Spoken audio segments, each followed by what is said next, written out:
game focused on the front court matchup. A lot of talent in the low post here. And, you know, a lot of times that means it'll come down to the rebounding battle. Whoever controls the boards will have a big leg up in the physical and mental aspect of this game. A look at the Magic starting group. The guard pair for them, Anthony and Suggs.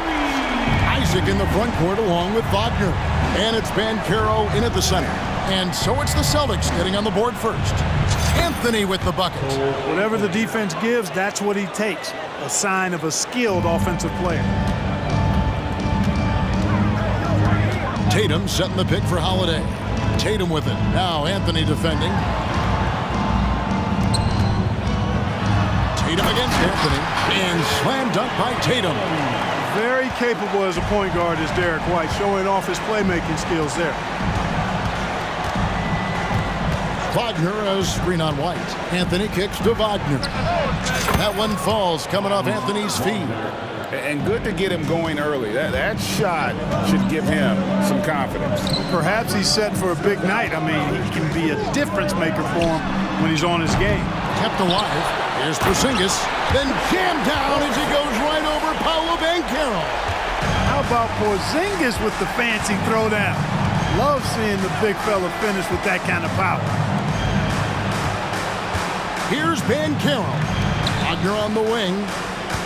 Banchero a screen for Wagner. The three. And it's Banchero missing. Boston's gone 1-2 from long range in the first quarter. And when we talk about the league's elite defenders, Jrue Holiday is certainly up there. Yeah, that's for sure, Greg. I mean, I think it's a lot to do with how much pride he takes in playing defense. I mean, he's locked into shutting down whoever he's defending. He looks at it as a challenge, and I really appreciate and respect his hard-nosed approach. Banchero kicks to Isaac. 4 on the shot clock. Here's Wagner. Drives to the hoop. And he drops in the layup off the glass. Wagner's got 5. Wagner's teammates encourage him to attack the rim. They love to see him be aggressive. Given these results, you can understand why that's the case. Now Anthony following Jrue Holiday's three-point attempt. Anthony's shot is off. Suggs with the steal. And finished off by Wagner. Boy, good vision that time from Suggs on this play, finding the most ready shooter and fed him nicely. Banchero against Brown. Tatum setting the pick for Holiday. Here's Brown.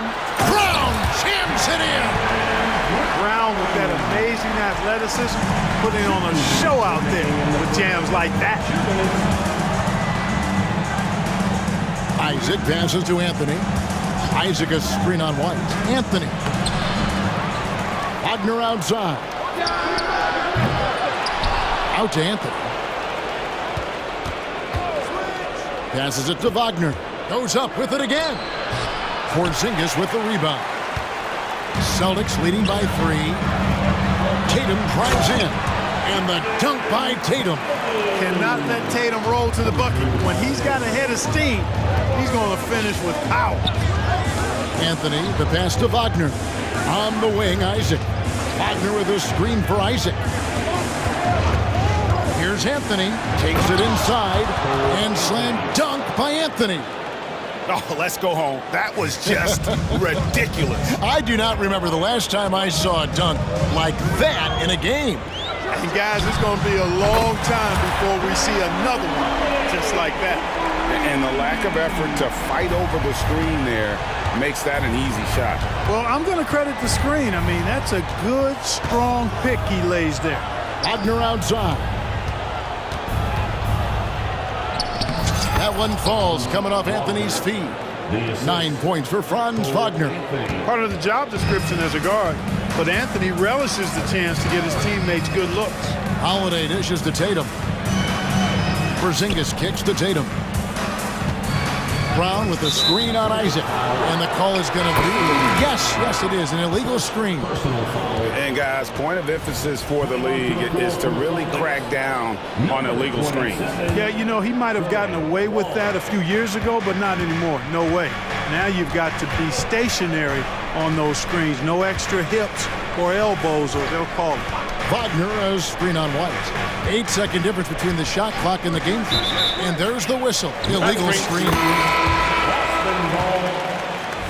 Magic substitution, number 20. Boston leading by 4. And here's Holiday. He has 6.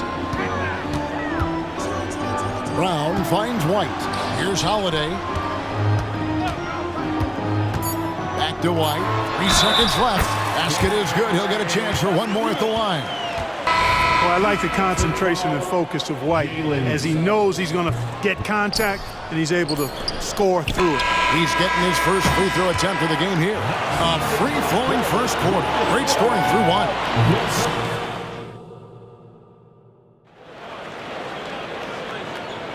And for those of you just tuning in, the second quarter of action is where we're at right now. And a chance for just a second to check out the scoring breakdown for the Celtics. We've got a bunch of this game yet to be played, but they're shooting it well from the three-point line. That's got to be a welcome sight. And, you know, in no time at all, they've also started finding points inside, already taking apart that interior defense. The wing pairing, it's White and Brown. Jason Tatum is out there with Porzingis, and it's Holiday in at the 1 spot. That's the Boston 5. Knocks down the 3 ball. You know, early on, Brown struggled with his confidence taking threes. Now he's a knockdown threat. And Greg, the way the Celtics have approached this season in terms of intensity, I think they clearly feel, though, they have unfinished business. They've been so close to a title for a number of years. They've even been title favorites at times. It's part of the maturation process, as excruciating as it may be. Fultz kicks to Suggs. Banchero is screened for Suggs. And stolen by Tatum. And Tatum with a clear path to the hoop. Yeah, I tell you what, Tatum really good at getting out in transition and taking advantage of what the defense gives you. Suggs passes to Banchero. Over Porzingis. Wagner on the wing. Wagner on the wing. The basket good off the assist from Fultz. Wagner's got 12 in the game. Hey, I'm stating the obvious here, but he was very comfortable taking that shot. Not a defender in sight. And with the lead, I like the strategy here. Continue to get the ball to guys who can do something with it. If it's working, keep working it. That's what I say. Keep the pressure on him. Banchero is screen on Tatum. Wagner with it. Now guarded by Porzingis. Here's Banchero. Great D that time from Tatum. That's a surprise. I mean, really out of character for him to miss when the defense is not right up on it. Brown sets a screen for Tatum to the paint. And then Brown with the dunk. Jason Tatum scores, but also creates for his teammates a sign of his continuing growth as a player. And now the first timeout called here for the matchup. We know you are one that keeps there, everyone. Let me hear you. Jonathan Isaac, he's checked in for the match. Anthony comes in for Markelle Fultz. Wagner kicks to Banchero. And out of bounds as the Celtics gain possession. And we see players sometimes, Greg, after a change of venue, they change teams, suddenly taking the next step. What can key that lead? Kevin, it's not all just opportunity and fit. I think there can be a mental component as well. A fresh start can give you a blank canvas to try new things. And it's Anthony with the ball for Orlando. Down by 12. Pass to Banchero. That one falls coming off Anthony's feet. Anthony's got 3 assists in the game. And let's head over to the sideline and catch up with David Aldridge. Well, Kevin, Jason Tatum said his quiet demeanor may belie his hunger to win for some people. He said, I feel like sometimes I come off so laid back that I don't know if people understand how much I invest into this game, how much I care, how hard I work, because I'm not the loudest or may show everything. Kevin? Yeah, you know, his passion, DA, for the game is right there. We appreciate your story. More than capable of running point. Anthony, a gifted passer, really has good vision. Yeah, he's shown terrific control of the pace and the rhythm of this offense. You know, numbers don't always tell the story, guys, but his assist totals do paint the picture here. I mean, he's got everybody involved. White against Anthony. Here's Tatum. Porzingis with a screen on Isaac. Really hard to slow Tatum down on his drives because he's relentless. I mean, he's going to finish whether somebody's in his way or not. These guys are load offensively to deal with. Some nice ball movement by the Magic. Wagner from long range. And again, it's the Magic from deep. He might not have the long-range ability of some other guys, but he will knock down open ones like that. So the Celtics called timeout. They're first.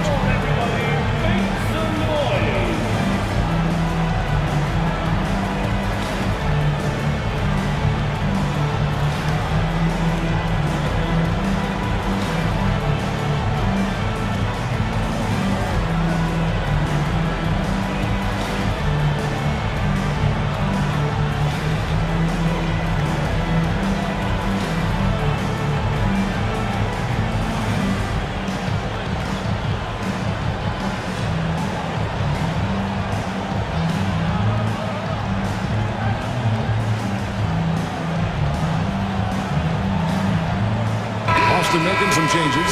Jaylen Brown's checked in for Jason Tatum. And it's Drew Holiday in for Derek White. So Orlando going with an almost entirely new group here. The pass to Brown. And 2 free throws coming up. Unable to get that one to go with all the contact.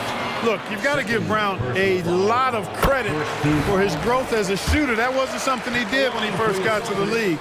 He put in a lot of work. He shoots it well from the floor and line. The Magic trail by 9. Here's Fultz. No scoring in this one. Here's Houston. Bucket is good. Slick crossover move. The defense had no way of keeping up. Here's Holiday. 32 seconds left here in the second. Wants to get it to Brown and does. Takes the alley-oop pass and dunks it down.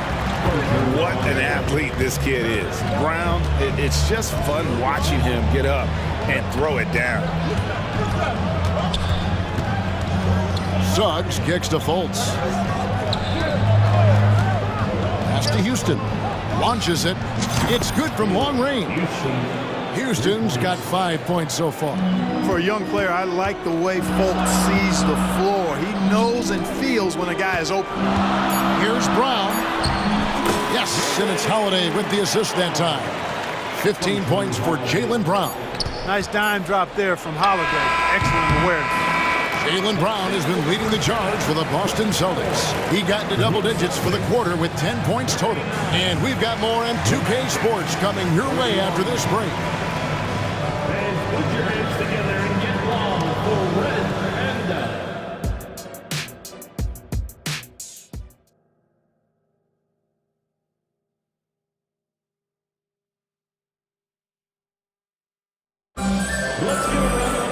And for those of you just tuning in, thanks for being with us. The second half of this game still to play. It's been a clinic out there by Jaylen Brown. In that first half, he was a hot knife, and the defense was butter, sliced right through them. Well, you know what, guys? My question is this. Who's he going to posterize in this half? You know, we've already gotten a number of filthy dunks out of him. Checking out the group for Jamal Mosley to start the second half. The guard pair for them, Anthony and Suggs. Isaac in the front court along with Wagner. And it's Banchero in at the pivot spot, manning the middle. Brown outside. Over Suggs. And another basket for Boston. I don't think he could have been any more impressive than he was tonight. Brown is setting this place on fire. Banchero dishes to Anthony.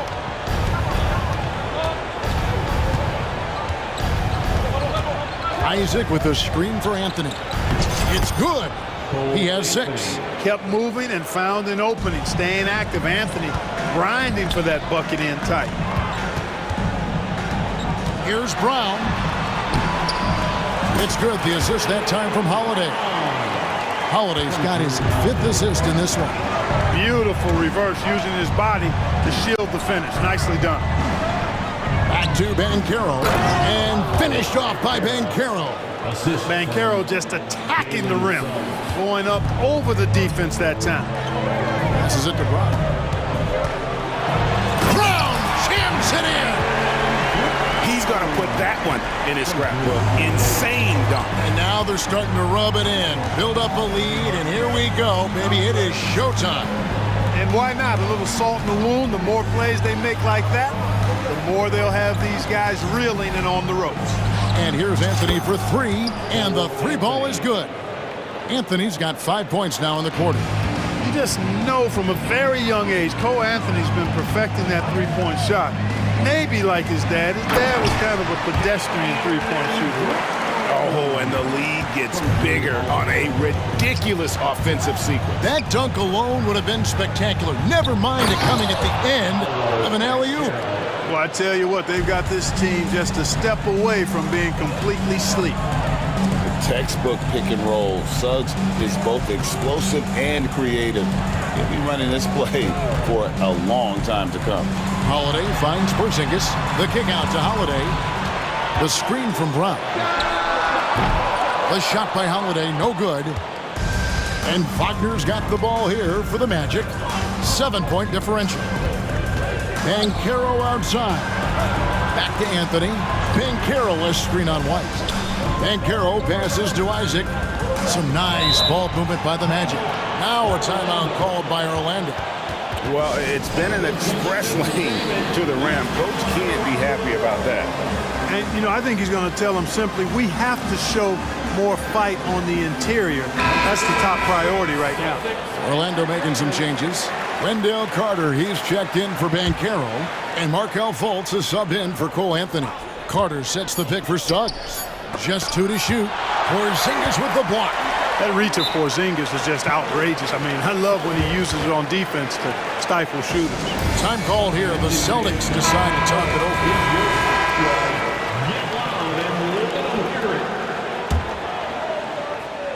Right around 3 minutes into the second half. Here's Holiday. Yep, it counts. Holiday's got 10. So many different ways that Holiday can beat you because he's got great length and size for a guard, and that allows him not to be afraid to mix it up inside. And wait to finish and cut into that lead a little bit. Yeah, but look at the basket guy still shaking. Well, I tell you what, he loaded up as much power as he could behind that two-hander. Tatum kicks to Holiday. Tatum deciding where to go with it. Just 5 on the clock. White. Good, and it's Tatum picking up the assist. And the Celtics lead by 9. Man, I love watching Tatum break down the defense in the pick and roll, exploits any passing lane that's available to him. Back to Wagner. There's the 3. Gets it to go for bucket number 8. He's taken just 10 shots. Another bomb for him right now. His three-point shooting might be the key to cutting that lead. I don't think there's any question about it. I mean, as long as he keeps knocking them down, they might as well keep going back to the well. No reason to let it run dry. Keep firing that thing. We're real. Come at us, and we're coming right back at you. A little back and forth from long range. I love it. That's a terrific answer there. Isaac passes to Suggs. Carter sets the pick for Wagner. Out left to the wing. Here's Fultz. And there's the drive. Yep, that one goes. You got to clog up the clear lanes to the basket. You can't give him room to operate. When you do, Fultz scorches you with his speed. Porzingis sets the pick for Brown. No good on the 3. The Magic trail by 7. Suggs passes to Fultz. Now a timeout called by Orlando. You look at Jaylen Brown, what a contribution. He is on a major role today. This timeout was desperately needed. They've got to come up with a new game plan designed to shut him down. The Magic making a switch here.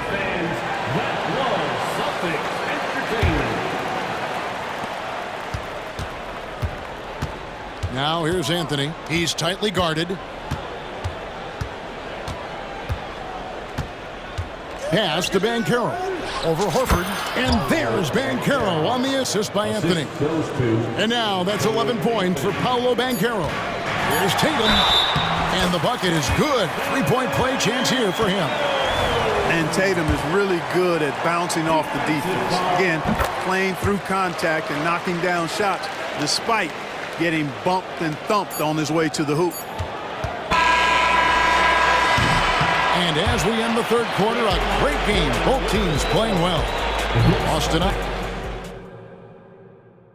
Now let's take a look at our assist of the game presented by State Farm.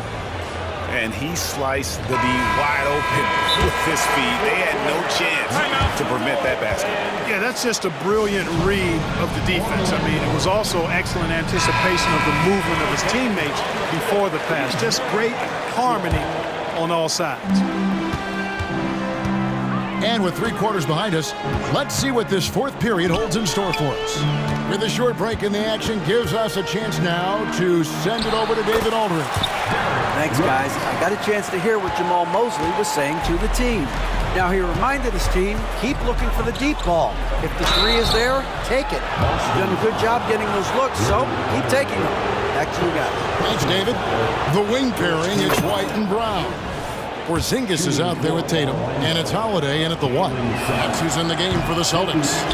And this is something Suggs does not shy away from. Wanting to get to the line in these clutch moments. That one good for 2. White's got 9 points now in just the second half. The Magic trail by 11. Wagner kicks to Isaac. Isaac with a screen for Anthony. Driving inside. Pocket 6. The baseline J. It's hauled in by Brown. Celtics leading by 11. Porzingis sets the pick for Holiday. And the whistle blows. It's going to be on Jalen Suggs. And that'll be his 3rd foul so far. Fourth quarter just getting started. 1 minute in the books. Back to Tatum. On defense, Isaac uses his length well. The shooter really has a tough time escaping his presence. Anthony against White. Anthony, the pass to Banchero. Banchero, a screen on Holiday. Now one near Suggs as he lets it go. Buries the long-range jumper. Suggs has got 4 points now in the quarter. Holiday with it. Defended now by Wagner. Count it, good. 25 points for Jaylen Brown. And I know the defense was all over Brown that time, guys, but in the end, he's just too skilled for him in the paint. Wagner as screen on White. Wagner kicks to Isaac. They set the pick. Anthony, the pass to Wagner. 4 on the clock. And another basket to his impressive total. It's his 9th against 12 attempts. Really like how Wagner is really going after it on offense. That's part of why he's hot right now. And it's good for 2. When you allow good scorers to get uncontested shots at the rim, no wonder you're losing. You know, he should be getting extra attention from the defense, not less. Suggs passes to Isaac. Wagner with a screen for Suggs. And here is Anthony. Drops in the layup for 2. You love how each side has risen to the challenge throughout this one. Hey, defense is taking a back burner, secondary on the marquee, but who doesn't love a game like this? Let's go. I like offense. Holiday sets the pick for Tatum. Lots of room. Yes, and it's Holiday with the assist that time. And the Celtics lead by 10. This is why guys love playing with Holiday. I mean, because of how unselfish he is. 2 minutes remaining in the game. 2 minutes. Now, here's Suggs, guarded by Holiday. Offensive rebound. Anthony kicks to Banchero. And again, it's Orlando converting. Check out that quickness with the hands, man. Carroll bringing that to the floor tonight. Now, here is Holiday.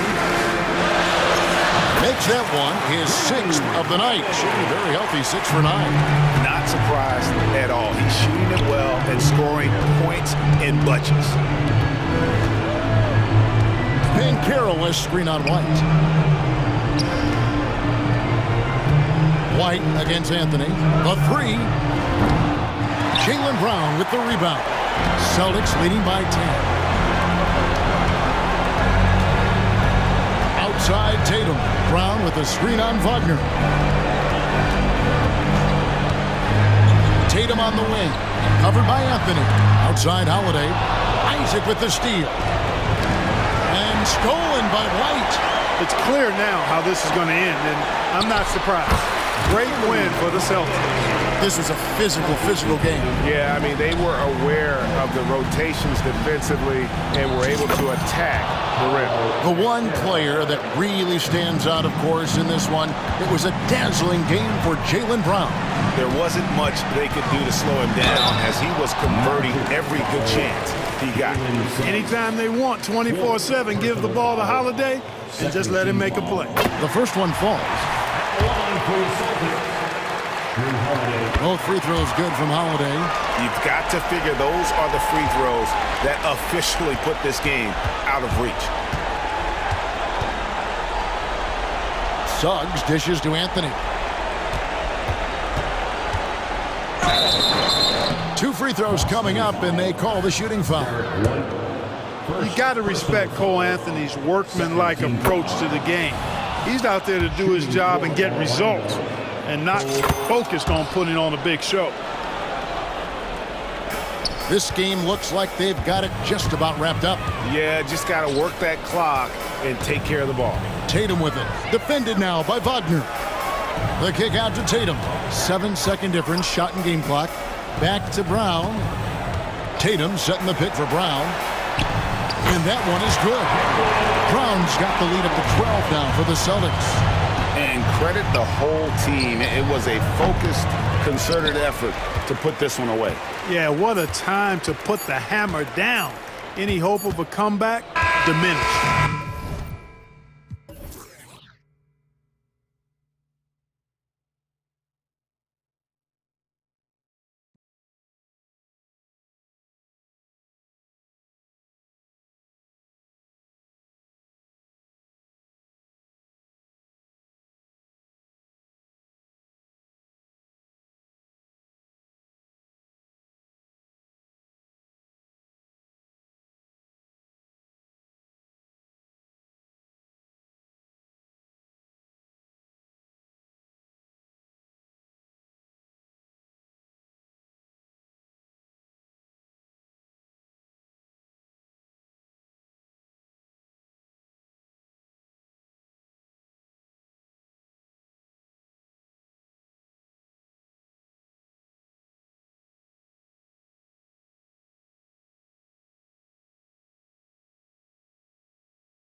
Explosive athletes out here tonight, Grant, and front row seats to watch it. You know, BA, they're going to be stuffing that highlight reel all night. I mean, you can feel the energy in this place. The crowd is definitely ready for it. A look at the opening lineup for the Oklahoma City Thunder. Gilgeous-Alexander runs the point with Dort at the 2. Holmgren is out there with Gordon Hayward. And it's Williams in at the 3, the small forward. And here's Wagner. He'll bring it up for the Orlando Magic. Anthony with it. Wagner with a screen on Dort. Anthony, the pass to Wagner. Three-pointer. Nice start for him, sinking his first shot. Yeah, a reliable way to create for others. Suggs disrupts the coverage with the play and makes the pass. Here's Gilgeous-Alexander, and slam dunk by Gilgeous-Alexander. Wow. I'll tell you, such an advantage having a playmaker who can get up to the rim and finish. Now that is what every team wants. Like to see that assertiveness, especially from the guy who's going to orchestrate your offense. Wagner, oh, and he brings it down with a two-handed jam. And defensively, you have to make him work harder than this, or it's going to be a long night. Grant, it's fair to say this Magic team is still coming into its own as far as the youth on the roster. Yeah, not a lot of NBA service time up and down the roster, but tons and tons of talent. I mean, they've done very well constructing the roster. Now to develop it, and they'll see the wins pile up. Suggs, the pass to Anthony. A little over a minute and a half into this first quarter. Pass to Wagner, puts up a deep 3, and again, it's the Magic from deep. Starting to find his rhythm. He's cooking, and he knows it. Yeah, right now I don't see any let up. I think he's going to just keep putting his foot on that gas pedal tonight. Now here's Gilgeous-Alexander. And slam dunk by Gilgeous-Alexander. How about the vertical of Gilgeous-Alexander, a guard who can get up and throw it down. Here's Suggs. And even though he couldn't send the shot back at him, he certainly altered it. Yeah, that's the kind of energy that you want to see on every possession throughout the game. Here's Dort. And that's good. His first bucket of the game. And how about the athleticism of Dort? You see the width he has, but man, he can outwork you defensively. And Carroll finds Anthony. And a little over 2.5 minutes gone here in the first. Here he goes. 5 on the clock. Here's Banchero. And Orlando again with the bucket. Looking like a poised veteran right there. Banchero not panicking and burying the shot. Gilgeous-Alexander with the ball. Now guarded by Isaac. Here's Holmgren, and that comes off the assist by Gilgeous-Alexander. And setting the tempo with an assertive move. Like, where was the defense on that play? Yeah, APB sent out to try to find out where the defense is. Inexcusable. Boy, the offensive instincts of Shai Gilgeous-Alexander are really something to see. Yeah, an incredible instinctual scorer and just a knack for making things happen offensively. Whether that means him scoring or setting up others, this guy is an elite offensive player. And he did that so well in college. Suggs sharing it well in the league, too. Hayward with a screen on Isaac. Gilgeous-Alexander passes to Hayward, and it's blocked by Isaac. Orlando leading. 1:06 left in the first quarter. Anthony against Dort. Anthony in the post. The Thunder with the rebound.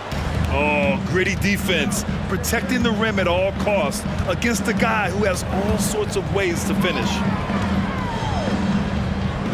Gilgeous-Alexander finds Hayward. There's a screen. And slam dunk by Gilgeous-Alexander. Now that's how you capitalize on a screen. Yeah, good positioning, too. Gave him a clear path to the hoop.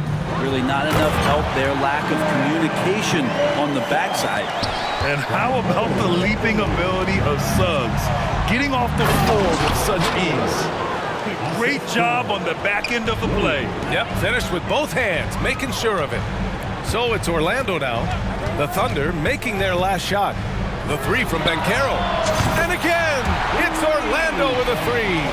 At 6'10", Banchero possesses impressive mobility, just excellent in screen and rolls. Here's Gilgeous-Alexander, and slam dunk by Gilgeous-Alexander. And they keep trading punches. Both teams in a groove early. Who's going to miss first? Every time one team scores, the other team right back at you. Here's Suggs. Orlando calls timeout. Let's give Coach credit. He's trying to find a way to squeeze the most out of every possession. Got to feel good as a coach if you make all those adjustments, hold the right strings. That's what they love to do.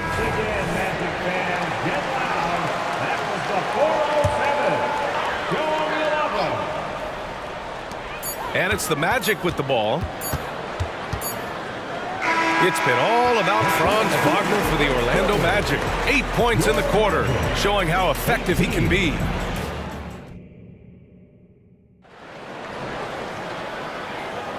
And if you're just joining us, it's been a pretty even game through the first quarter. And a moment to look at the scoring approach in terms of where the points are coming from for Orlando. Well, in today's NBA, the three-point shot is so valuable. They realize this, and that's why they're continuing to drain as many as they can. Love the passing that they displayed at the start of the game. Great ball movement that's opening up some chances without really getting deep into the execution. On the floor for Oklahoma City, getting going in the second. Gilgeous-Alexander runs the point with Dort at the two. Gordon Hayward is out there with Chet Holmgren, and it's Williams in at the small forward position. And last season, we saw an unprecedented offensive explosion around the league, Brent. Is that the new normal, you think? I'm not sure, B.A. It's been exciting to watch. The revolution has been televised over the last 5 years, and the skill level is at an all-time high. The usage rate for star players keeps seeming to go up and up and up, but teams are surrounding their starters with shooters and leaning into the three-point line. It's been fun to watch. All right, let's get a report from Allie. Hey, Brian, the Thunder are making dramatic improvement. Shai Gilgeous-Alexander, now an all-star, says they're gaining confidence. He said, quote, "We know we're getting better. I think guys are kind of getting addicted to that feeling and continuing to grow." Brian, they could be building something really special here. Yeah, you're right. They could. Skipping no steps either. Thanks, Allie. Shot is good by Isaac. And in that two-man action there, Isaac's someone you need to track. I mean, he is really dangerous after rolling off the pick. Over to the left wing. Here's Holmgren, and the big finish by Holmgren. Impressive one-hand slam right there, B.A. Man, as long as he's confident about it, I'm good with it. Maybe use two hands next time. He knows where he is. Here's Anthony. Got it. Good job in the low post. Anthony's got 5 now. Easy look when the defender isn't fighting over the screen. Yeah, the coach over there just asking for one simple thing, and that's some effort. Got burned on that one. Gilgeous-Alexander passes to Williams. Hayward outside. Williams against Isaac. Pass to Dort. Clock at 4. Williams a screen on Anthony. The shot by Dort, no good. And so Banchero will bring it up for Orlando. 4-point game. You know, Brent, something that really stands out about Lou Dort is his razor-sharp defense. Well, he puts a ton of pressure on shooters and will lock up star players. And the reason why, B.A., he's got this low center of gravity. He gets up underneath guys, and he continues to be a pest for every minute that he's defending. Giddy's checked in for Shai Gilgeous-Alexander. Just incredible. I mean, he's really making it rain out there, knocking them down one after another. Kind of like he's in his living room right now. He's found a comfort zone. Once he gets that, the defense knows they're in trouble. If you give him any sort of space, he's going to attack. It's Suggs with a drive. The kick out to Banchero. Picked by Isaac. Banchero passes to Anthony. There's the drive, and Anthony slams it in. Oh, nice one-handed jam there, B.A. Hey, little exclamation point. Hayward with a screen on Anthony. Dort, the pass to Hayward, drains it. Now he's 3 for 5. Starting the offense, Dort reading the defense, and made the right call in that pick and roll. Isaac with a screen on Dort. Over to the wing. Here's Banchero. It's hauled in by Hayward. I don't think the defense does enough out there to bother him. I think that one's all on him. Just a flat-out miss. Hayward with a screen on Anthony. Dort, the pass to Hayward. And Grant, when you scan the OKC roster, you see length at every position. Yeah, it's definitely their philosophy, BA. We're seeing a number of franchises going that route. What I would say about the Thunder, though, many of their guys still have some strength to add. Harris is checked in for Orlando. Fultz comes in for Suggs. Not sure why he committed the intentional foul. No purpose. I think everyone's a little confused, but weird plays happen. Wendell Carter, he's checked in for Banchero. Timeout called, the Thunder. Houston, he's checked in for Orlando. And Oklahoma City with a change here too. Wiggins, he's checked in for Hayward. Giddy against Fultz. And it's a defensive 3-second violation.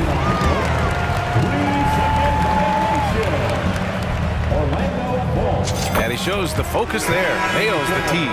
You know, when it comes to Cole Anthony, Grant, we knew he'd be a good NBA player. Let's face it, we've heard about it from his dad for years as he's joined us on the media side. BA, that's the truth. But who knows, maybe one day he'll end up in our industry as well. Maybe he's got the bloodlines to be pretty good on the mic like his old man.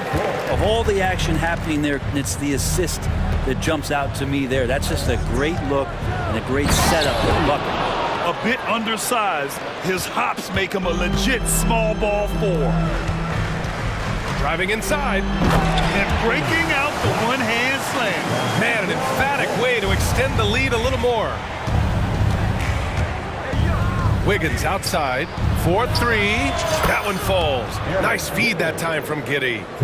Wiggins got himself going here. His first points of the game on the deep ball. Dunks it hard with one hand. Wow, he makes it look easy. Highlight reel dribble move, and then the athleticism takes over. Woo! Yep, he wasn't going to be denied there, showing all the skill. And Carter with the block. 5-second differential between the shot clock and game clock.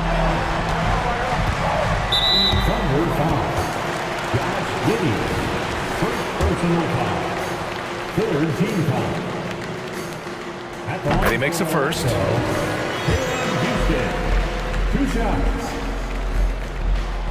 Hits one, then misses the second attempt from the line. For Oklahoma City, they've gotten an impressive 6 of 8 shots to fall in the second. Count it. And great awareness. Holmgren's so good at reading the movement of his teammates, a very heady passer for a big man. Outside Fultz. 1 second left. And it's good on the lay-in. Well, that just scrambled the defense all kinds of ways with that great initial pass. And so it's Orlando closing out this quarter with a 7-point lead. And it's all due to their ability to own the paint. They've been dominant down low. Time for a quick break, then back to the action.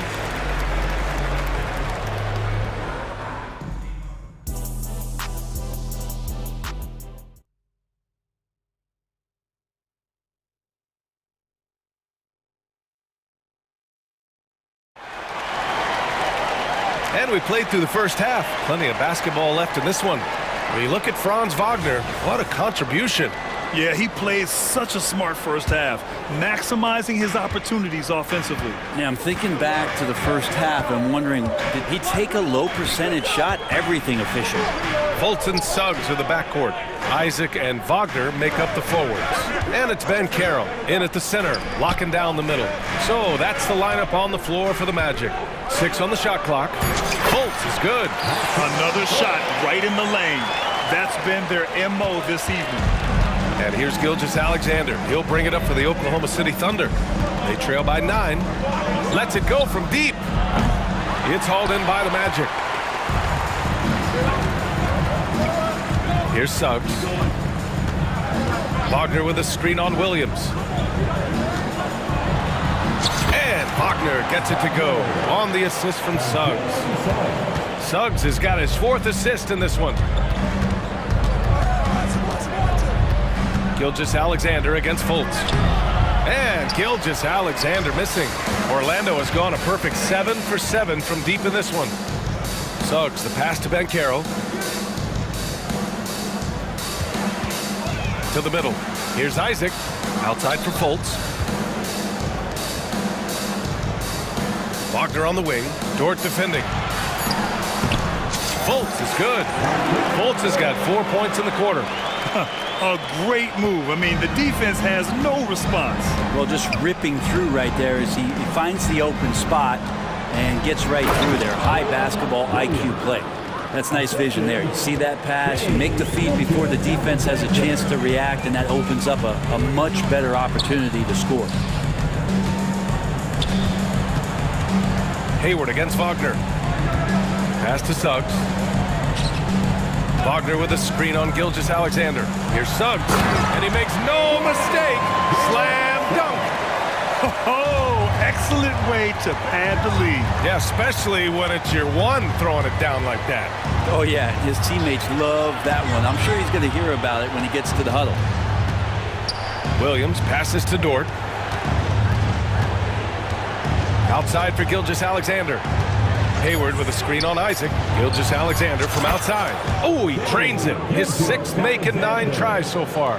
Love the focus here from SGA at the arc. He hates to waste those opportunities. And let's send it over to Allie LaForce. Well, through NBA Africa, the league is putting a lot of resources into growing the game there. Hall of Famer Dikembe Mutombo is an investor, and he said, "It's always been my dream since I got into the league. I want to see the NBA on my continent. Africa's a place full of treasure, and I'm happy to see it taking place." Brian? Outstanding. Look forward to that. Thanks, Allie. Don't sleep on Banchero's ability as a creator. He wants the best shot possible, even if it's not his own. Wagner against Williams. The kick out to Banchero. Back to Wagner. And he was camped in the lane there. He gets a 3-second call.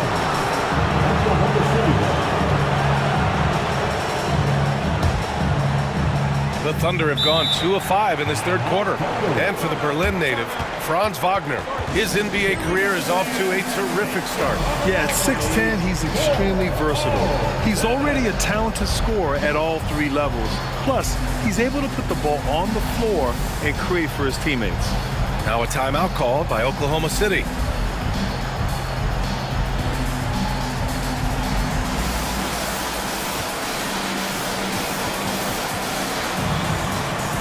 Orlando making some changes.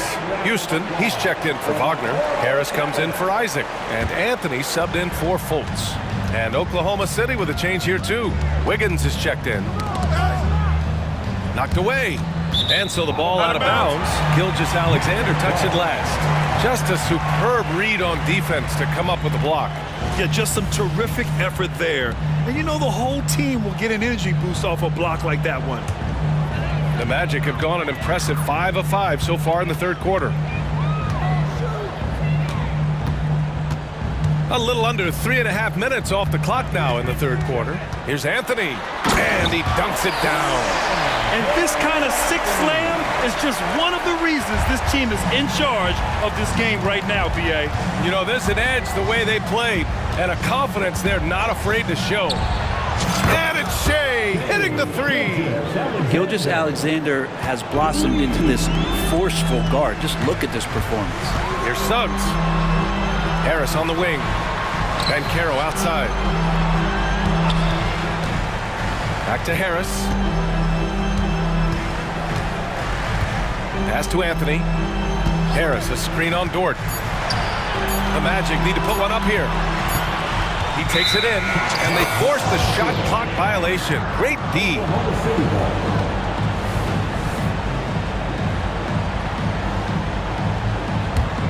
Oklahoma City's gotten 3 of their 7 threes to find the net in this matchup. And stolen by Anthony.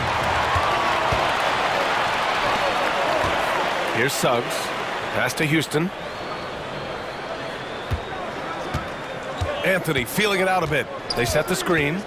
Here's Houston. Lets the 3 fly. And again, it's Orlando with a 3. You gotta love his unselfishness. And you know his coach does as well. Well, not just coach, but you can see it in the teammates, the way that they look at him and they appreciate it when he shares the ball like that. And just a lack of fight right now on the defensive end.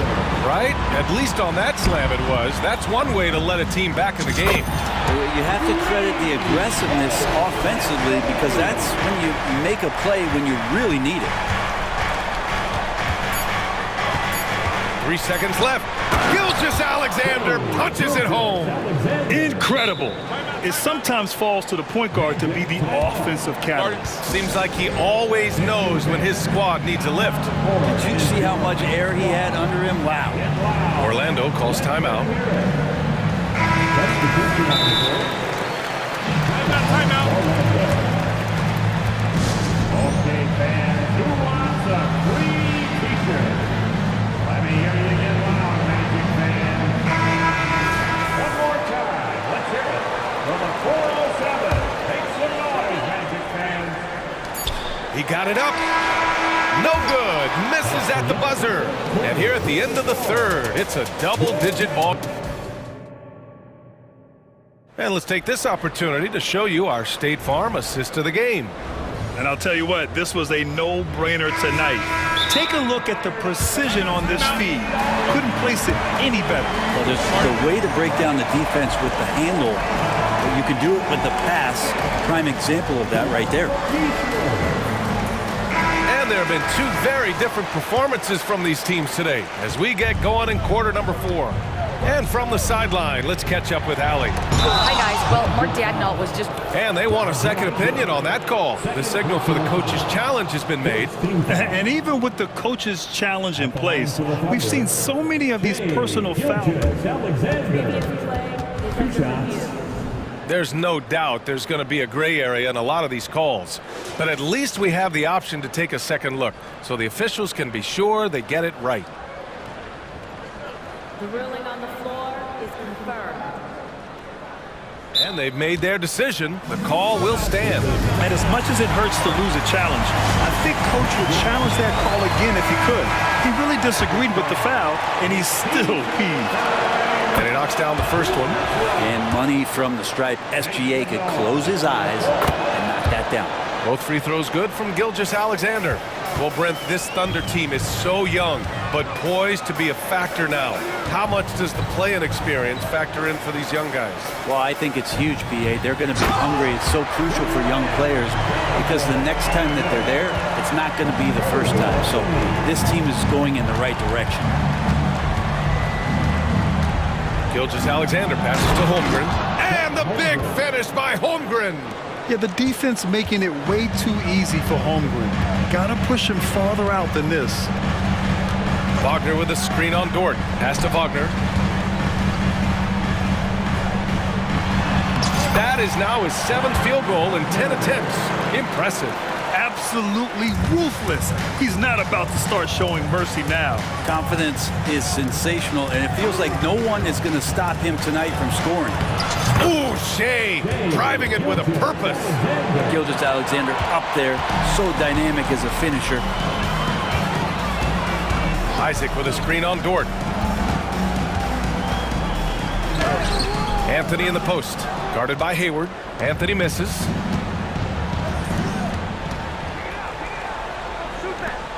And there's the screen.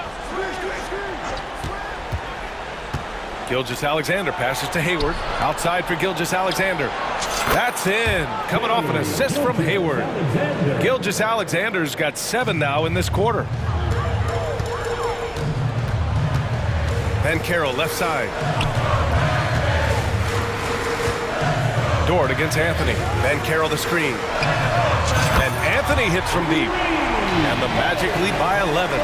These teams are finding the range, showing a lot of confidence. It seems like they're going to find out who can make the deepest threes. Right now, it's a shootout. And slam dunk by Gilgeous-Alexander. Exploding to the rim. No getting in Shea's way, especially when he's got a full head of steam. Ben Carroll outside. The take from Ben Carroll. Oh, Ben Carroll throws it down. He put some rage into that one, B.A. You're telling me. Gilgeous-Alexander against Isaac. Gilgeous-Alexander no good. And you never want to give a shooter like him a clean look. It's Anthony on the take. And Anthony slams it in. You're not going to get stops against him unless you give an effort. Isaac against Gilgeous-Alexander. And slam dunk by Gilgeous-Alexander. Nice read, as usual, by Gilgeous-Alexander. Anthony outside. Going inside. Williams grabs the board. Oklahoma City, they're working against the clock now. Gilgeous-Alexander with the ball. Now guarded by Isaac. Back to Gilgeous-Alexander.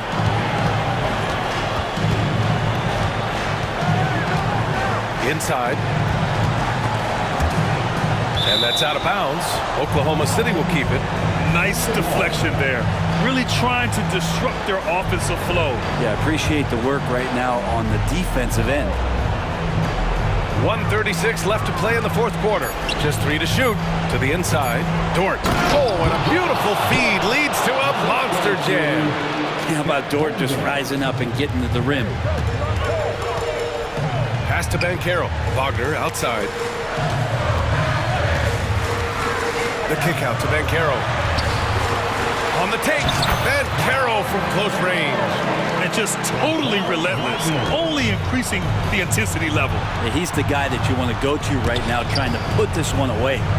Holmgren, the pass to Williams. Outside Gilgeous-Alexander. Dort, a screen on Isaac. To the paint. Gilgeous-Alexander against Isaac. And Gilgeous-Alexander missing. Well, Orlando shooting a legendary 79%. Their offense is just on a tear. Nothing left to do but to watch the clock tick towards 0. Nice victory here for the Magic.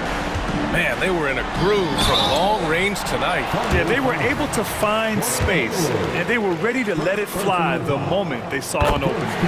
And of all the highlights and performances we've seen here tonight, the one thing that stands out is what an unbelievable night it's been for Cole Anthony.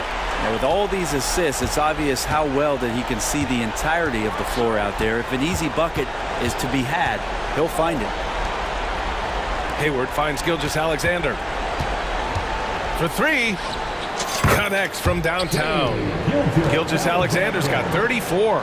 Such a critical part of how their offense is going to flow. Things are only working when he seems to be on the floor. Dort against Anthony.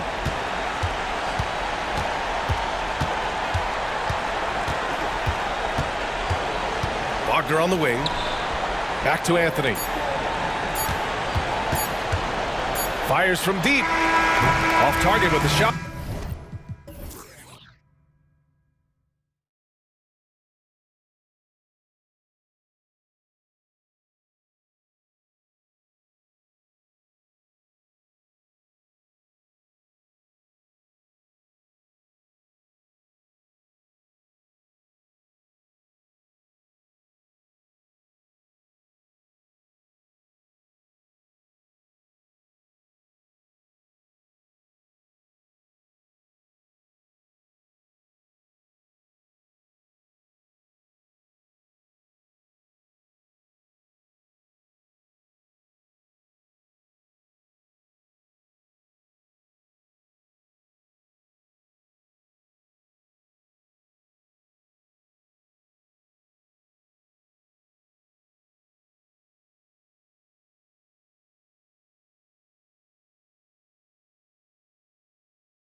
The clash at the guard positions really stands out. No question about it. Both teams rely heavily on their backcourts to get it done, and I'm interested to see which backcourt brings it tonight. Here are the starters, and yep, we thought we might see it. And the coach's challenge has been triggered on the personal foul call. And I think when it comes to some of the more difficult calls to make, personal fouls can be tough. The action is so fast that the previous play is under review. Wonders of technology. We've seen replay reviews so effectively, and involving the coaches by being able now to challenge like this is something a lot of people. After review, the ruling on the floor stands. And so the word is in. They've decided that the call stands as it was made on the floor. And you know, even if a coach still feels this wasn't the right call, you got to acknowledge the effort being put in to reviewing it. Double checking, and the game continues on. And he can't hit the second. And Smitty, we know when it comes to the Clippers, they seem to go as Kawhi Leonard goes. No doubt, Kevin. The only year they didn't make the playoffs with him, he was hurt. But when he's healthy, they are dangerous. Now, here is Harden after Gordon Hayward's miss and the rejection by Holmgren. Already set the Summer League record for blocks in his first game. Holmgren, one of the best young shot blockers in the league.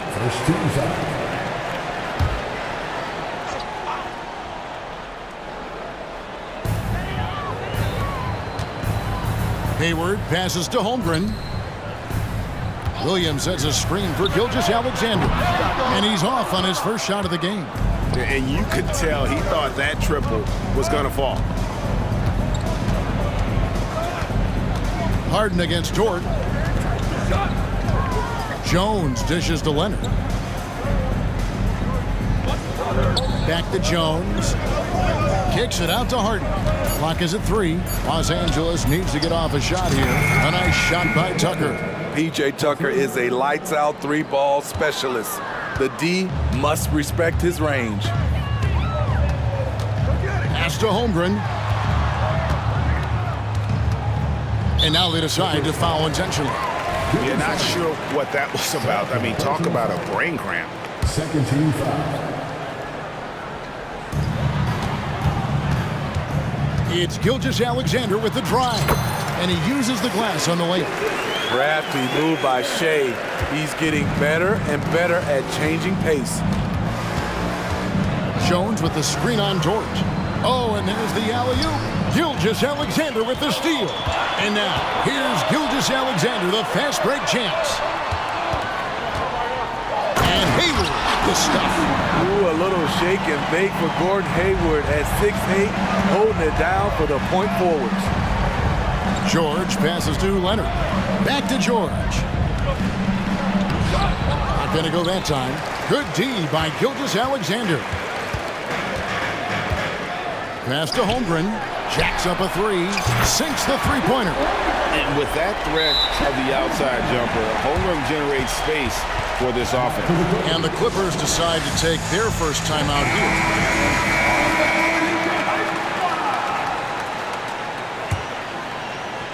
And here is Los Angeles now.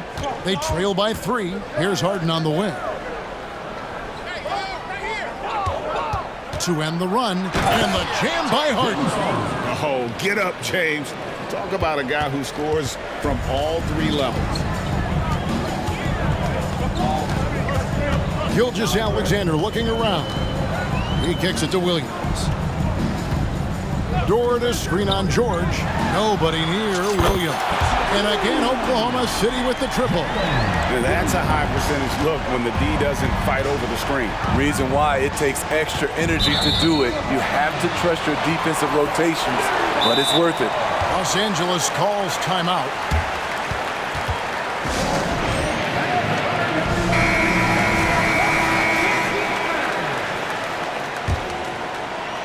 About 3 minutes gone here in the first quarter. Gilgeous-Alexander kicks to Williams. And a great assist by Gilgeous-Alexander as that one goes in. Williams has got a couple of threes now in the first with the Thunder.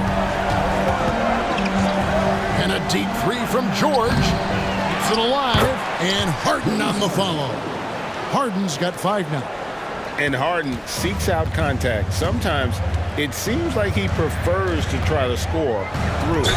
And there's the foul. It'll go on P.J. Tucker. That is his first foul of the game. And really, these are some of the toughest calls an official has to make.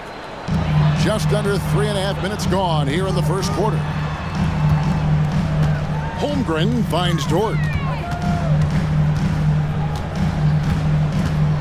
5 on the clock. Outside, Gilgeous-Alexander.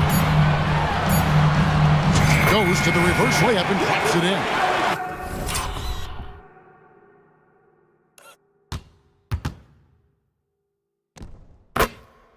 What can't this kid do? Gilgeous-Alexander with a big-time play at the end of the clock. The pass to Tucker. Buries it from three-point range. 6 points for him.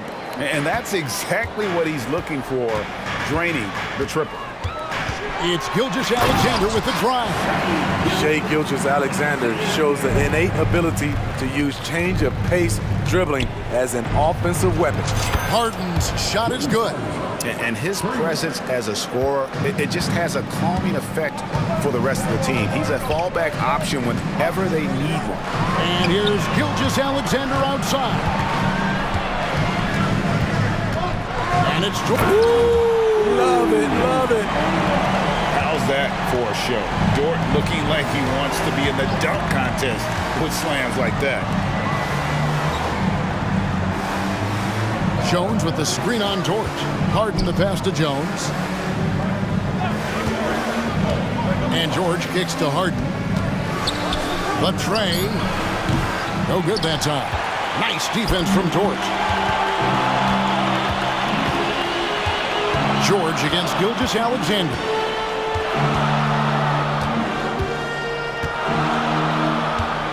Takes a three. Hangs home the trifecta.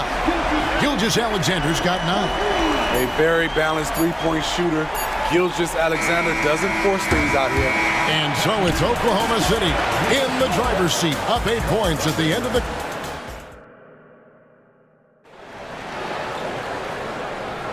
And if you're just joining us, we've played through 1 quarter in this one.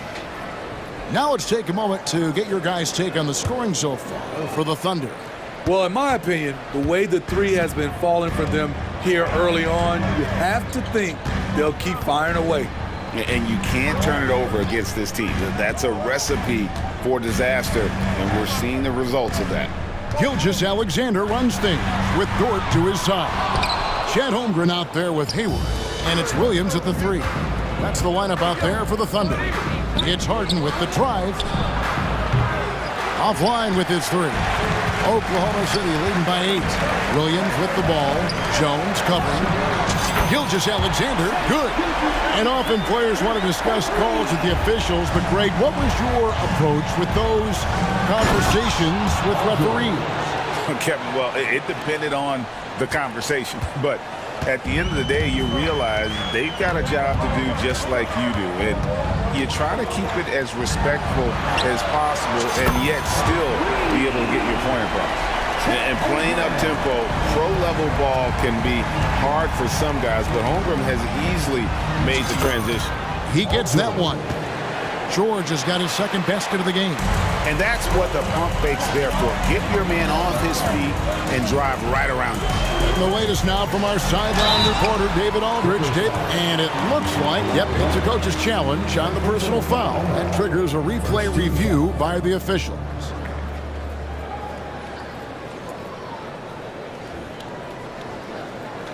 And I think when it comes to some of the more difficult calls to make, personal fouls can be tough. The action is so... The previous play is under review. The wonders of technology. We've seen replay reviews so effectively, and involving the coaches by being able now to challenge like this is... After the review, the ruling on the floor is overturned. And the announcement on the review is that the foul was called in error. So they have determined to overrule the original call. And guys, this is what it's all about, getting the call right. And I think in this case, the video review showed that while it was a tough call to make on the floor, they got it right with the review. Harden kicks to Leonard. Pass to George. Second quarter, we're a little over a minute and a half in. Leonard against Gilgeous-Alexander. Leonard, no luck. And the great shooters know when they've got enough opening to go for the three. I didn't think it was a bad choice on that possession. Hayward finds Gilgeous-Alexander. It's stolen by Jones. Harden scanning the floor. Jones sets the pick for George. The shot. Again, Los Angeles. So comfortable in pick and roll. Paul George is a top-level ball handler who consistently makes the right play. Time called here. The Thunder decide to talk it over. And Gilgeous-Alexander's got the ball here for the Thunder. They've held a 12-point lead earlier. Injuries have hampered Paul George over the last few years, but when he's healthy, he's elite. Greg, he's still a go-to option offensively who can guard the league's top wings. And as he's aged, he's really embraced a leadership role. And denied. He sends it right off the glass. From deep Harden. And again, Los Angeles with the triple. And a look at how the hustle game has been going for the Clippers. They are making a statement so far on the defensive end, sending shots away in incredible fashion. Loving the hustle. And another thing they've done well is push the tempo. They're running the floor and converting on the fast break. And he'll be shooting his first free throw of the game here. And the replay demonstrating once again and how aggressive that defense was. And this is why coaches stress the importance of defense. Big block there in this close game. In a league full of scores, Paul George still stands out. There's a versatility to his shooting game that just makes him exceptional. Josh Giddey's checked in for Gilgeous-Alexander. George dishes to Harden. Back to George. Down to 5 on the shot clock. Nice move. Here's Tucker. And no good. Had a chance to take the lead there. Decent look for mid-range, but there may have been a better option for them in that set. Here's George. And it is flushed down with a nice jam. Athletic play from Dort on the drive. Coming in hot and finishing it off with the slam. Here's Harden. That's in. That's his 5th field goal. He's shooting a hot 71%. 5 for 7. The Thunder with the lead. And there's the call on Jones. That's his first foul. You know what? Tried to step in and cut him off, but just didn't get there quick enough. Russell Westbrook in for the Clippers. 1:11 left in the first half of basketball. Holmgren sets the screen for Giddey.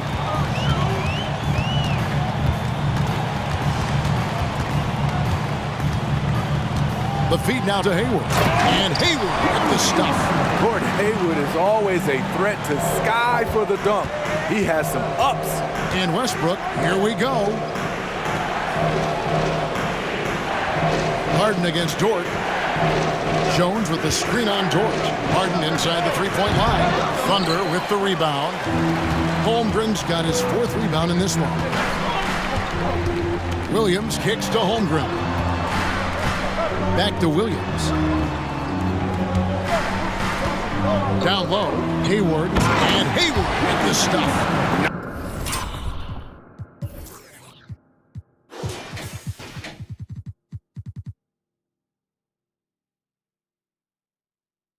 The kind of aggressive defense they need to cut into the lead. Yeah, you have to protect the rim, Greg, a little better. Also, if you can't get stops at this point, it really doesn't matter what you do at the offensive end. The numbers are talking. Harden with a huge night, showing great versatility. Westbrook against Giddey. Outside, Dort. And oh boy, a lot of contact there, but he gets the call and will shoot two. They get Russell Westbrook. Who needs the NBA draft? I mean, Dort worked his way onto the team, into the rotation, and then turns into a key contributor.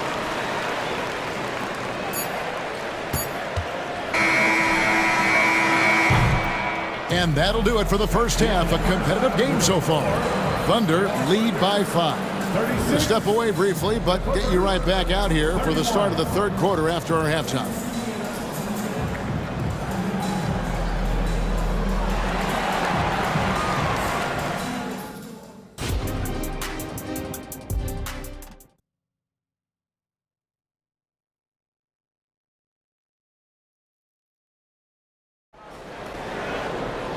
We've got second half action for you, and if the next couple quarters are similar to the first, this one could go down to the last possession. An exceptional performance so far from James Harden. Man, he's been running wild on him through that first half. Absolute dynamite on offense. This is his challenge, to continue to dominate, to help them try to close strong here in the second half. So with Harden on the bench, here's who Tyronn Lue's going with. At the guard spots, we'll see Westbrook and George. Kawhi Leonard is out there with P.J. Tucker. And it's Jones in at center. Oh, nice job there from Holmgren. His guys appreciate when they're open, he gets them the ball. George with the ball. Williams picks him up. And so they choose to intentionally foul. Third personal foul. First team foul. George against Gilgeous-Alexander.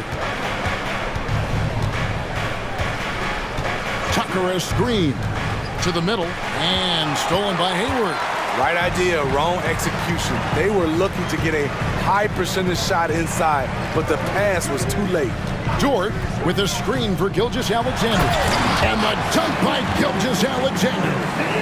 Look at these numbers. There's a reason SGA is one of the best guards in the NBA right now. The shot by George, no good. The Thunder leading by 10. Here's Dort, and a strong finish with two hands. Oh, inflicting some punishment with the two-hand flush. They're going for the throat. And that's a foul called on Shai Gilgeous-Alexander. That's his fourth foul of the contest. Second team foul. Leonard with no one around. Nailed from three-point land. Leonard's got 6 points. Confidence off the catch. That's what makes Kawhi Leonard such a dangerous player.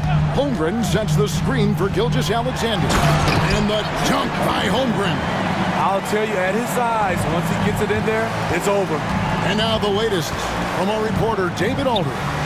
Thank you, Kevin. Well, last season, the NBA created newly designed trophies to honor the major player awards.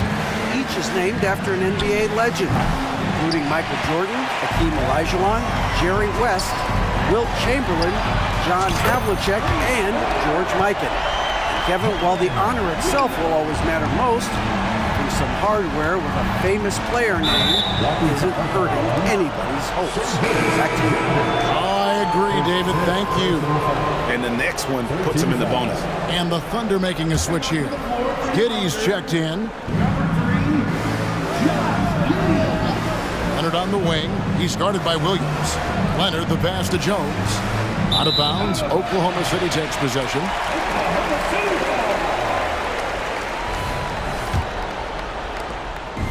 And so it's Giddey with it. He brings it up for Oklahoma City. Since the second half started, they've only given up 3 points. To the inside. Oh, and the jam by Williams. Boy, you have to be impressed with the offensive production. They have got it firing on all cylinders. It's been tremendous job of play calling and execution. They just continue to increase this lead. And there's the call on Lou Dort. That's his first foul. Wiggins is checked in for Gordon Hayward. Norman Powell's checked in for the Clippers. James Harden comes in for George. From deep, Harden, good for another basket. He's put up 10 shots and made 7 of them. And as long as Harden's in the building, he has the confidence he can make it. Dort kicks to Giddey. That one falls. Giddy's got his first 2 points. Man, just adding insult to injury. He just waltzes inside and extends this lead. An uncontested shot at the rim, you have to compete at all times. Tucker a screen. 6 on the shot clock. And here's Harden for 3. And again, Los Angeles with the triple. And guys, he's been a one-man air raid coming at them time and time again.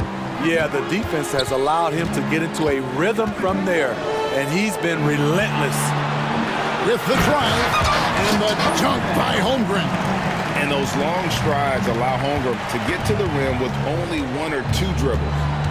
Westbrook kicks the foul. Jones with the screen on Dort.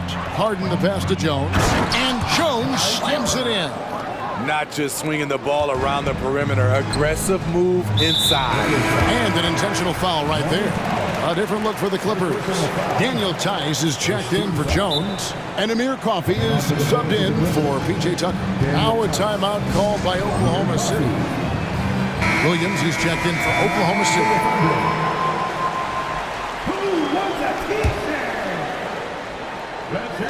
59 seconds left in the third quarter of the game. There's a screen by Williams.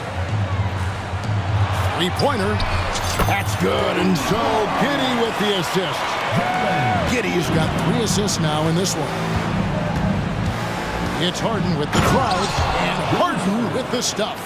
Crafty off the dribble. And the moment Harden gets an angle on you with his strength, it's over. Dort kicks to Giddy. 32 seconds left in the third. And here comes Harden, leading the fast break. And again, Los Angeles with the triple. For a number of seasons, Russell Westbrook has averaged double-digit assists. Here's Giddy. Banked in off the glass. And the Thunder lead by 12. And that's just taking advantage of some soft defense on that drive. Little resistance for him on the way to the basket. The 3 from Harden hits the three-point bomb. Harden's got 29 in the game. He has really made an impact from beyond today. That's another triple. Just think where they'd be without all the work he's done from the three-point line today. Williams for 3. And the last second attempt doesn't fall. And so it's Oklahoma City ahead. And a moment now as we take a look at our State Farm assists of the game. Yeah, an easy choice tonight. Look at the precision on this pass. Put it on a platter for him. This is why you preach teamwork. Some of the most spectacular plays are the ones where guys are feeding off one another. Fourth quarter of action is upon us. Thanks as always for joining us. Both Jalen and Jalen Williams are out there. One at the 3, the other at the 5. Josh Giddey is out there with Lou Dort. And it's Wiggins in at the power forward. It's the lineup in the game for Oklahoma City. And the Thunder with some changes. Holmgren, he's checked in for Williams. Gordon Hayward comes in for Wiggins. And Gilgeous-Alexander is subbed in for Josh Giddey. And Los Angeles will go for a different look here. Jones checked in for Daniel Tice. P.J. Tucker comes in for Amir Coffey. Leonard, he's checked in for Powell. And it's Paul George in for Russell Westbrook. And while we've got a moment, let's send it over to our terrific reporter, David Aldridge. David? During that last break, Coach Mark Daigneault talked to his team. Now, they've been happy with the way the team is shooting. He reminded players to keep taking those threes, that they've had some clean looks. When 3 goes in, it's always a welcome sight. Guys? Thanks, David. And a 3-level score. That time, SGA takes it all the way. George against Williams. George sets a screen for Harden. Back to George. There's the dish to Harden. And he drives in. And Harden with the stuff. And once Harden has momentum behind him, watch out. They love seeing the beard flush it down there with some power. Leonard against Gilgeous-Alexander. Dort finds Gilgeous-Alexander. And here's Hayward, 5 to shoot, and Hayward with the stuff.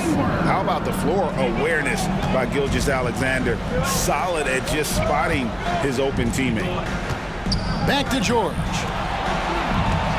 Tucker a screen, and it's George finishing it off. Never a bad idea to run the old pick play. You're right. And if it produces a slam like that, you'll probably see more of them. Especially if the defense is going to allow you to do it. Have to switch on that play. If you came to watch a scoring battle, you're in the right place. Yeah, both teams trying to close out strong. These are the fireworks that fans came to see. And the three-point shot really has been their best friend here tonight. He's been huge from deep. That's where he's done most of his damage. And if they need another three, he'll be the guy. And love Holmgren's rise and fire approach. This speaks to his level of confidence. And with it, Dort covering. Tucker. And Tucker slams it in. This is where Tucker's wealth of experience pays off. He is used to this. Gilgeous-Alexander against Leonard, and Gilgeous-Alexander throws it down. And that's a special play coming from the one spot. You know, his passing can take a backseat for that dunk. Wow. It just shows you the versatility. This guy can do a lot of different things for you. Woo-wee. The Thunder leading by 3. Holmgren with a screen on Leonard. A shot by Hayward, wide open, trying to answer back, but that 3 is off the mark. Los Angeles has gotten in the groove from three-point range. They are 4 for 4 since the third quarter ended. Jones finds Harden. Back to Jones. Shooting foul as the whistle blows. He'll shoot 2 free throws. It's going to go on Gordon Hayward. Nice work to get it inside and draw the contact. And so Jones nails both of them. And here's Gilgeous-Alexander. He'll bring it up for Oklahoma City. Fourth quarter of play, and over 3.5 minutes have gone by. Williams has a screen for Dort. Driving in, out to Hayward. Oklahoma City needs to get off the shot. And it's Gilgeous-Alexander missing. The Clippers trail. Leonard looking over the floor. Pass to Harden. Leonard sets a screen for Harden. Passes to George. And the Clippers call time here. They're behind by 1. 46 seconds left to play here in the fourth.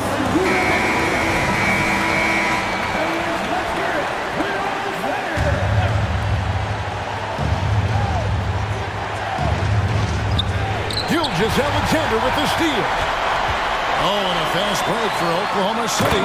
That is world class. Incredible shot with everything on the line coming through for his team. Here's George. Yes! No moment is ever too big for Paul George. He remains confident in the clutch. 30 seconds left in the fourth quarter. Holmgren sets the screen for Gilgeous-Alexander. Count it! Oh, staying cool in a clutch moment. Holmgren not letting his inexperience get the best of him. Leonard with the screen on George. Harden the pass to Leonard. Tucker with the ball. Money! Man, can you always depend on him or what to lead you to the right place with that pass? Money. And they commit an intentional foul. It's another one of those so they can get into the penalty. Had to foul, and on that occasion to stop the clock. That's the enemy in this situation. Fires from way outside. Can't get it to fall. So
here, Grant, with a lot of star power at the guard positions on both sides.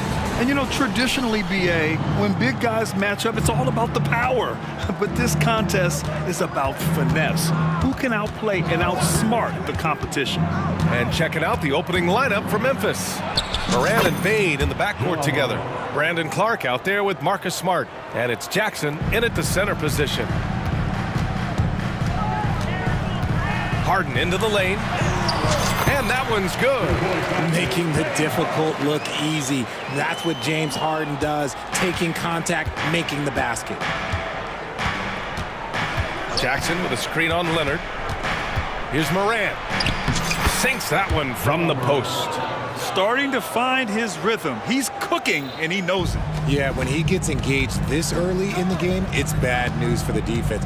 He can roll this start throughout the rest of the game. George passes to Tucker. Stolen by Bain. Jackson outside. And the dunk by Jackson. Nice job completing the break. Triple J gets the points. Well, Richard, since 2011, the Grizzlies have been very competitive, only missing the playoffs 3 times. Yeah, in 3 quick years, they were able to do a rebuild by creating a strong culture, drafting some incredible young talent, and allowing them to develop. Here's Morant after the Clippers picking up a basket just a moment ago. This man was under-recruited in college. Can you believe that? And Morant, he still plays like he's trying to prove something. Down low. Here's George. And the jam by George. And finding his teammate in stride, he led his guy perfectly. On the wing, Bain. Over Tucker. And misses it off the right side of the rim. For Los Angeles, they've gone 3 of 3 so far from the floor. Here's Harden. Oh, it's blocked by Jackson. You don't win Defensive Player of the Year unless you're extremely disruptive. Jackson was all over that. Here's Tucker. And slam dunk by Tucker. Just a textbook lead pass right there, putting it right where it needed to be. Here's Morant. And then Morant with the jam. And man, does Morant put on a show. He's got such insane athleticism. Harden against Morant. Leonard with a screen on Morant. Here's Harden. And the foul is called. He missed it, so he's got a couple of free throws coming his way. Recently, James Harden has brought renewed focus to his playmaking, Richard. Make no mistake, B.A., he's still a gifted scorer, but yeah, he's been facilitating way more, leading the league in assists, just reminding everybody how cunning his game is, that he can beat you with his passing. And it's a luxury to have a great shooter like him at the line. Very rarely see a miss. Morant, the pass to Jackson. Harden against Smart. Just 5 on the clock. 3-pointer. Rebound by the Clippers. Yeah, that's a shame, because I'm not sure the defense will let him get a shot that good again very soon. That puts him in the lead. George has got 5 points. Yeah, good luck stopping that. When PG is hitting the pull-up with his size and hops, you just got to tip your hat. Morant. Oh, there's Morant with the slam. What a finish. I mean, he just took over himself. What a show of power right there from the point guard. Man, sweet. A point guard getting up like that? Boy, that is special. And great range is a big part of why George is a high-level scorer. Los Angeles has gone 2 of 2 at the perimeter. Tucker, the pass to Harden. Tucker with a screen on Morant. And Harden with the slam. Let it move by Harden. Okay, I see you throwing it down on top of the defense. Here's Morant. And then Morant with the jam. He'll put you on your heels in a hurry. Morant slicing through the D. Jones sets a screen. 3-pointer, Harden. The rebound by Jackson. And so Jackson Jr. will bring it up for Memphis. Trailing by 4. And for some reason, he decided to foul there. Yeah, B.A., that's an odd move. Maybe there's something else behind it. I mean, I'm just not sure what he was thinking right there. I mean, he needs to get his head in the game. 52 seconds left in the first quarter. Here's Morant. Morant with the slam!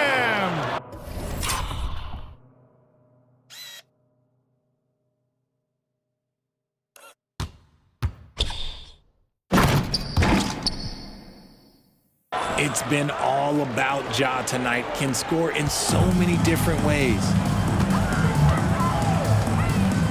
Tucker with a screen on Moran. On the wing, Harden, pounded by Moran. Harden, good. And you like the balance here, not just falling in love with the three ball. Moran against Leonard. Morant, the pass to Jackson. Oh, big finish! Wow. Okay, I see you. You're taking a little bit of a risk when you get that fancy, but Jackson, he's got the bounce to pull it off. Moran against Harden. Leonard with a screen on Moran. Harden, the pass to Leonard. Just 3 on the clock. Ooh, and Leonard throws it down. Capable of playing either guard position. Harden's sense for when his teammates are open is ridiculous. Timeout call, Memphis.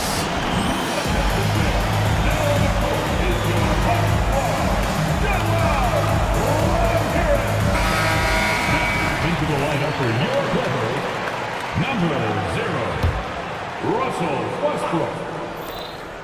Gets it off. James Harden. He's been the guy making things happen for Los Angeles. He put together 10 points in the quarter. And don't go far. We'll be right back.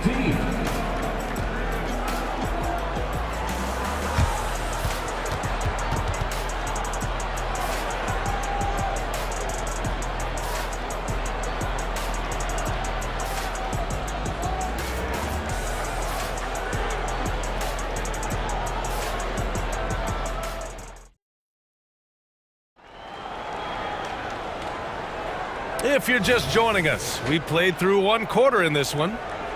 And let's quickly check out the scoring breakdown here for the Clippers.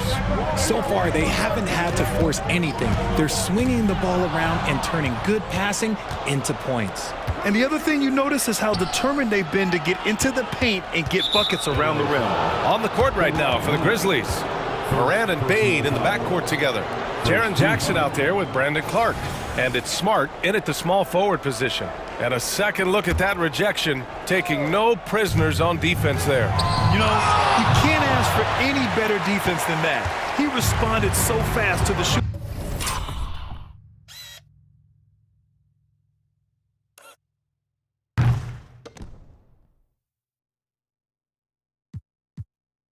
And it stifled him. You know, over his career, Paul George has racked up more than his fair share of accolades, Grant. Well, he's a fixture at All-Star Weekend, that's for sure. Now, he's made the All-Defensive team more than a few times. He's had an outstanding career. Norman Powell.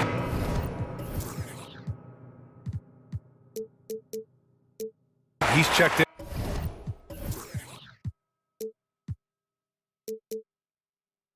And for the Clippers, the Grizzlies also with a sub. Jackson is checked in. Now Westbrook.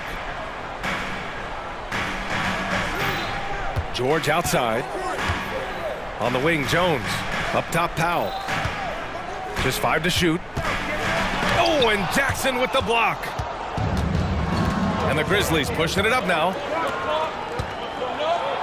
And Morant gets it to go on the assist from Bane. Morant's got 16 points now. That's a guy you want taking shots, a quality offensive player. Jones with a screen on Smart. It's George with the drive. Jones, the pass to Tucker.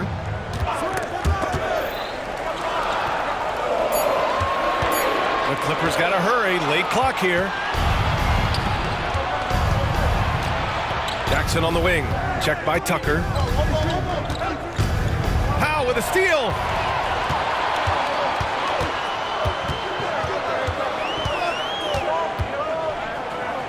We're about a minute and a half into the second quarter now. George for 3. The Grizzlies pull it in. He is just so deadly from out there. You expect that to fall. Here's Morant.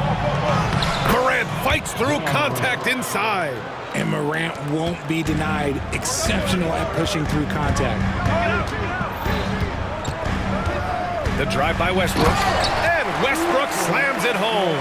Oh, there is nothing more fun than putting a big guy on a poster. That is the definition of an aggressive play. To the inside. And Smart goes up strong at the rim. Well, Richard, you had 4 finals appearances and faced some legendary competition in each one. Yeah, I went up against Shaq and Kobe, Duncan and David Robinson, Durant and Curry. That's why I lost 3 of them. But I was a part of the greatest championship ever in 2016, beating those 73-win Warriors. 4 on the clock. Tucker, no good. For Memphis, they've gotten 3 of 4 field goals in the second quarter. Smart looking around. He's looking good. 2 buckets in 3 attempts. Yeah, well, Marcus Smart, when you talk about basketball IQ, those are one of the things that he does. Sets a good pick, gets himself open. Time called here. Los Angeles decides to talk it over.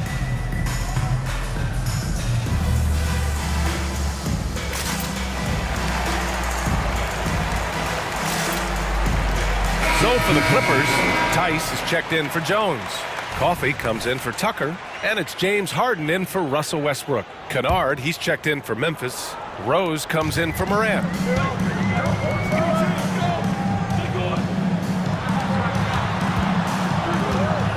Powell in the post, defended by Kennard, and that one drops for him. Powell's got his first points of the game. That's been the story of their offense so far, getting a number of looks from point-blank range. All right, time for an injury report. All right, let's check in with Allie LaForce to see how Kawhi Leonard's doing. Allie. I just talked with the Clippers head athletic trainer. Unfortunately, the injury looks pretty serious. Okay, thanks for the update. Good to get that information. Now we know how things are coming along, Grant. That's true. It's the uncertainty factor with injuries that can be so hard to handle. And you never want to speculate. So it's nice for us, and especially his teammates, to get some facts. Let's check in with our reporter, Allie LaForce. Well, James Harden is not worried about his legacy. He said, quote, "I'm going to be remembered in basketball. I'm one of the people who changed the game. Honestly, the only thing I'm missing is a championship."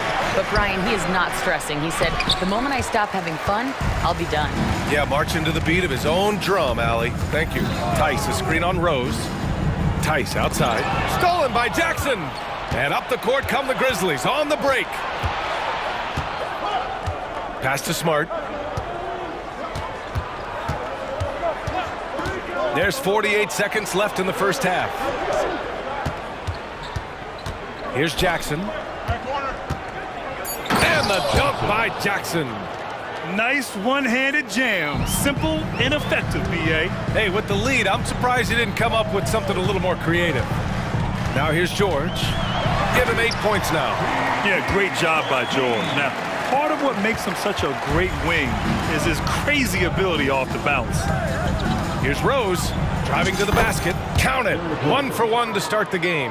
Breakdown for the defenders, and you can't ask for an easier bucket than that. With the crossover, and Harden with the slam. Just an absolute master at creating separation. That is a nice move by Harden to free himself up. Rose against Powell. Here's Rose. Here's Kennard. Oh, and the release was before the buzzer, but it's off target. And the first half comes to a conclusion in a game that's been very close so far. It's the Grizzlies. They lead by 3. And we'll step away briefly, but get you right back out there for the start of the third quarter, right after the break.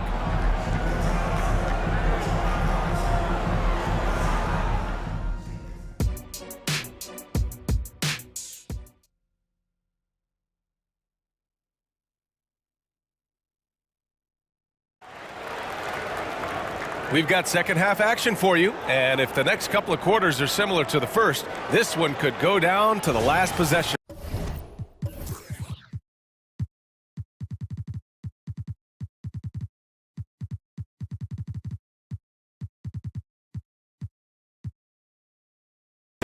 Oh, a fantastic game from Ja Morant in this one.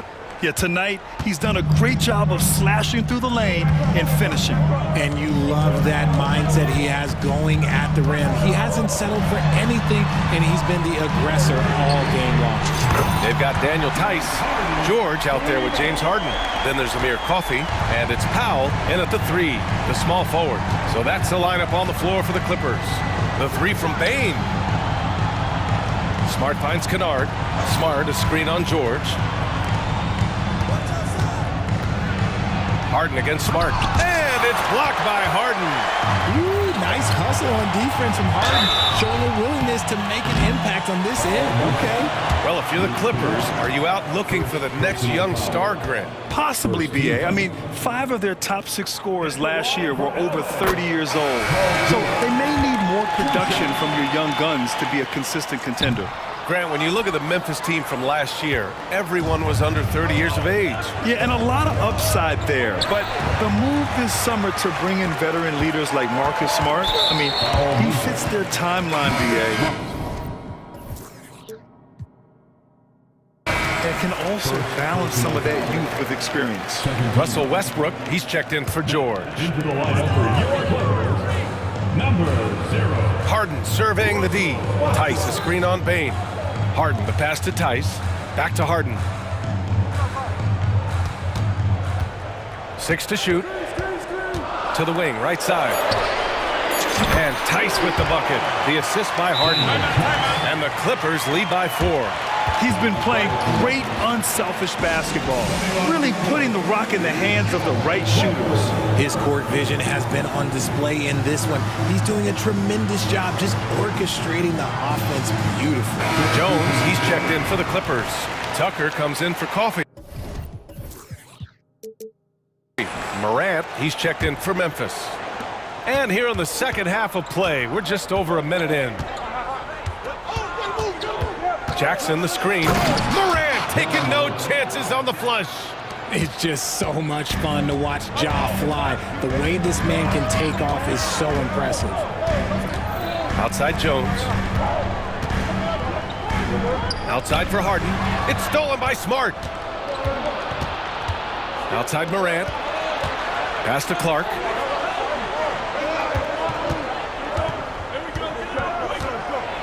Oh, Clark with the slam. And that's gotta hurt. A turnover for a free run at the rim. And now we know who has the momentum. That's the last thing you need to happen down the stretch. Let's see how they respond to the devastating punch. Jones, and it's blocked by Clark. Morant against Leonard. Jackson finds some space. And a great assist by Morant as that one goes. And you see the unselfishness from Morant, wanting to share that ball with any open teammate. And Richard, Ja Morant, one of those guys that seems to always be working hard on his game. So much fun to watch. Yeah, he looks to improve every single year and still believes he can get even better than he is now. The skill, the grace, Morant. That first step of Ja, he's one of the few guys that's not only quick, but fast. And this man is lightning fast. Back to Harden. Jones with a screen on Smart. Harden against Bain. Harden into the lane. And then Harden with the jam. Okay, I see the explosion. Look, Harden never ceases to amaze me. 2 minutes remaining in the Morant, the pass to Jackson. Morant with it, and it's Leonard picking him up. Back to Morant. Ja, oh my goodness! Did you see that? Bring it out the hammer! Now that's how you finish. This is what teams try to do with Morant. Get physical, make it difficult, but he just continues to figure it out. And then Harden with the jam. And you have to love it. The floor general taking things into his own hands. Just the aggression they're looking for, man. No doubt. That's the kind of play that can energize the whole team, and they will take it in a close game like this. What a finish. I mean, he just took over himself. What a show of power right there from the point guard. Man, sweet. A point guard getting up like that? Boy, that is special. Shot clock at 6. Harden against Smart. Leonard for 3. Yes, and a nice assist from Harden. Harden's got his 5th assist in this one. Their strategy has been pretty simple here in the second half. attack from three-point range. And you see this so much more nowadays in the NBA. Teams putting a larger emphasis on jacking up threes. Harden against Smart. Right side Harden. Leonard outside. Smart against Jones. Tucker with a screen on Bain. Westbrook, the pass to Tucker. And it's going to be a 24-second violation. They turn it over. And that is an absolute heartbreaker of a turnover. In a close game like this, that might be enough to impact how it ends. Tice is checked in for the Clippers. Paul George comes in for Harden. And the Grizzlies call time here.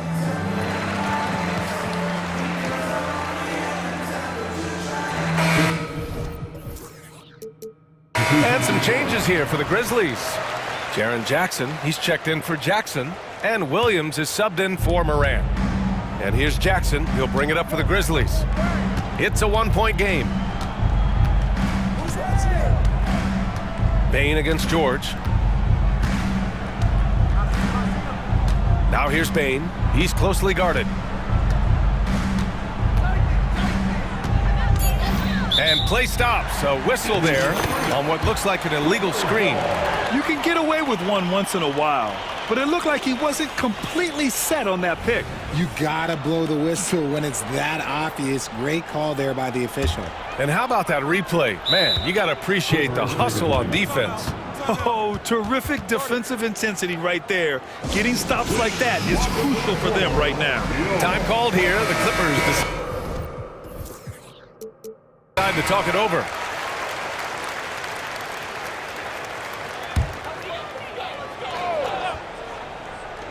Five ticks left in the third. George, a deep three. Oh, no good on the last second attempt there. Ja Morant, he's feeling it tonight and has been the driving force for Memphis, totaling 20. 3 tense quarters behind us. One more to go. Thanks for being with us as we get ready for the fourth.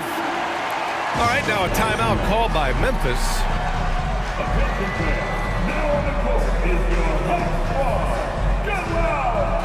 Gives us a chance to catch up with Allie LaForce. I was able to listen in on what Taylor Jenkins had to say to his team. He pleaded with his guys to keep their emotions in check, saying, you're battling right now. Continue to play smart. Don't try to be a hero out there. Play for one another. Guys, let's see what happens. Okay, thanks, Allie. On the court for Memphis. Morant and Bain in the backcourt together. Marcus Smart out there with Brandon Clark. And it's Jackson in at the 5, roaming the paint. Outside Harden.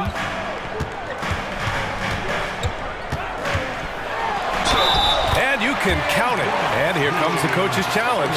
He disagrees with the foul. He does not hesitate to ask for a second look. It's a pretty heated game. Every call matters. And even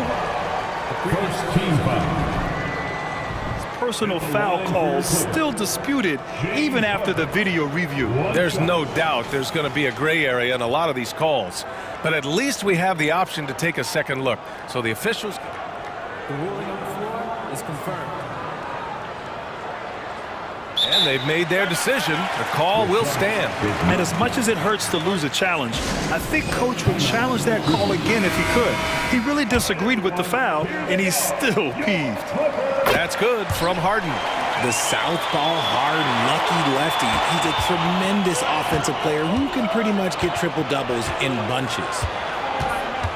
Jackson with a screen on Leonard, and it's Morant off the drive. And then Morant with the dunk. And you have to love it. The floor general taking things into his own hands. Just the aggression they're looking for, man. No doubt. That's the kind of play that can energize the whole team, and they will take it in a close game like this. George finds Leonard. Clock at 6. Outside Harden. Shoots over Morant. Harden misses. Ooh, he really came close to leveling the score there. You love the intensity out there right now. Close game. Both teams leaving it all out there. From deep, Morant. Jones grabs the board. The Clippers trail. Outside Harden, outside Jones. Jones with a screen on Bain. And so they choose to intentionally foul. The Clippers call timeout. At this point in the game, fourth quarter, it's always important to stay focused.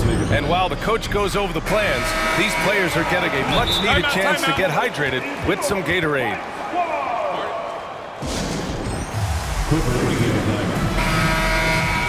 Here come your Clippers breakers. Let's give it up for them.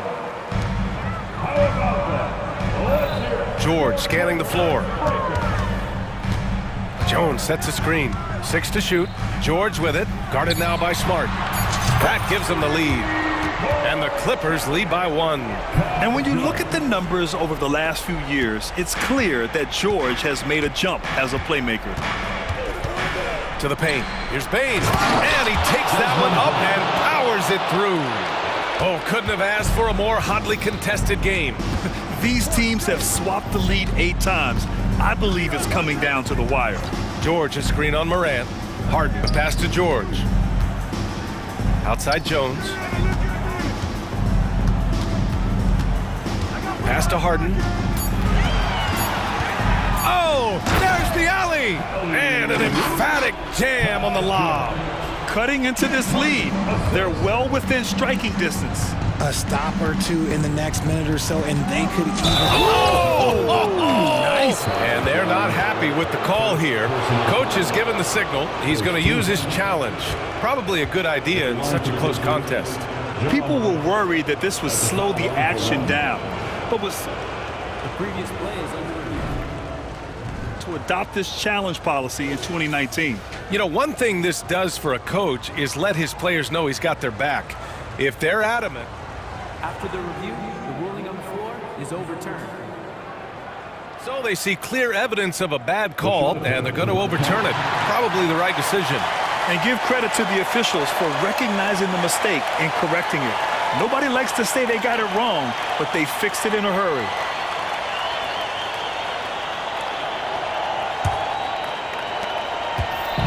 And here's Harden. He'll bring it up for the Clippers. From deep three-point range, from beyond the arc, and then some. Harden's got 15 points in just the second half. Morant against Leonard. And then Morant with the jam! I don't know, but it seems like Morant's got springs or something in his shoes. Tucker with a screen on Morant. On the wing, Harden, guarded by Bain. And here's Harden. Pass to Tucker. Fires the three. And Morant clears the board. The Grizzlies have gotten 5 of 6 shots to go in the fourth. And Smart nails the triple. He's played in so many big games in his career. Marcus Smart is locked in for that big moment. And the officials will call the illegal screen here. You're not going to fool the officials too often on an illegal screen. That's a very avoidable turnover. You gotta focus on the details. Morant surveying the floor from the arc. Oh, Morant sinks the triple. Consistency from deep is going to be the biggest determining factor in Morant's ceiling. If he gets that, I think we're going to see some MVPs in his future. It's George on the drive. Pass to Harden. And stolen by Morant. And 1:01 left in the fourth.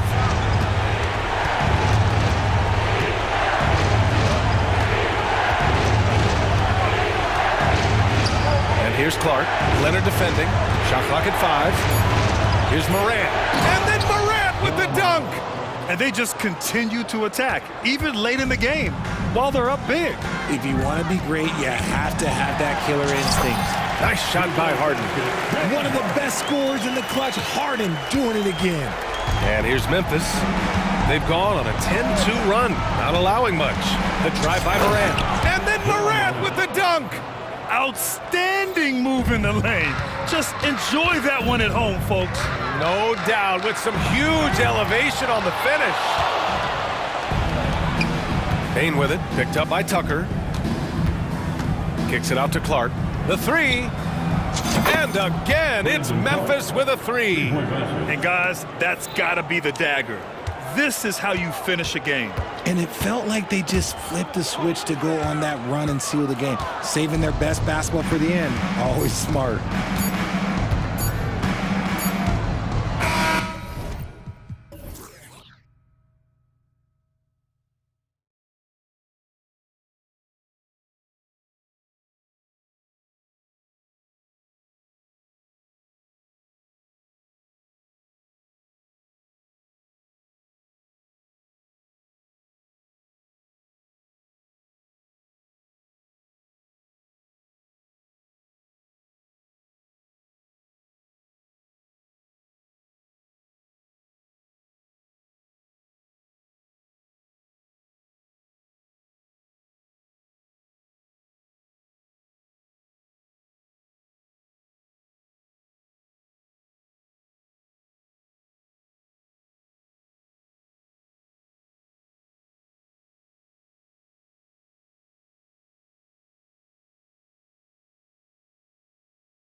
points tonight. Not much scoring, Greg. Each of these teams are excellent defensively. Tell us why. Well, defense starts with effort, and all of these guys really compete. They take pride in that defensively, and boy, you love to see it. And now the opening lineup for Boston. The wing pairing, it's White and Brown. Tatum out there with Porzingis, and it's Holiday in at the 1 spot. Now here's Morant. Jackson a screen on White. Morant drives in and finished off by Morant. Watching Morant drive is like watching lightning move across the sky. If you blink, you might miss it. Morant against Holiday. Tatum kicks to White. Tatum with the screen on Bane. There's the triple. And Desmond Bane pulls it down. Inside. Here's Clark. Good. And the nice assist from Morant. This is the mindset Clark has. He's opportunistic and really has an awareness of when to attack in transition. Now here's Brown. Porzingis sets the pick for White. Holiday with the 3, sinks the triple. You can't just stop when there's a pick set up. Gotta fight over it as a defender. You know exactly what that takes. It takes energy, it takes activity, it takes intensity. Yeah, that's fire right there. Morant practicing for the dunk contest. I see you, young fella. Tatum, rebounded by Jackson. Very dangerous to leave a guy like that open. Lucky break there for the D.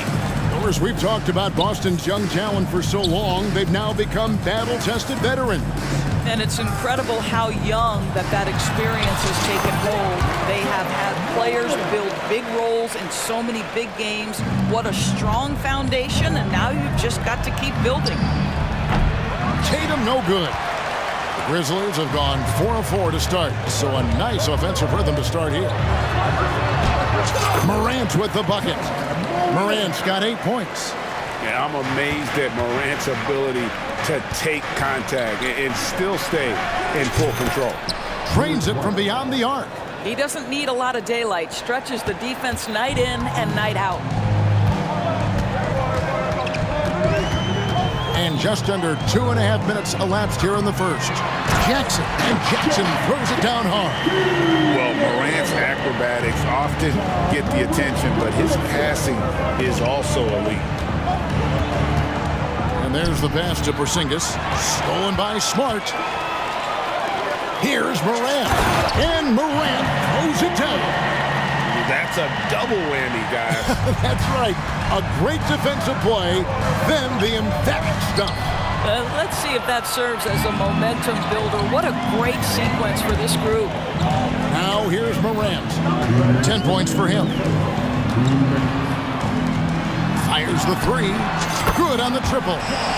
13 points in the game. Yeah, we're seeing some fireworks from them already. Well, what I love is the game plan has been solid from the opening tip, and guys are making their shots. That's critical. The real come at us, and we're coming right back at you. And you would expect nothing less from these two, taking pride and making plays. Outside, Bane. Jackson has the open look. Good, and the nice assist from Morant. Jackson's got his second bucket of the game to go. And he's proven he can make this shot. Jackson, the D has to respect his range better than that. I tell you, this guy is capable of some amazing finishes. Jason Tatum, my goodness. No doubt, Greg, Jason Tatum is an all-NBA player, and this guy continues to improve. And JT's scoring average increasing in each of his first 5 seasons. I just love how he gets to the line more, being more aggressive. Tatum was the guy on the finals team at just 24 years old. And again, it's Memphis with the 3. And how about the catch and fire there from Morant? He's got the endless confidence in his abilities. Porzingis with a screen on Clark. And foul on the shot, so he'll get a chance at the line. And you talk about a tough matchup, Doris, for teams against this one. Kristaps Porzingis. He is a tough cover. Yeah, listen, Kev, this guy has that rare combination of both size and skill, increasingly more efficient, and when he's healthy, he's really been a problem. Now here's Morant. He's got 18. And a lot of contact on that one, so he'll shoot 2 here. That one on White. And going up strong inside demonstrates confidence. Morant not afraid to get physical. And he sinks the second. There's 25 seconds left here in the opening quarter. Over in the corner, White. Brown sets a screen for White. And finished off by Brown. Yeah, Brown makes himself the best option in the pick and roll there. That's beautifully done. There's Morant. 19 points in the game. Jackson a screen on White. Morant passes to Jackson. 1 second left. Oh, he hits the buzzer beater. One eye on the rim, one eye on the clock. And so it's Memphis, looking at a 13-point lead heading into the next quarter. They've been putting on a clinic in the paint. Shots are falling with regularity, and they are pounding it down low. And we'll be right back after this. And glad to have you with us, folks. Second quarter of basketball. This game has not exactly been neck and neck, but plenty of time left in this one. And what do you guys think so far about the offensive approach for Memphis? A huge part of their offense, pushing the ball, looking for fast break opportunities, always a good idea. The other thing they've done a great job of so far is getting offense off of their defense, forcing turnovers, then quickly converting. On the court right now for the Celtics. The wing pairing, it's White and Brown.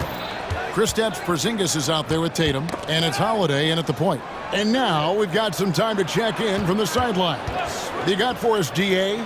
Well, thank you, Kevin. Desmond Bain went to a small high school. He says, I was the biggest guy every game I played, so I was just getting to the rim. I didn't know how good of a shooter I was until I got to college. Now in the NBA, where does he rank himself? He says, other than Steph Curry, you're going to have to show me someone better. Kevin? Oh, David, I love the confidence. Thanks so much. Love to see Derek White go right up with it off the catch. No doubt right there. Just get the jumper flowing. Hey, Greg, gritty is a word that is often used to describe the Grizzlies team. And I think it applies to this unit as well. These guys are all tenacious and hungry. They play every game with a healthy chip on their shoulder. They love to compete. Outside Holiday. He's off on that one. And Clark has got the ball here for Memphis. They've led by as many as 14 points. And guys, we talk all the time about making the extra pass. Clark there proving how important that concept is. And now the first timeout called here for Boston.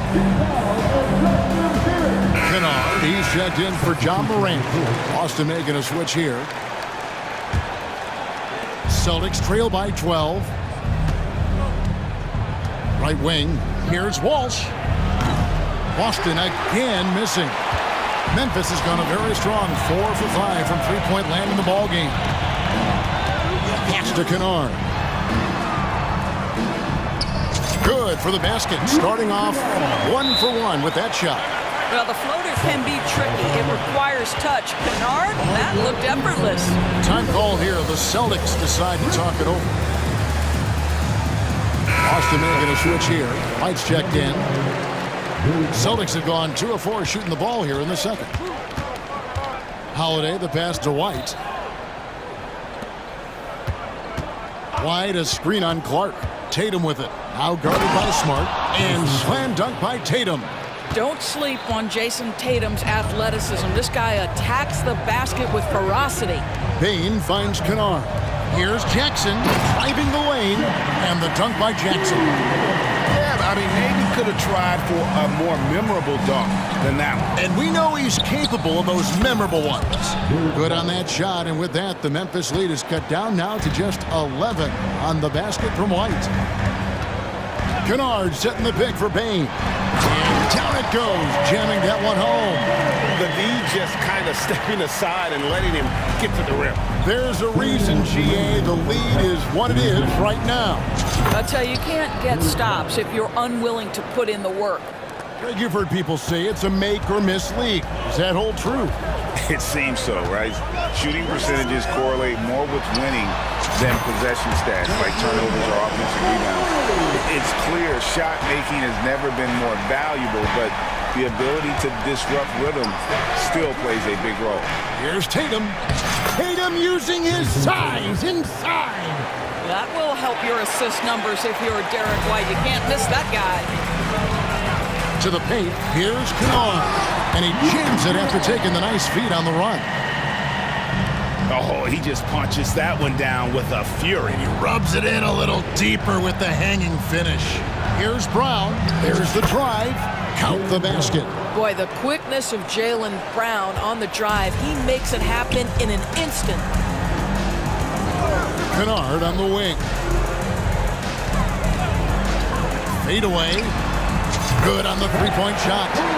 Kennard's got the lead up to 14 now for the Grizzlies. Oh, the defense has to stay attached to him on the perimeter. Time called here. The Celtics decide to talk it over. And as the coaches go to the clipboard to outline their strategy during the timeout, the players getting a chance to rehydrate with some Gatorade. That's key to staying fresh all the way to the final whistle. And Kevin, it really is. And every one of these players knows it. They're all making sure to stay hydrated. It's impossible to play your A game if you're not getting enough to drink, especially towards the end of games when the physical toll of a long contest really starts to add up. Here's Bain, and it's thrown down hard with both hands. You gotta love his hustle, leaving the defense no time to react. The finish and transition, nice and easy. And here's Tatum for three. Count that as his fourth basket of the night. Just 7 shots to get there. How about that? The quick feet, quick thinking makes the play an easy one in screen and roll action for Jason Tatum. Shots good by Kennard. And an eye for an eye. Both teams working to stretch the floor. Well, that three-point shot just gives you so much room to operate on the offensive end. Brown, and it's Boston with another. Sweet little mid-range from Jaylen Brown. That three-level scoring coming into play. And the powerful one-handed slam. And giving up some inches inside, but makes up for it with an aggressive style. Well, he's attacking, he's forcing the issue, and that's simply stated a terrific play. Yeah, he just punched the ticket on that one. That'll get the job done. Powerful two-hand jam. And so it's Memphis with a 14-point lead as we bring the quarter to a close. And we'll see if they can keep up their tremendous shooting they've been dialed in so far from the field. Back right after this.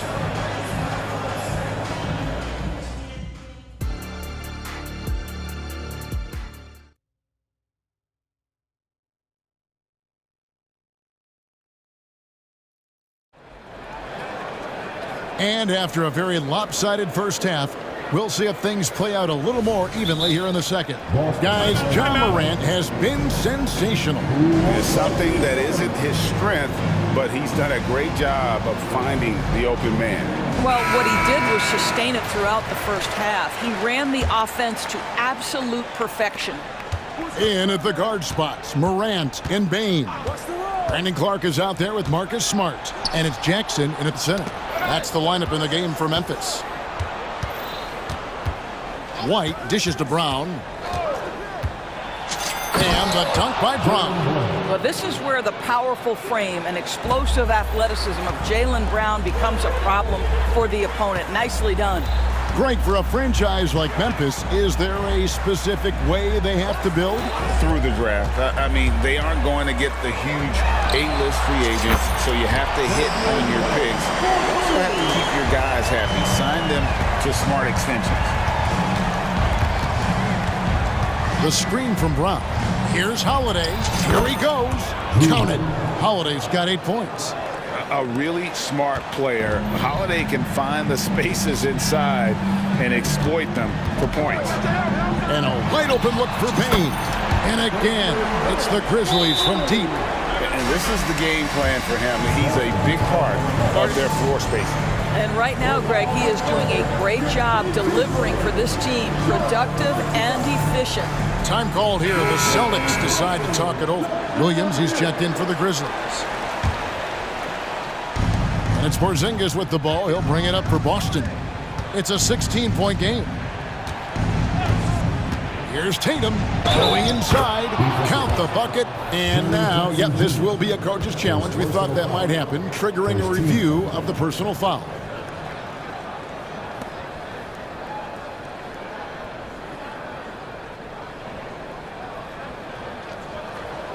And this is the time now where the officials can review in closer detail what constituted the original. The previous play is under review. A lot easier to determine. Indeed, and the one thing with replay review is that when you see the slow motion replays, The ruling on the floor is overturned. and how fast the action really is and how hard it can be sometimes, you know, Greg, to make the right call. And the announcement on the review is that the foul was called in error. So they have determined to overrule the original call. And guys, this is what it's called about, getting the call right. And I think in this case, the video review showed that while it was a tough call to make on the floor, they got it right with the review. Brown against Smart. To the middle. Here's Tatum. Brown with a screen on Morant. Holiday gets the bucket. Holiday's got 4 points this quarter. You want to be an NBA point? Take notes on Holiday running that pick and roll. Sometimes taking it yourself is the best option. Morant finds Jackson. Back to Morant.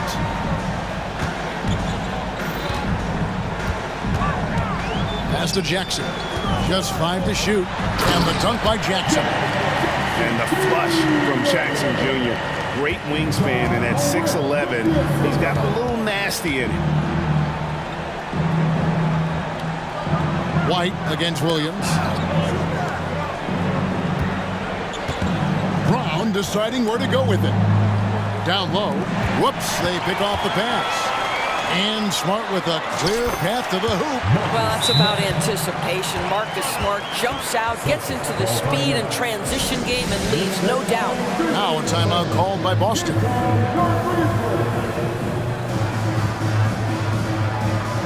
The Grizzlies making a switch here. Cannot.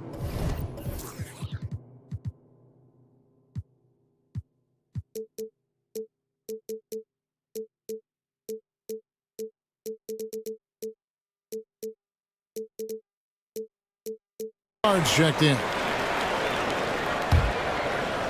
Well, we're into the third quarter, just over 2.5 minutes played.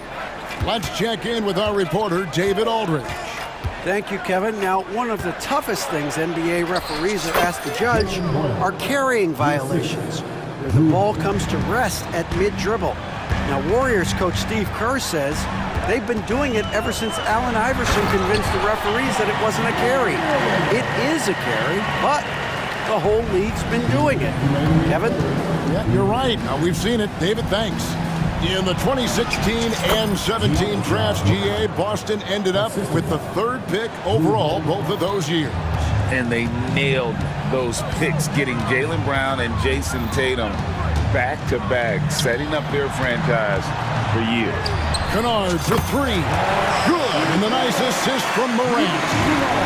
Morant's got 6 assists now in the game.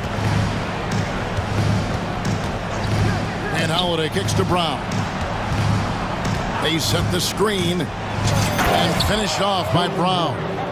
Oh my goodness, Brown finishes off the drive, not simply laying it in, but a message of authority on the dunk. Kennard with a screen on Holiday. From downtown, Kennard's shot is off. And he didn't punish them for the weak coverage there, but they can't count on him to continue missing. Brown wide open, he fires. Cans it from downtown. Brown's got 9 points now in just the second half. And the Grizzlies call their first time out of the game. Adjustments are a part of the game, and the coach sees something he doesn't like here. Well, this is a chess match. Looking ahead a few moves and trying to execute toward that. Some changes for Memphis. Jackson, he's checked in for Jaren Jackson. Clark comes in for Williams. And it's Rose in for Morant. The Celtics also changing it up. Jason Tatum comes in for Brown. And it's White in for Mikhailuk. Luke Kennard is known for his three-point shooting ability, big-time corner delivery. Tatum setting the pick for Holiday. To the inside.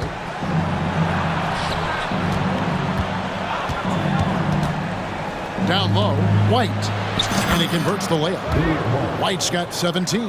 A sneaky good scorer. I don't know that you define Derek White as a scorer. He's sort of jack of all trades, but boy, he's cooking right now. Smart with the ball. Now guarded by Tatum. Launches a three. A putback. He hangs in there and cashes in on the second chance points. Kennard's got 8 points here in this quarter. Always better to be lucky than good when it comes to offensive rebounding. And unless you're as good as he is, then those tip-ins are all about skill. The shot by Holiday, no good. Here's Clark. Great D that time from Tatum. Well, this is the kind of shot we've come to expect him to make. He's got to be upset with that one. Well, through 3/4 of play, down double digits. And a worthy candidate tonight as we take a look at our State Farm assist of the game. And he's always been the favorite to bag this honor. These kind of feeds are his bread and butter. Well, this is why great point guard play is so critical in today's NBA, and you see it right there on display. And there have been two very different performances from these teams today as we get going in quarter number 4. On the court for the Celtics, they got Porzingis. Derek White is out there with Holiday. Then there's Jason Tatum. And it's Walsh in at the 3, the small forward. Outside Tatum. Looks for Holiday, gets it to him. Tatum with a screen on Rose. Gets the three-pointer to fall. A solid outside game. Holiday has good lift on his J. And at 6'4", he can get his shot off against just about anybody. Kennard's shot is off. That is fantastic defense on one of the best three-point shooters in the league. Didn't give him an inch of room.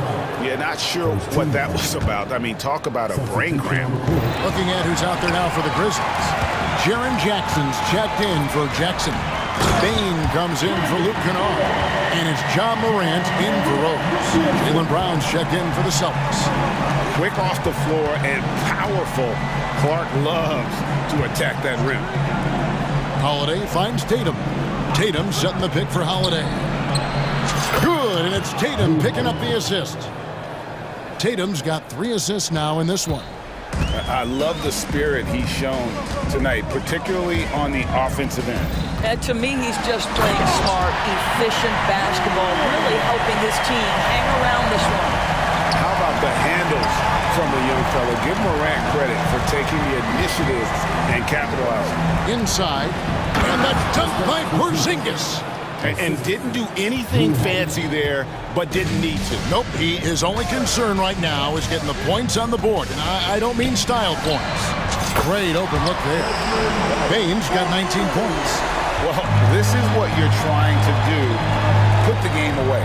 And he hasn't forced much tonight. I love the efficiency he's giving to them. Knowing it's his responsibility to find open teammates. Holiday, nice job setting the table there. Here's Morant. And Morant throws it down. Haven't we seen that a few times today, guys? I mean, their defense has got to have a little bit more toughness in it. Brown sets a screen for White to the middle. And the dunk by Brown. That's an excellent decision. Playing in the pick and roll, just understanding where the windows are, delivers it right in the pocket. Here's Morant. And Morant throws it down. That's a finish he'll be bragging about for a while. As he should. Very impressive.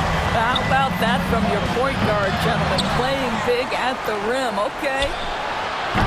Porzingis can't hit. And the Grizzlies leading by 18. It's Morant with the drive. Slammed off. And so the coach's challenge here comes into play. The coach protesting the personal foul call.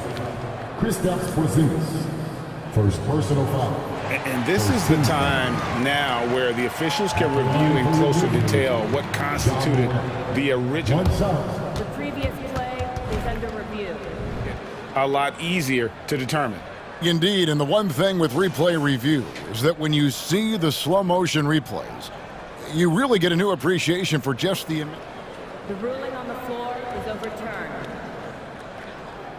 How hard it can be sometimes, Greg, to make the right call. And the announcement on the review is that the foul was called in error. So they have determined to overrule the original call. And guys, this is what it's all about, getting the call right. And I think in this case, the video review showed that while it was a tough call to make on the floor, they got it right with the review. Boy, you get a real glimpse of the explosiveness of Jaylen Brown. What a big-time finish. To the paint. The kick out to Bain. And again, it's Memphis with the three. Unwilling to let up even for a moment. That's his killer instinct, just fanning the flame. One thing I enjoy is watching players who don't pay attention to the score. You lock in on the moment and play the right way. And guys, what we saw here tonight is one side having everything going for them. Huge margin of victory for the Grizzlies. This was a very efficient offense tonight. And they found a way to get their shots to go down. A little luck didn't hurt. A lot of their 50-50 shots fell their way. And when you look at the huge impact he had, just a monster game for Ja Morant. Every time he shot it, it seemed like it was going to drop in. And if it didn't, everyone was surprised. The three from Porzingis drops in the tray. Well, this is what they needed earlier on. At some point, it's too little, too late. Yeah, but then again, this run came against a team that may have felt it had already won, and you get the sense it let its guard down. He muscles it in through the count. And so the coach's challenge here comes into play. The coach protesting the personal foul call.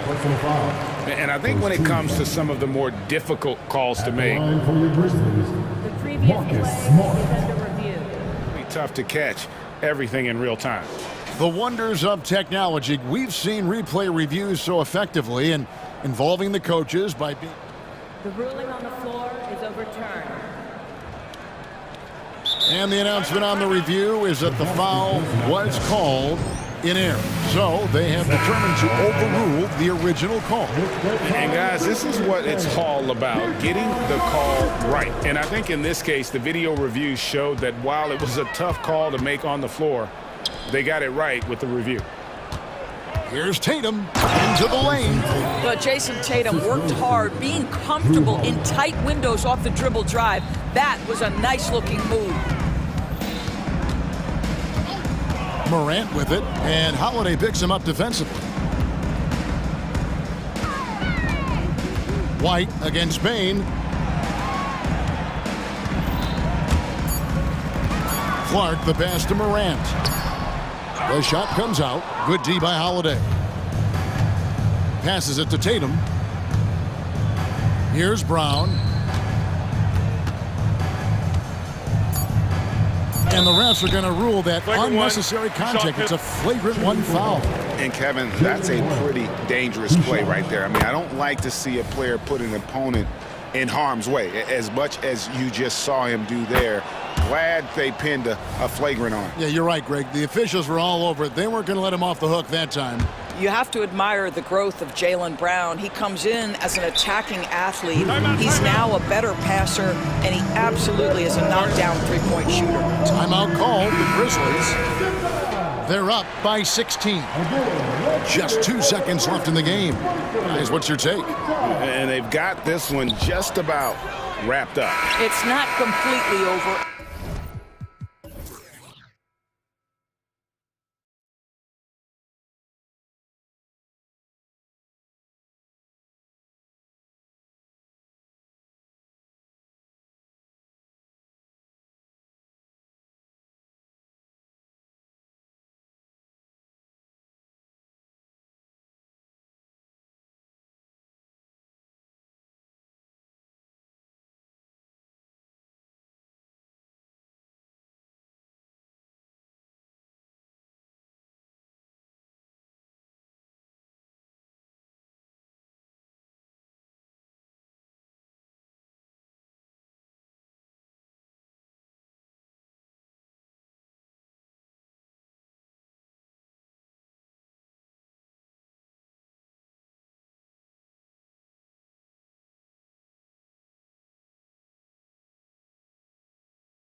front courts in this one. Both teams very skilled at the 4 and the 5, Clark. And you know what? It's a nice contrast in this age of small ball and positionless basketball. It's good to see the front court players thriving and making it happen. And let's take a look at Boston's starting lineup. White and Brown are the 2 and the 3. Kristaps Porzingis out there with Jason Tatum. And it's Holiday in at the point. A capable floor general. I love watching Anthony set up his teammates. Here's Holiday following the bucket by the Magic. Outside Tatum. Back to Porzingis. 6 on the shot clock. Always a nice way to start. Makes his first one. Inside, Porzingis has a lot of advantages. He's stronger than he looks, and we know how tall he is, north of 7 feet, and he's got a super soft touch. Foul beyond the arc, and he almost hit the shot. He'll go to the line for 3. And talk about a star from day one, Clark. Paolo Banchero. You know, B.A., I love this kid's game. He's got great confidence, terrific body. He's relentless, plays with a lot of energy, and offensively, there's not much he can't do. I mean, he rebounds, he competes on defense. Boy, I like a lot about this young man's game. You know, once in a while, a guy will come into the league and just hit the ground running. Banchero was a star from the first week. Holiday. Oh, and makes it with the kiss. Just taking it right to the rim, and no one was there to greet him. Well, this early, they should be showing a lot more energy on defense. It's not there. Anthony misses. Got the ball where he wanted it, but then got swarmed. Holiday passes to Tatum. Inside. Uses the glass to finish the layup. Tell you what, Tatum using his length for positioning inside, able to operate well in the paint. Here's Wagner. Uses the glass on the layup. Wagner's got his second basket of the game. Starting to find his rhythm. He's cooking, and he knows it. And you know what? They're going to keep using him. I mean, he'll be the centerpiece of their offense today. You can bank on that. And here's Brown for 3. Count it. 1 for 1 to start the game. When JB is on from here, it really boosts his team. And here's Anthony. Pass to Wagner. Out to Anthony. Back to Wagner. Anthony outside. And they waste no time getting those 3 points back. Man, this is just fun. These teams are trading threes back and forth. Nothing like answering back. One team gets 3, you fire 3 of your own. Boom. Now here's Holiday. And finished off by Tatum. This is why guys love playing with Holiday. I mean, because of how unselfish he is.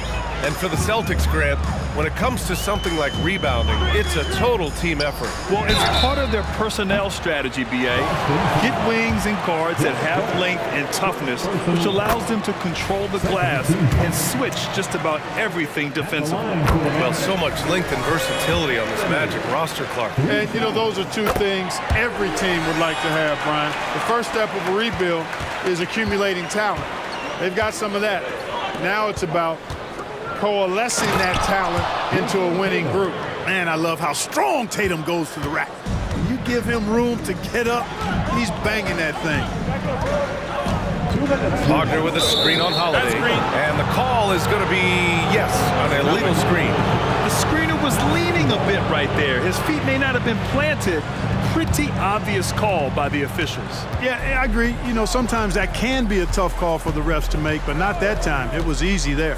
There's Tatum with the 3, and the Celtics another 3. Really smooth release from Tatum on that 3.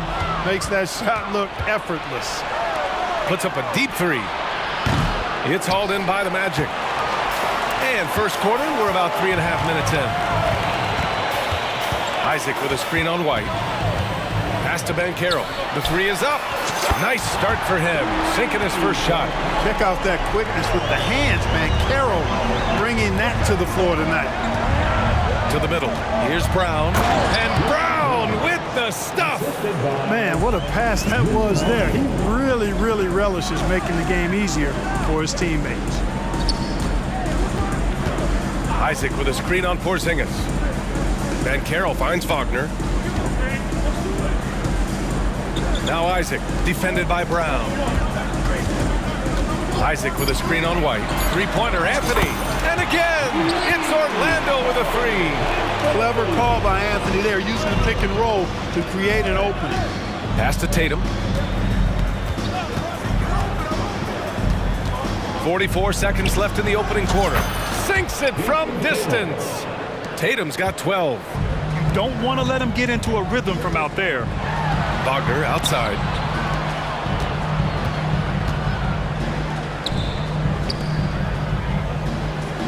Mancaro with a screen on White. Up top, Mancaro. Puts it in off the killer crossover. He has 6. That is a terrific move, Mancaro. Ball on the string, showing no mercy. Outside Holiday. White on the wing. Back to Holiday. Here's the three. No luck on that one.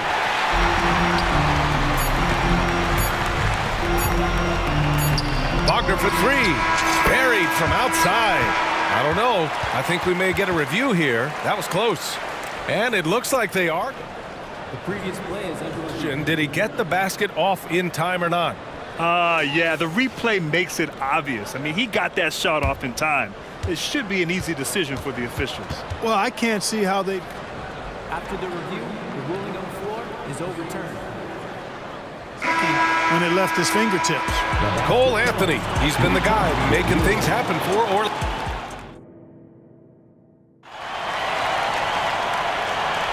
And some good action in the books as we get back to a game that's been pretty close so far here. All right, guys, let's get your take on the scoring breakdown for the Magic. Yeah, their early focus on outside scoring has paid off. They're finding plenty of points from three-point land. They've also displayed a real unselfishness as a team, moving the basketball well, sharing the rock, and giving everybody a chance to participate in the offense. In the backcourt, it's Anthony and Suggs. Isaac and Wagner make up the forwards. And it's Mancaro in at the 5, roaming the paint. That's the group starting the second quarter for the Magic. Pass to Brown. Ooh, Brown inside. Hey, he's more than just a shooter. Working to get the high percentage buckets. Nicely done that time by Brown. Orlando calls timeout. Harris is checked in for Isaac. Tatum, he's checked in for Boston. And here's Anthony. He'll bring it up for Orlando. And over the years, one thing we've seen from Drew Holiday, he is clutch. He sure is, B.A., and not just at the end of games. I mean, he typically does whatever his team needs him to do to get a win. He can dominate from tip to the end of the game, or he can simply beat you with his competitive spirit.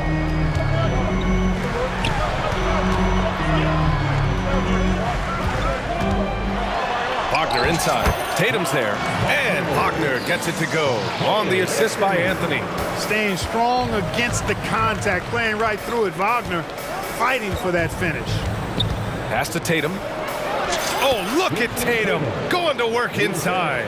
And once more this half, they find a way to get great position inside. And an intentional foul right there. I mean, I'm just not sure what he was thinking right there. I mean, he needs to get his head in the game. Yeah, yeah, completely a brain fade. I don't know where that came from.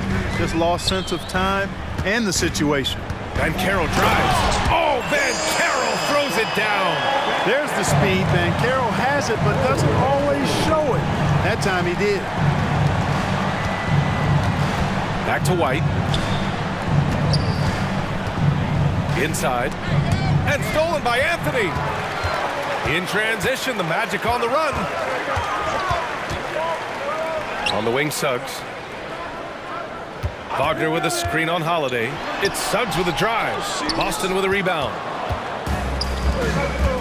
White, the pass to Porzingis. Now here's Brown. Holiday, a screen on Harris. Brown finds White, and there's the call on Banchero. That's his first foul. The Magic making a switch here. Fultz is checked in. And the Celtics call time here. Well, Clark, we're over a decade now with the restricted area on NBA courts. How much would that have changed things during your day? I think quite a bit because the game was played closer to the bucket.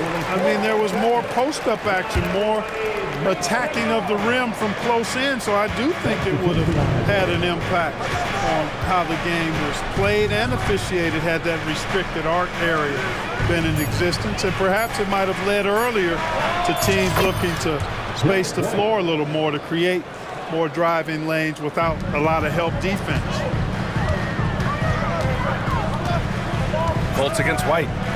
Fultz passes to Houston. Harris outside. Banchero outside. Pass to Fultz. Count it. 1 for 1 to start the game.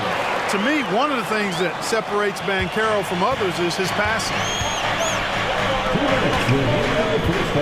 Outside, Brown. A minute 53 left to play in the half. And he was fouled in the act of shooting. Opportunity for a three-point play here. That'll send Jaylen Brown to the free throw line. It's going to be on Gary Harris. The Magic making a switch here. Isaac's checked in. That one drops. He ties it up.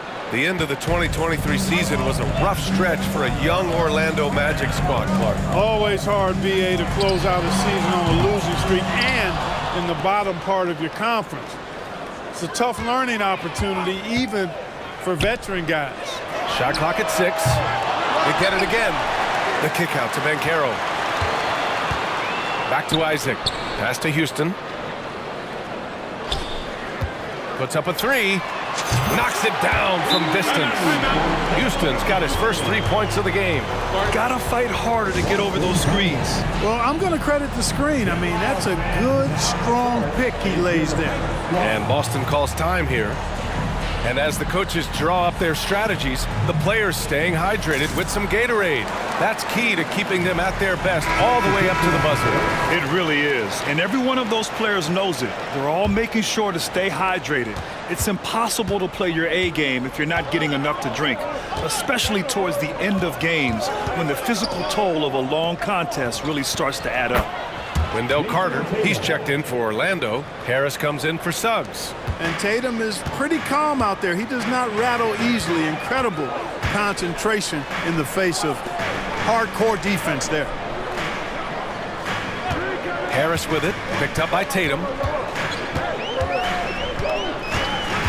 Harris outside.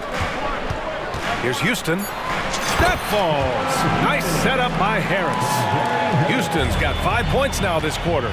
Surveying the floor, Gary Harris recognizes when his teammates have open looks and gets it to him. Porzingis for 3. And the Celtics another 3. This team looks to him to score the ball. They feel good when he's taking the shots. Pass to Houston.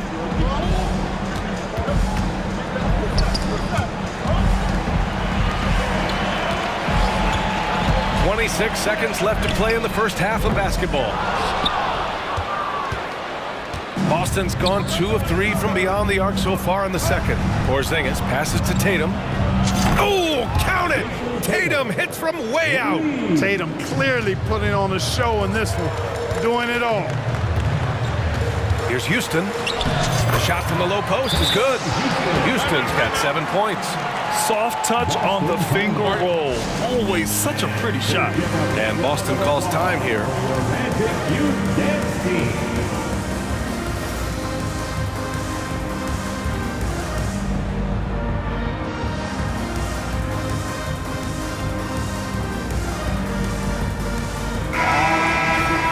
Give it up for your Magic Youth Dance Team. Holiday looking for an opening. Tatum way outside. That misses. Would have counted had it gone. And we're through the first half of play here in what's been a good one. It's the Celtics. They lead by 1. Don't go away. We'll be back momentarily.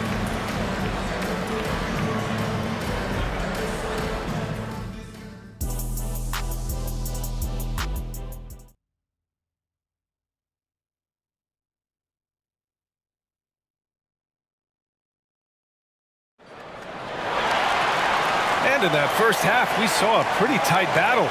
We'll soon find out what sort of adjustments were discussed during halftime. And you know, Jason Tatum, he's been really making it happen, guys. And in the first half, he dominated in the post.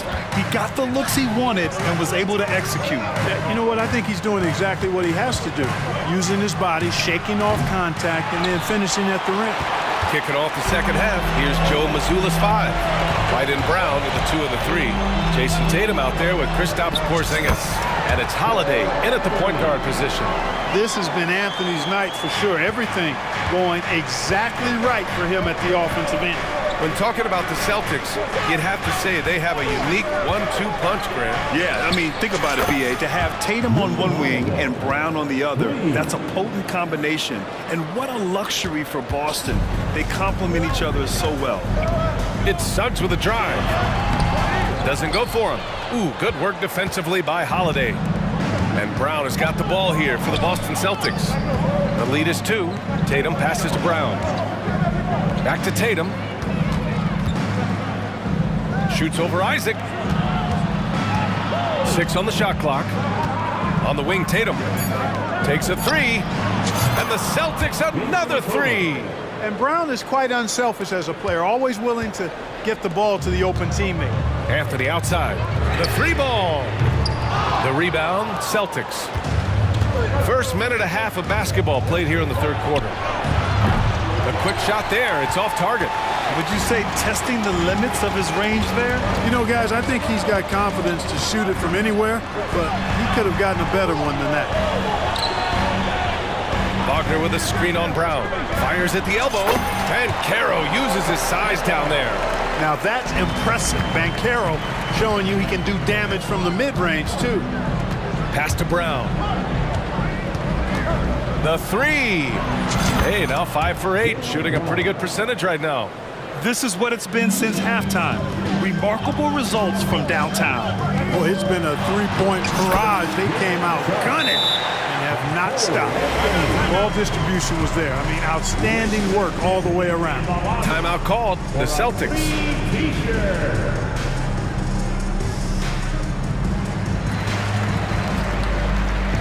Harris is checked in for Orlando. The Celtics have gone 3 of 5 from the field in this third quarter. White, the pass to Mikhailuk. Brown with it, now guarded by Harris.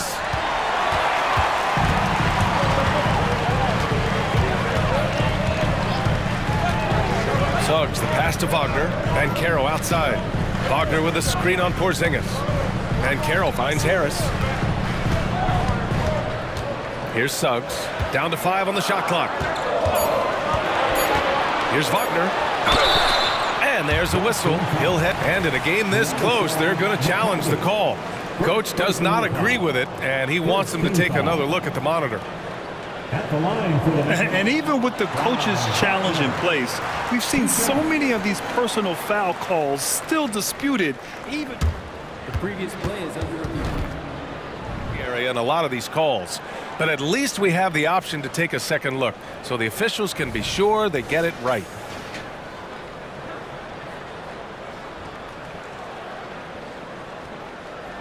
The ruling on the floor is confirmed. And they've made their decision. The call will stand. And as much as it hurts to lose a challenge, I think Coach would challenge that call again if he could. He really disagreed with the foul, and he's still peeved. Isaac, he's checked in for Harris. Jason Tatum, he's checked in for Boston. Holiday comes in for Mikhailuk.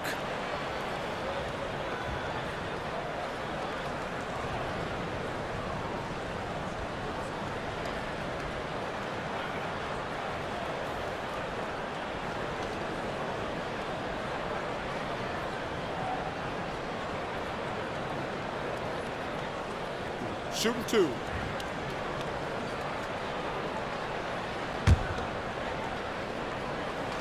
Free throw good. Wagner.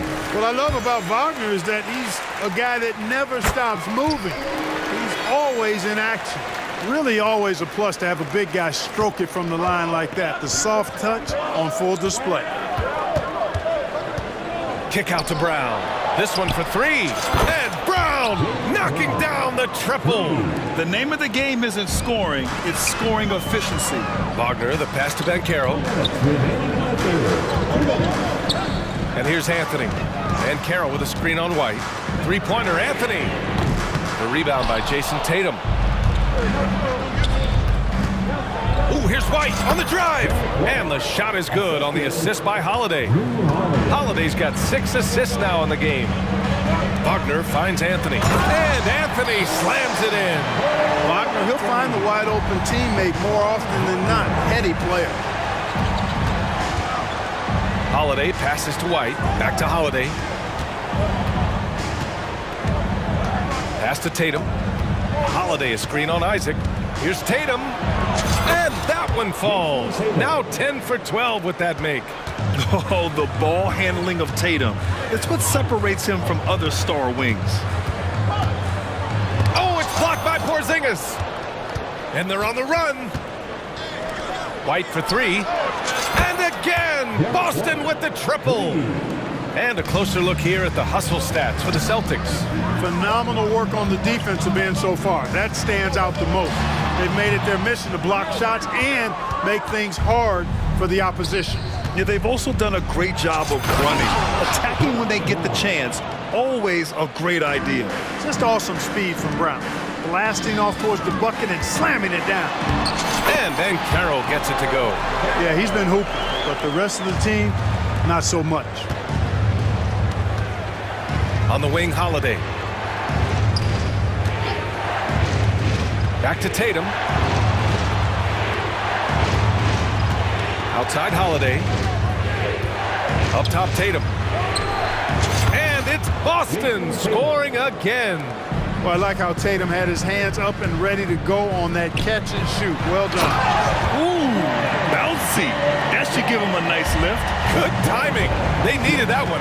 And you know, that's exactly what happens when you don't settle. That's the result. Tremendous effort and a big-time finish there. Back to Holiday. The 3 from Bancaro. Oh, at the buzzer! Wow! I didn't think he was going to get... And that does it for the third quarter. Both teams clicking offensively as we approach the fourth. Celtics out in front, up by 7. And don't go away. We'll be back in a few moments. It'll be the fourth quarter of basketball coming up next. And now we have a moment to reveal our State Farm assist of the game. Talk about painting a magnificent picture with that, Don. Just a great decision and a perfect delivery. And they'd love to see every possession end this way. True team basketball. With 3 quarters behind us, let's see what this fourth period holds in store. In the backcourt, it's Anthony and Suggs. Isaac and Wagner make up the forwards. And it's Ben Carroll in at the 5 spot. That's who's out there for Orlando. Tatum passes to White. Tatum with it, and Anthony picks him up defensively. Tatum gets the bucket. You know, whenever White sees an open teammate, he's getting the ball to him right away. No hesitation. Wagner on the wing. And there's the drive. It goes again. His 6th basket in 7 tries. And you want him taking good shots at this point in the game. And that one was easy. Well, you don't want to give him any open shots at this stage. Never mind a layup. Come on now. My goodness. Here's Holiday. The kick out to White. 6 to shoot. To the inside. Tatum. Oh, Tatum slams it home. Tatum, like most players, is best when he's aggressive and attacking the basket. Wagner with a screen on Porzingis. Wagner finds Anthony. Back to Wagner. Hits the layup after the sweet pump fake to freeze the D. Wagner's got 7 points for the quarter. Holiday with the ball. Now guarded by Isaac.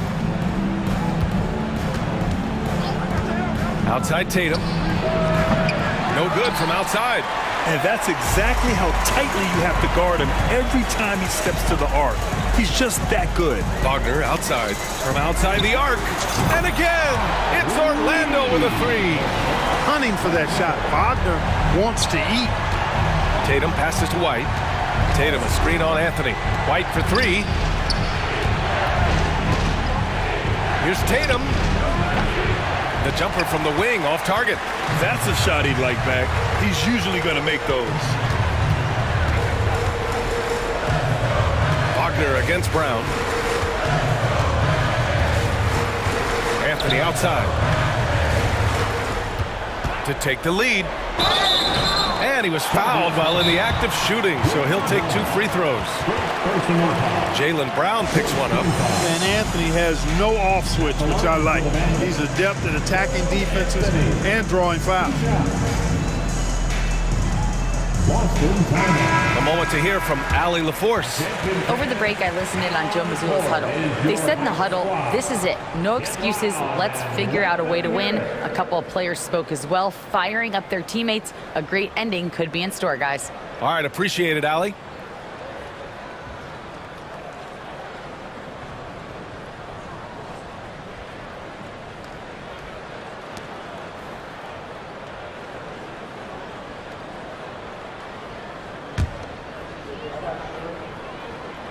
And he can't get the first one. You got to respect Cole Anthony's workmanlike approach to the game.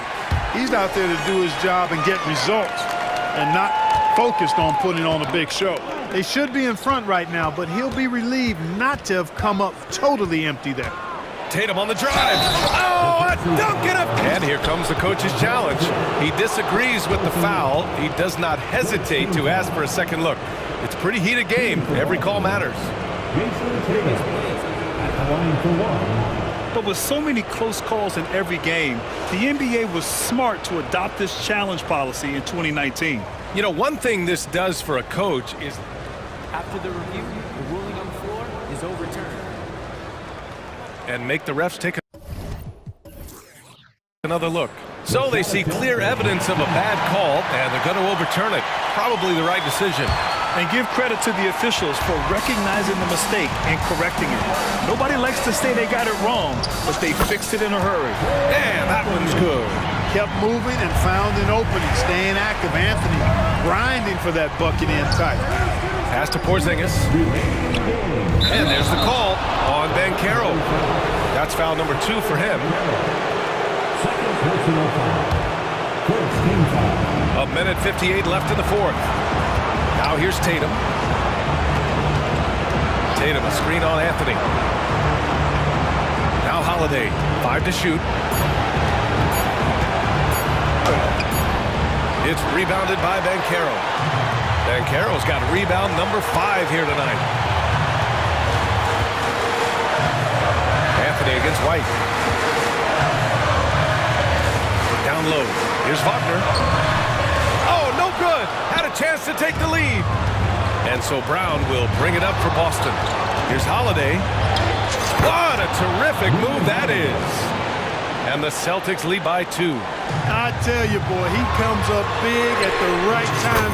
I love his demeanor, though. His disposition says all business, and I'm ready for whatever is needed. To the paint. Here's Tatum. And Tatum fires one home.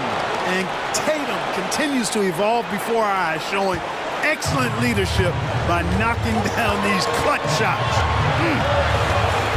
And Carroll outside. Pass to Isaac. Walker on the wing. And he drives in. And it's good. Great to see guys who don't back down under pressure. Cool, calm, collected, and confident in the biggest moment of the game. Yes. Holiday passes to Tatum. And he buries it. And Tatum has been in these situations before. He's reliable when it comes to stepping up in big moments. Here's Suggs. He connects. Suggs adding another big play to his resume. Incredible. There's a 4-second difference from the shot clock and the game clock.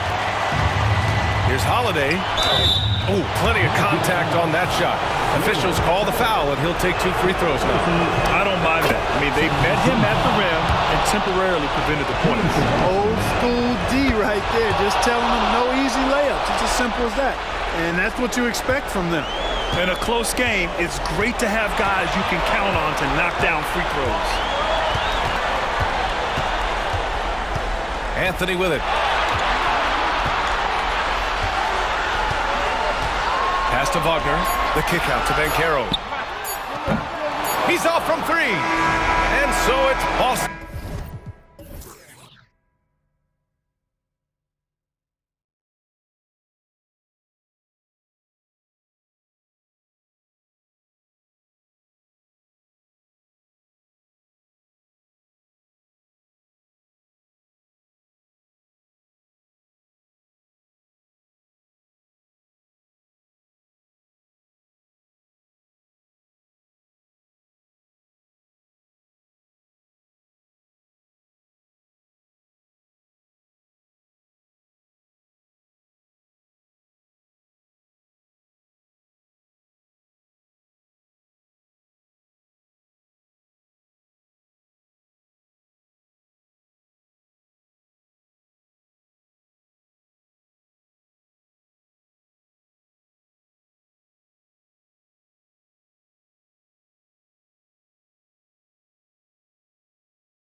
Among the most athletic in the NBA.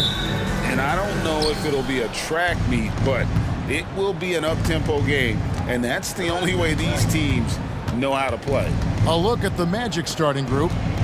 The guard pair for them, Anthony and Suggs. Isaac in the front court along with Wagner. And it's Banchero in at the center, locking down the middle. Shot clock at 5. A three-pointer is right on target. And not even giving the D a chance there. Banchero just too quick. Gilgeous-Alexander against Isaac. And Gilgeous-Alexander throws it down. Love seeing a point guard who can explode to the rim like that. Oh, great attitude.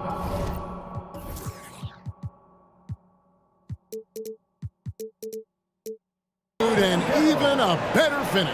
Well, just seeking out weaknesses in the defense and then exploiting it. And here is Gilgeous-Alexander after Paolo Banchero made that last three-pointer. It's Gilgeous-Alexander with the drive. His second shot goes in, off to a good start, 2 for 2. Gilgeous-Alexander up there, so dynamic as a finisher. Greg, isn't it amazing the way Gilgeous-Alexander has polished off his game? The footwork, Kevin, is impeccable. 3-level scorer, makes every shot imaginable. And what's scary, this guy still has another level to get to. And how can you not love the game of SGA? I mean, a young guard who continues to get better. Yeah, Greg, all the reports you get out of OKC is that this kid is a worker, and he has turned himself into an all-star with that kind of work ethic. At this point, you might as well go ahead and chalk up the points when he's at the free throw line. Pretty much automatic. And in the first, a little over a minute and a half in. Inside, Holmgren. And it's sent back by Isaac. Hayward against Anthony.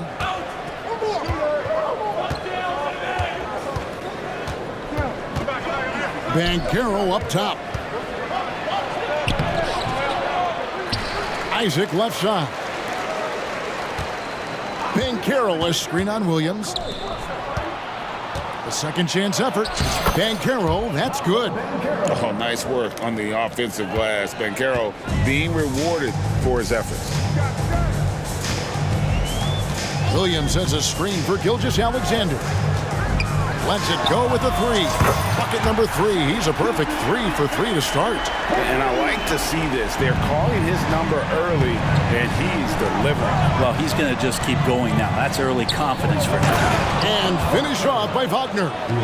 There are only a few players in the league who can hit a teammate like that in stride. Beautiful assist. And Hayward gets it to go. Gilgeous-Alexander's nothing if not a creator. He can make that pass in his sleep. Suggs kicks to Wagner. Over Williams. The baseline J off the mark. Thunder have gone 4 of 5 from the field so far. Outside, Dort. And the ball's tied up, so we'll have a jump ball.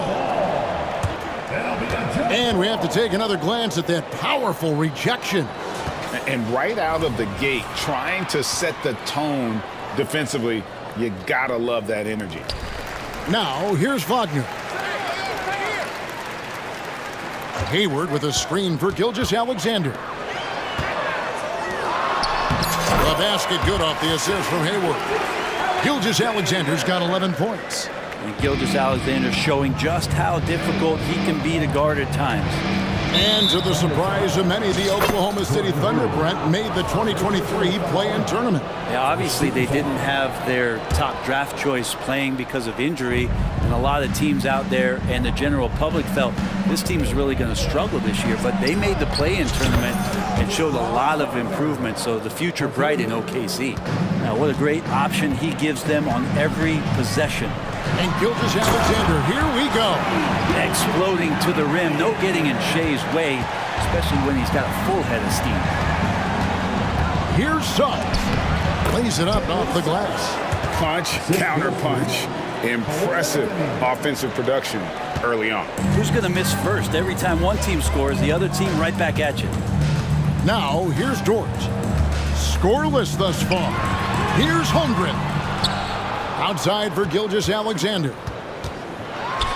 And Gilgeous-Alexander throws it down.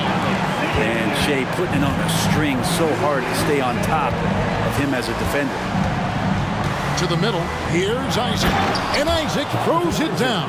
A lot of give and take between these sides early. And both teams look like they came to play. We should have a good one. And Gilgeous-Alexander's got the ball here for the Thunder. They trail by 1. Down low, here's Hayward, and Hayward with the stuff. And using his underrated athleticism, Hayward is no stranger to throwing it down. Wagner as screen on George. Wagner finds Anthony. 11 seconds left in the first. Good for the basket, starting off 1 for 1 with that shot. Hayward outside. He takes it in, and Hayward with the stuff. And as a wing player, Hayward's just so good at attacking the basket. I think that's a big part of what makes him special. Doesn't take much of an opening for Hayward to make his move. And now the first timeout called here for the Magic. Number 22, Cason Wallace. And here's Anthony from the arc. And that would have counted, but his shot was off the mark this time. Both teams have it going.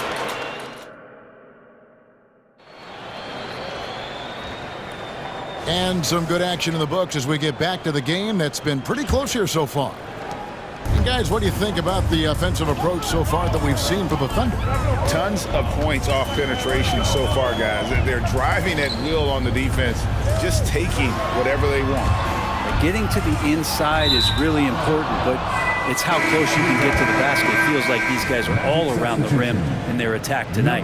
Chet Holmgren out there with Hayward. Then it's Lou Dort. Then it's Williams. And it's Giddey in at the 1. That's the lineup in the game for Oklahoma City. Now, here's Suggs. Passes to Harris. Suggs with a screen for Harris. Misses the 3. The Thunder with the lead. Here's Giddey. And that one is hammered home. And that energy behind Giddey's drive helping him get it done. Wagner with a screen for Anthony. Wagner on the wing. He's guarded by Williams. Banchero passes to Anthony. Back to Banchero. Fades back. And out of bounds as the Thunder gain possession. Greg, here he is, the first overall pick of the 2022 draft, Paolo Banchero. And the top pick because he's a 6'10 playmaker. Banchero has a tremendous feel for the game, great vision, passing it, and endless potential offensively. Oh, Josh Giddey showing you he can get up. Kicks it out to Banchero. Banchero, a screen on George. Puts up a 3. That's good from Banchero on the assist by Anthony. Banchero's got 11 points. And remember when big men shooting threes were as rare as a Sasquatch, and now those big guys are everywhere. Holmgren sets the screen for Giddey. Puts up a deep 3. Rebounded by Anthony. Orlando's gone 1 of 3 from way outside since the start of the second quarter. Wagner against Holmgren. Pass to Banchero. Banchero a screen on Hayward. Harris finds Banchero. And Orlando again with the bucket. Pretty good instincts right there from Harris. He sees the defense moving, and then he just spotted the open guy.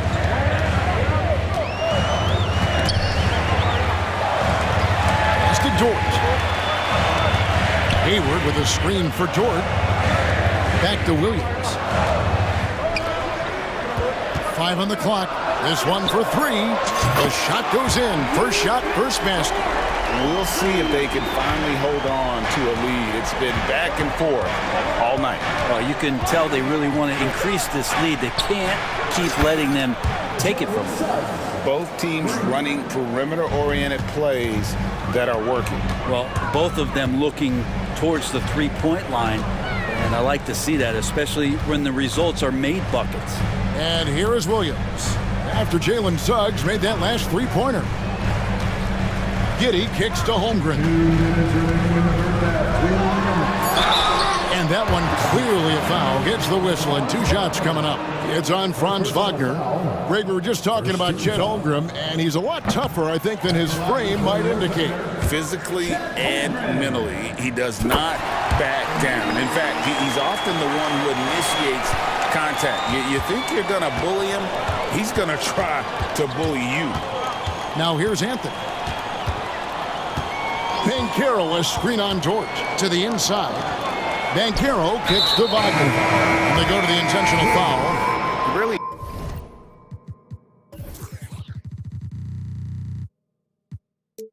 No idea why you're fouling in a situation like that. You know, maybe there's some bad blood between those two. Catching up on the changes for Oklahoma City. Wiggins comes in for Gordon Hayward. And Shai Gilgeous-Alexander subbed in for Josh Giddey. Isaac's checked in for the Magic. Markelle Fultz comes in for Cole Anthony. Bottom line, you need shooters on your team who can space the floor. Oh, there's no doubt he's a legitimate threat from downtown, and he's demonstrating that in this game. From deep, Gilgeous-Alexander. It's good for the 7th time this game. He's shot 7. He has made 7. Fultz against Dort. To the middle. Wagner passes to Suggs. Back to Wagner. Here's Banchero. Count it. 18 points for Paolo Banchero. And I know Coach loves to see Banchero get rolling out there. He is capable of some serious production. And Gilgeous-Alexander throws it down. Well, guys, this first half has been about as tightly contested as you could hope for. There have been a lot of lead changes. And so they foul intentionally. The Magic shooting their initial free throws of the game right here. Shooting for Orlando. No good on that. For this young Orlando team last season, GA was a huge step forward. A 12-win improvement, taking a giant step forward offensively. Their top 5 scorers, all under 25 years old, a very bright future in Orlando. And the Thunder making a change here. Williams is checked in. I love the unselfishness, and you know coaches do as well. Well, not just coach, but you can see it in the teammates, the way that they look at him. They appreciate it when he shares the ball like that. The Thunder leading by 3. Now, here's Gilgeous-Alexander. 20 points for him.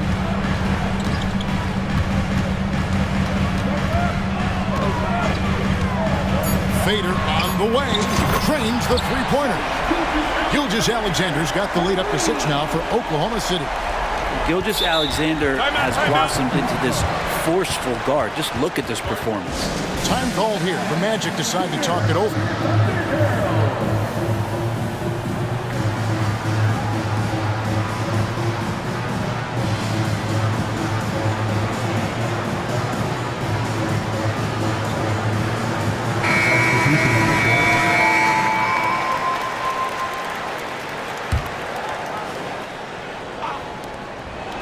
For 3, Harris. And no luck with that time on the buzzer beater. Lou Dort, one of the better defensive players in the NBA. And so it's the Oklahoma City Thunder with their lead standing at 6 points here at the end of the quarter. They're shooting the ball so well in this one. A great performance from the field. We'll return shortly.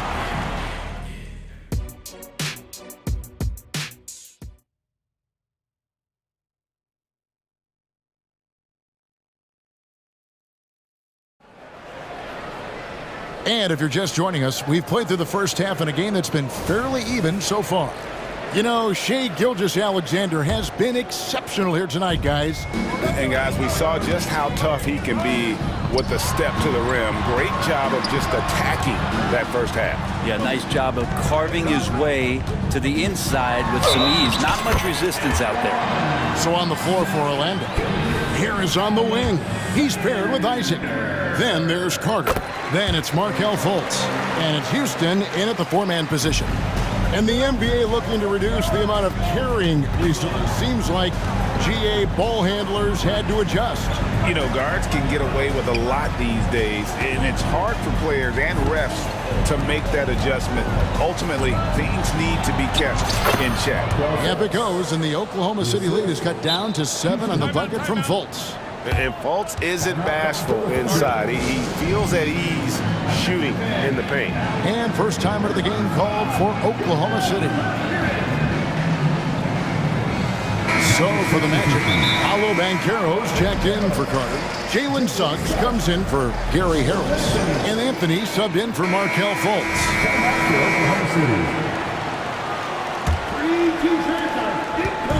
And Gilgeous-Alexander's got the ball here for the Thunder. Outside, Dort. The shot's good. Gilgeous-Alexander making the play. Gilgeous-Alexander's got his 5th assist in this one. Now here's Anthony. Now the pass to Houston. Banchero with the ball. Defended by Holmgren. Back to Banchero. And finished off by Banchero.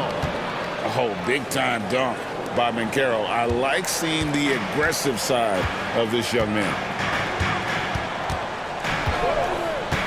Gilgeous-Alexander against Isaac. Hayward can't hit. There's a little bit of pressure on him, but not enough to cause him to miss a shot that's in that close. And we're taking a glance here at the Oklahoma City Thunder, Brent. They are all in on the future. Absolutely. You open up the coverage there to see what they have, and they are not bare. Massive amounts of first-round draft choices for this front office. And that goes along with some of the young talent they've already identified. This team could get very good very fast with all of that. Now, here's Isaac. Pocket 2, and that one is good from Suggs. I love watching Isaac find the open teammate. Has great floor awareness out there and just knows when one of his guys has a clean look. And the dunk by Gilgeous-Alexander. And there is no better way to add to the lead. Isn't that true, GA, especially when the slam is coming from the point guard?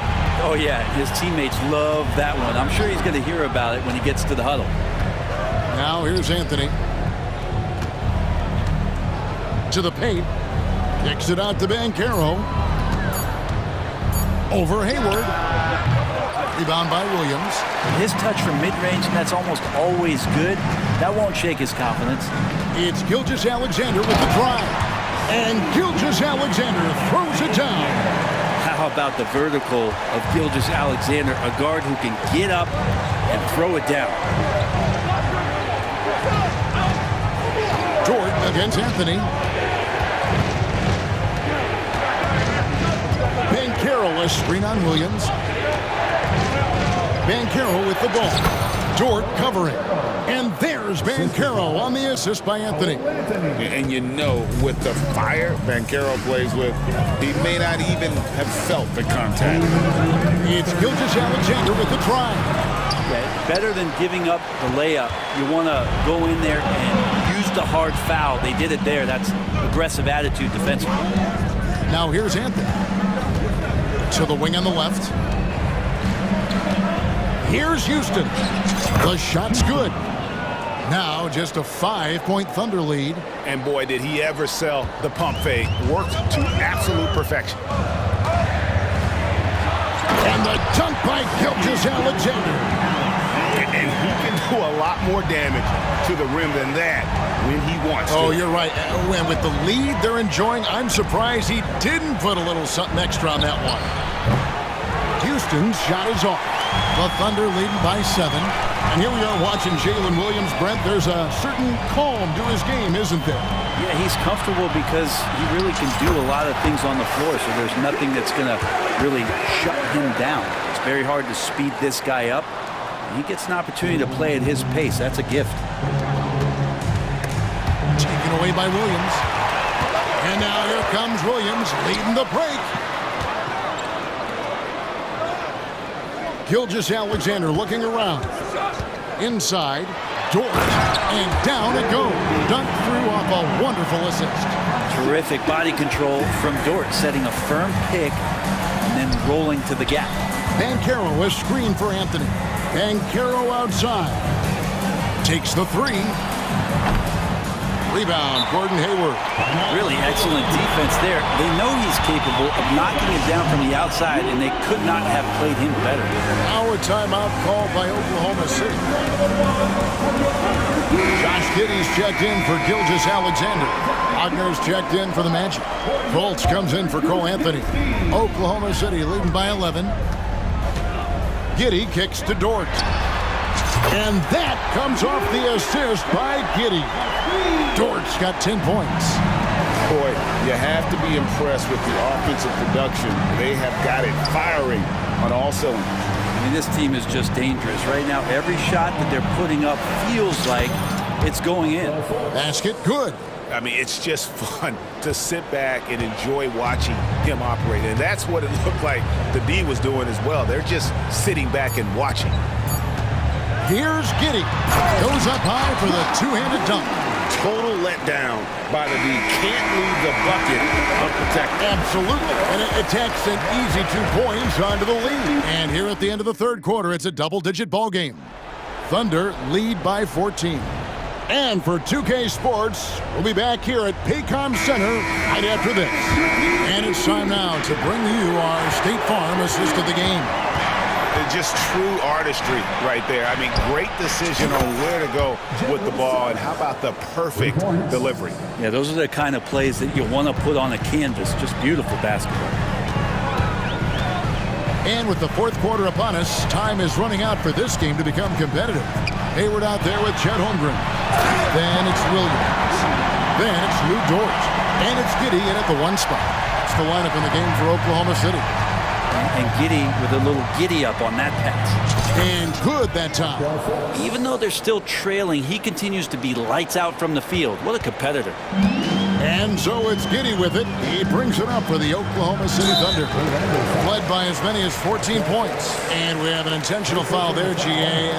Wish I could say why. That one's pretty strange. I mean, no idea what got into his head right there.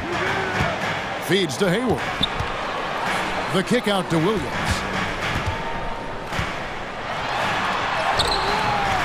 And it's Orlando with the rebound.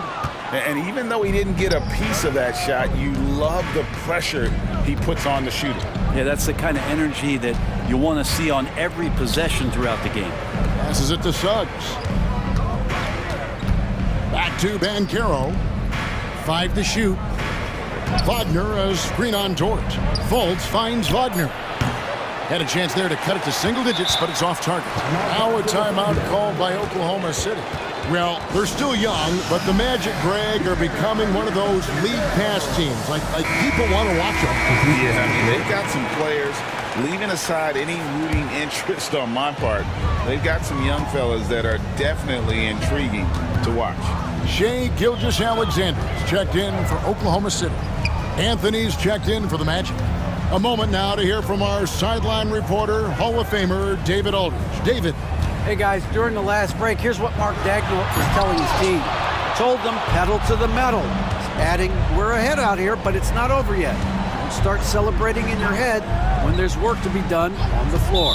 Back to you guys. Thank you, David. And looks like the illegal pick was set. Yep, that's right. That'll get their attention.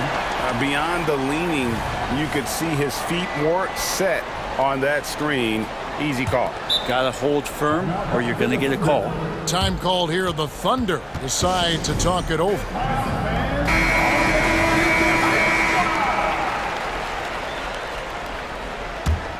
Oklahoma City leading by 11. And we're around 2 minutes into the fourth quarter here. Gilgeous-Alexander kicks to Dort. Finishes it off with a one-handed jam. Those kind of dunks get your team going, and Lugens Dort applying the pressure. There's Wagner with the three. Hayward grabs the board. Thunder have gone 2 of 4 from the field since we started the final quarter of play. And Gilgeous-Alexander, here we go. And the shot goes in. Gilgeous-Alexander's got 13 points in the second half. Down low, here's Anthony. Oh, and the jam by Anthony.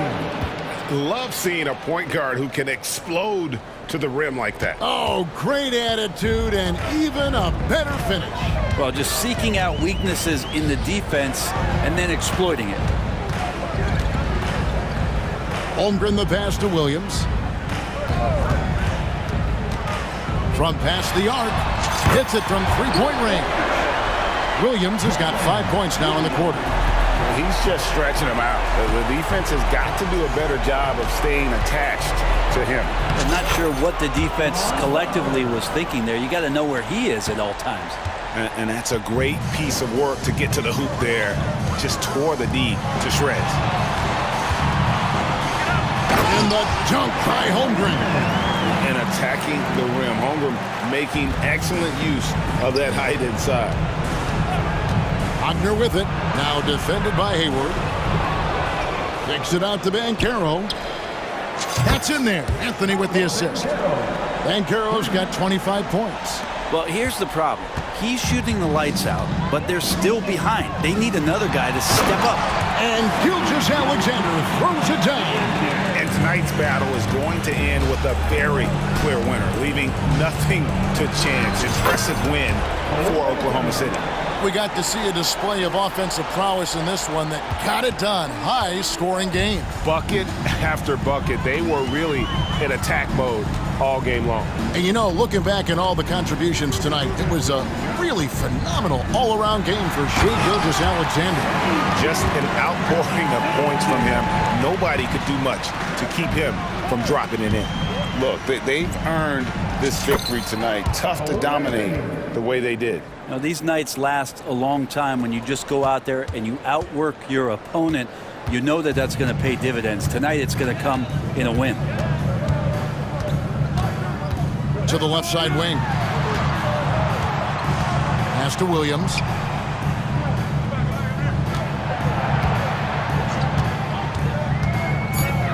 Outside, Dort. Oklahoma City needs to get off a shot. Holmgren gets the bucket. And once they smelled blood in the water, you could see the killer instinct take over. Yeah, up until that point, a competitive game, but once they broke through that barrier, it was all them. Complete control. Look, it's always great to get into a rhythm, but do it when it matters. Yeah, it's tough to mount a comeback like this and then fall oh so short. I'm sure that's weighing on them just a little bit. Holmgren gets the bucket. This arena was rocking throughout the night. You could really feel the energy. A huge motivation, always great for a young team, but veteran players also appreciate when fans come with that kind of energy and get into the spirit of the game. And that one's good, Wagner. That's the kind of passing you want there. Work the ball around, keep it moving, try to get an assist on every bucket.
I know you're a big fan of games like this. I am. Guard play is so incredible right now in the NBA. Both of these teams are loaded in the backcourt. I expect them to trade punches back and forth. A look at the opening lineup for the Oklahoma City Thunder. Gilgeous-Alexander runs the point with Dort at the 2. Gordon Hayward is out there with Chet Holmgren, and it's Williams in at the small forward. And so agile there on the break. I mean, you've got to appreciate Holmgren hustling to capitalize in these situations. With 2 hands on the rock, he powers it through. Totally in control, protecting the ball the whole way. Plenty of space. Gilgeous-Alexander, good. He's efficient, low turnover rate. Shea is more than capable of running the show. Harden against Dort. Tucker with a screen on Dort.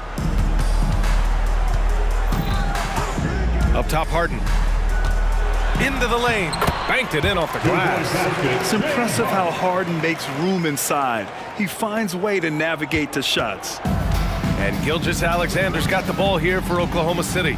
Looking back to last season, Smitty, the Clippers were as busy as anyone at the trade deadline. Well, they came into the season with high hopes, B.A. And they're not happy with the call here. Coach has given the signal. He's going to use his challenge. Probably a good idea in such a close contest. And even with the coach's challenge in place, we've seen so many of these personal foul calls still disputed. The previous play is under review. Be a gray area in a lot of these calls, but at least we have the option to take a second look, so the officials can be sure they get it right.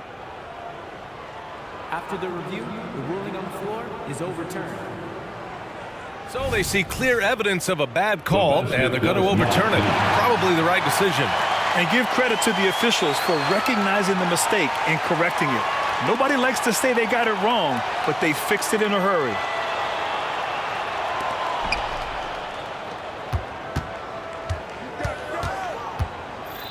Hayward with a screen on Leonard. Pass to Holmgren. 4 on the clock. Hayward outside. Pure from three-point range. Three-pointer. Hayward's got 5 now. And great awareness.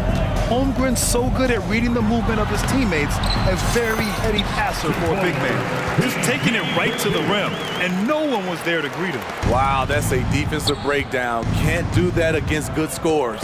And it's Gilgeous-Alexander on the drive. Hayward outside. Pass to Holmgren. Unloads from 13. Paul George pulls it in. The Clippers have gone 3 of 3 so far from the floor. And here's Harden. Dort defending. Back to George. And George with the jam. With authority, Paul George wanted them to feel that one. George has gone 3 for 3 from the floor. Here's Gilgeous-Alexander, and slam dunk by Gilgeous-Alexander. And defensively, you have to make him work harder than this, or it's going to be a long night. Talking about the veteran Paul George, a star player, Smitty, wanting to compete for titles. B.A., he knows he's not getting any younger. I think it's good he poses this win now mentality. He's clearly hungry to win a title. Here's Gilgeous-Alexander, and slam dunk by Gilgeous-Alexander. Yeah, a defense has to be very aware of Gilgeous-Alexander's attack mindset. He wants to get to the rim and do maximum damage. Leonard against Williams. Leonard passes to Jones. George for 3. Leonard finds George. Leonard with a screen on Gilgeous-Alexander. George, no good. And it's Dort with the ball for the Thunder.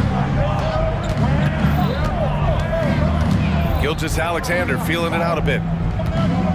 Screen by Holmgren. Here's Dort. Back to Gilgeous-Alexander. And out of bounds. Los Angeles will have it.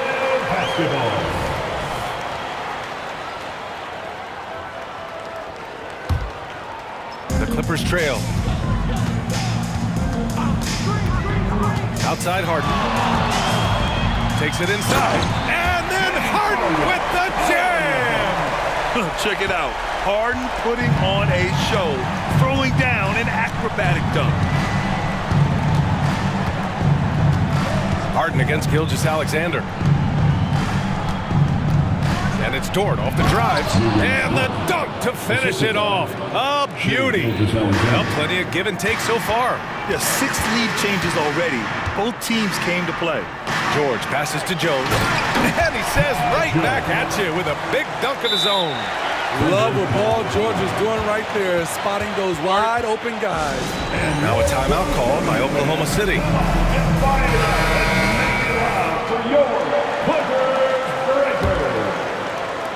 The Thunder have got 6 of 8 shots to go. Holmgren with a screen on Leonard. From deep, Gilgeous-Alexander. And before he even leaves the floor, Holmgren has the ball at rim level.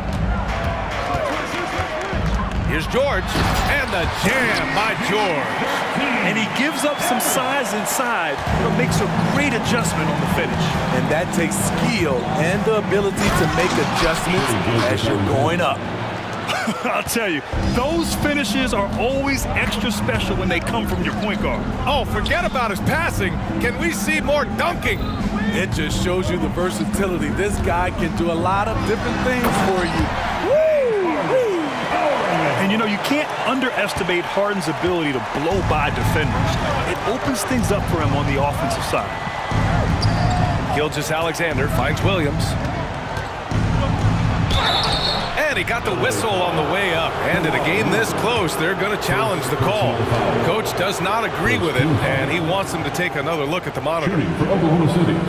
People were worried that this would slow the action down. But with so many close calls in every game, the NBA was smart to adopt it. The previous play is under review. This for a coach is let his players know he's got their back. If they're adamant that the call was wrong, he'll back them up and make the refs take another look. After the review, the ruling on the floor is overturned. So they see clear evidence of a bad call, and they're going to overturn it. Probably the right decision. And give credit to the officials for recognizing the mistake and correcting it. Nobody likes to say they got it wrong, but they fixed it in a hurry.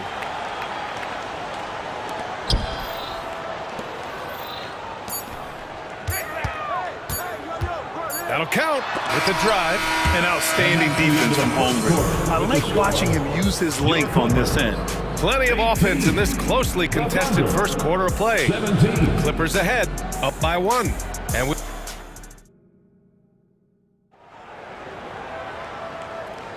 And this has been a fairly close game through the first quarter. We'll see what happens here in the second. And a moment now to quickly take a look at the offensive approach for Los Angeles. Right out of the gates, they've been in attack mode. And I think that's by design because it has been relentless. And the other thing you notice is how determined they've been to get into the paint and get buckets around the rim. On the perimeter, it's the talented duo of George and Kawhi. Then it's James Harden. Then there's P.J. Tucker. And it's Jones in at the center position. That's the group for the Clippers starting the second. Jones with a screen on Giddey. For 3, George hits the trifecta. George has got 13 now. And Grant, these days, more and more teams emphasize the importance of switch defense. It's so true in the modern NBA, BA. Every team has to be able to switch to take away a lot of the action of the offensive team. So having defenders who can guard multiple players on the court is a must. Let's go now to the sideline and catch up with Allie LaForce. Brian, with PG and Kawhi, the Clippers feel they have the talent to win it all. George said, quote, both of us internally had a promise to bring a championship here. This core has been here for years now, and when you look at the teams that win and are very successful, it's the teams that have been together, gel and connect. Brian? Yeah, that's the right philosophy there. All about health. Thanks, Allie. George passes to Tucker, and it's Gordon Hayward with the foul. That's his first foul. Norman Powell, he's checked in for the Clippers.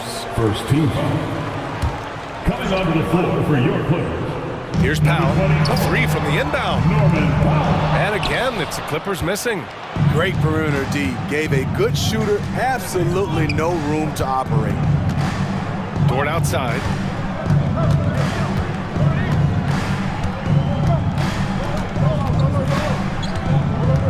To the middle. Here's Hayward. Hey, the slam by Hayward. Yeah, an amazing find. How about the patience from Dort? Waits for his man to get open and feeds him. You know, for my money, Josh Giddey is one of the most entertaining players in the league, Grant. Yeah, he has superb vision in the open floor, B.A. Reads the angles and sees how plays develop with ease.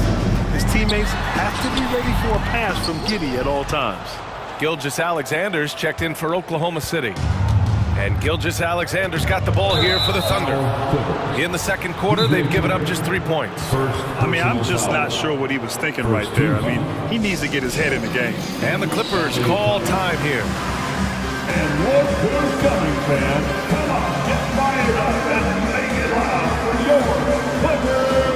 So for the Clippers, Kawhi Leonard comes in for Powell, and it's Westbrook in for George.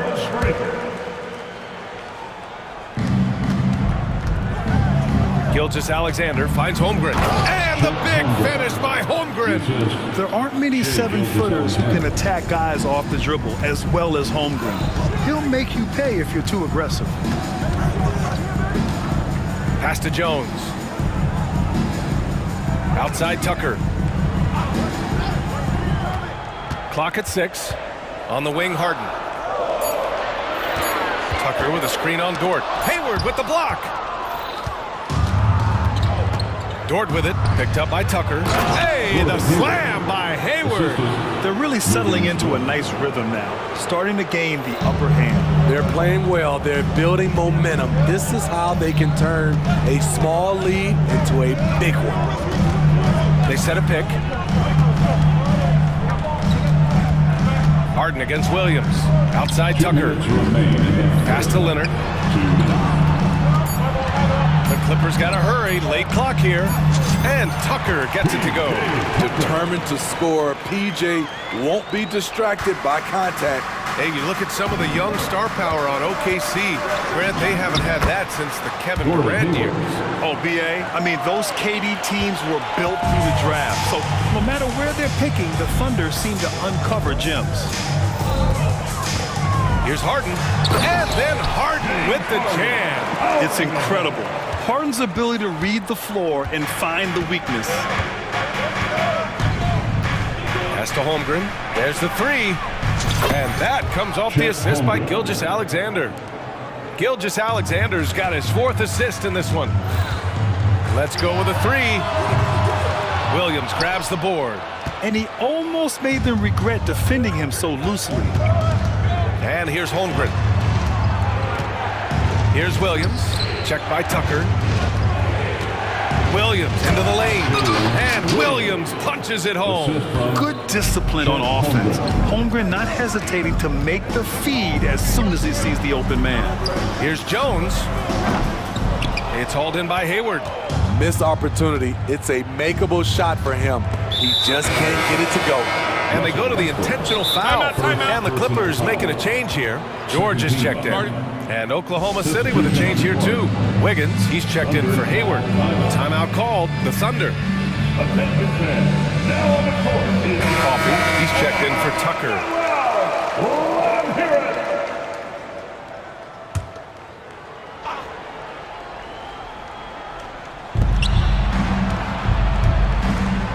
Gilgeous-Alexander against Leonard.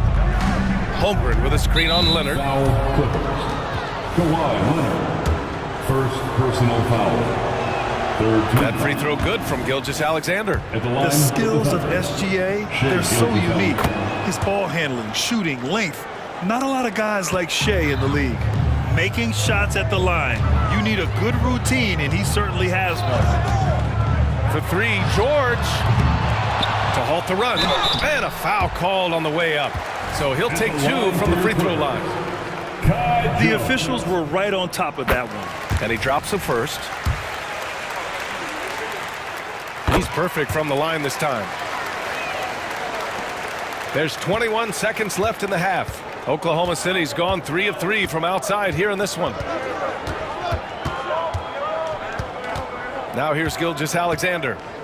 He's got 10.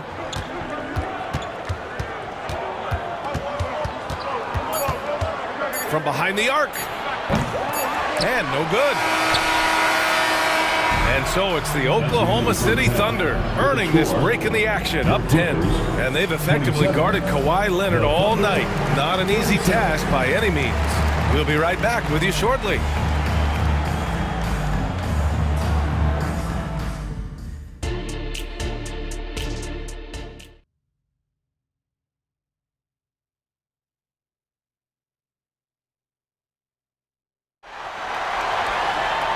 And if you're just joining in, one half is in the books, one half to go.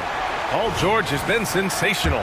What makes him an exciting player is the ultra-aggressive mindset that we saw over and over in the first half. And not standing around, not settling for perimeter shots. He's looking to attack. And on the floor for Mark Daigneault starting the second half. Gilgeous-Alexander runs the point with Dort at the 2. Then there's Holmgren, and it's Williams in at the 3 slot. Gilgeous-Alexander on the wing. And it's Shea hitting the 3.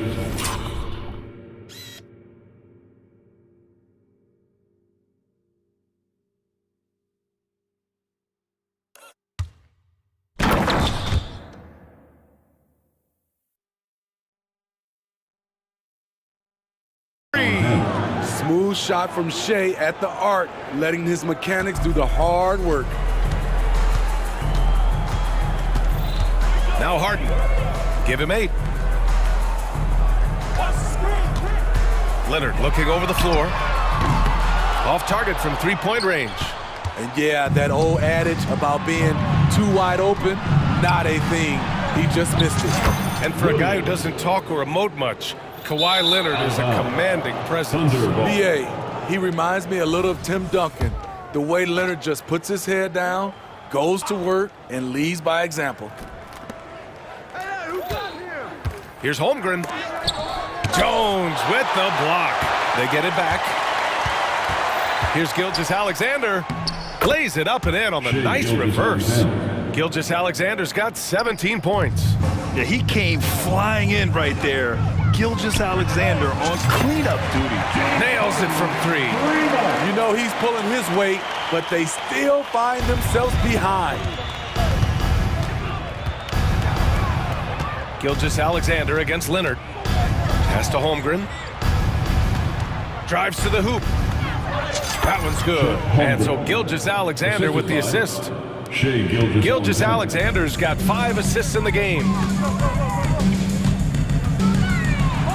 George against Gilgeous-Alexander. George with the bucket. He's got 15. This game continues to be about Paul George. I would continue to get him the ball.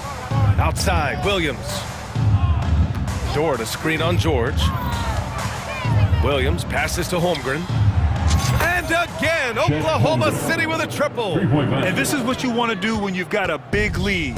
You must stay aggressive. I'm impressed with their intensity tonight. They've came in focused and they've executed. On target from range. Exchanging buckets from downtown. That's been a staple of tonight's game. Hey, players love competition, and the fans love it as well. Gilgeous-Alexander finds Williams. Jones against Holmgren. Back to Williams. The 3 is up. Coffey grabs the board. Los Angeles has gone 2 of 3 from outside so far in the third quarter. And he commits the intentional foul. And the Clippers will go for a different look here. Tice is checked in for Jones. Tucker comes in for Coffey. Norman Powell, he's checked in for Leonard. And it's Westbrook in for James Harden. And also a switch here for Oklahoma City. Giddey's checked in. Now a timeout called by Oklahoma City. The Thunder making a switch here. Williams is checked in.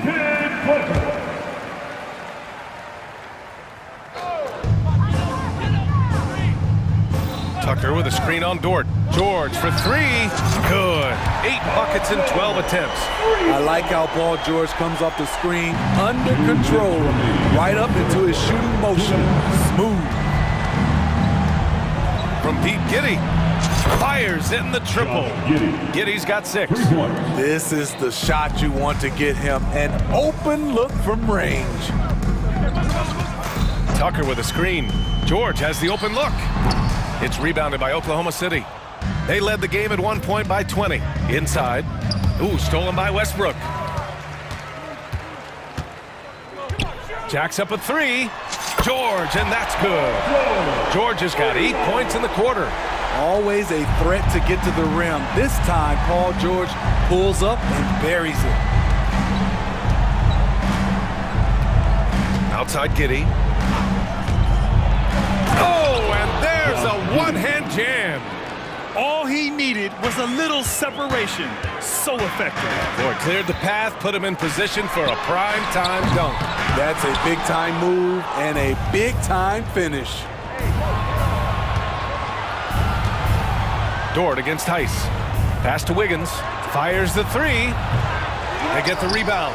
Williams on the wing. Second chance shot. Outside for Dort. Just 5 to shoot. Driving in. Deflected. And they get it back. And it's Giddey missing. Los Angeles has gotten 12 of their points this quarter from deep. 4 of 6. Ooh, took him no time at all to get that one. George has got 11 points here in the second half. Solid pass right there by Westbrook. He's all about getting his teammates involved. Slams it down with 2 hands. Man, they're really getting aggressive now. Tice outside from deep. The rebound by Wiggins. Giddey against Westbrook to the inside. And Williams punches it home. Beautiful location on the pass as usual. Led his man perfectly. Down low. Kicks it to George. Got it up. Oh, got it off in time, but it's no good. And so it's the Oklahoma City Thunder. And as we head into the fourth, we'll see if there's a comeback in the works or if it's more of the same for the first 3 quarters. Los Angeles has got 6 out of 15 threes so far in this game. On the perimeter, it's the talented duo of George and Kawhi. Then there's P.J. Tucker. Then it's James Harden. And it's Jones in at the 5 down low. That's who's out there for the Clippers.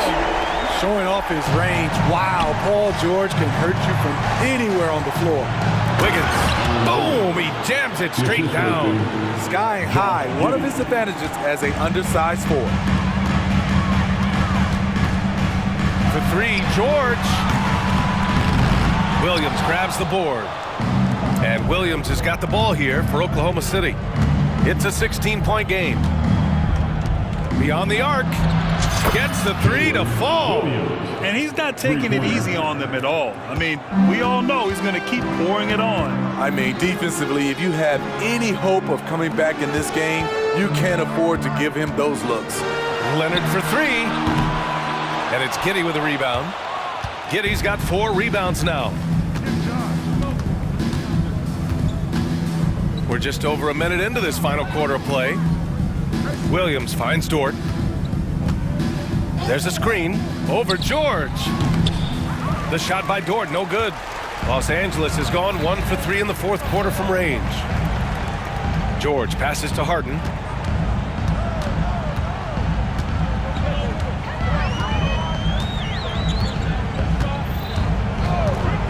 Back to George.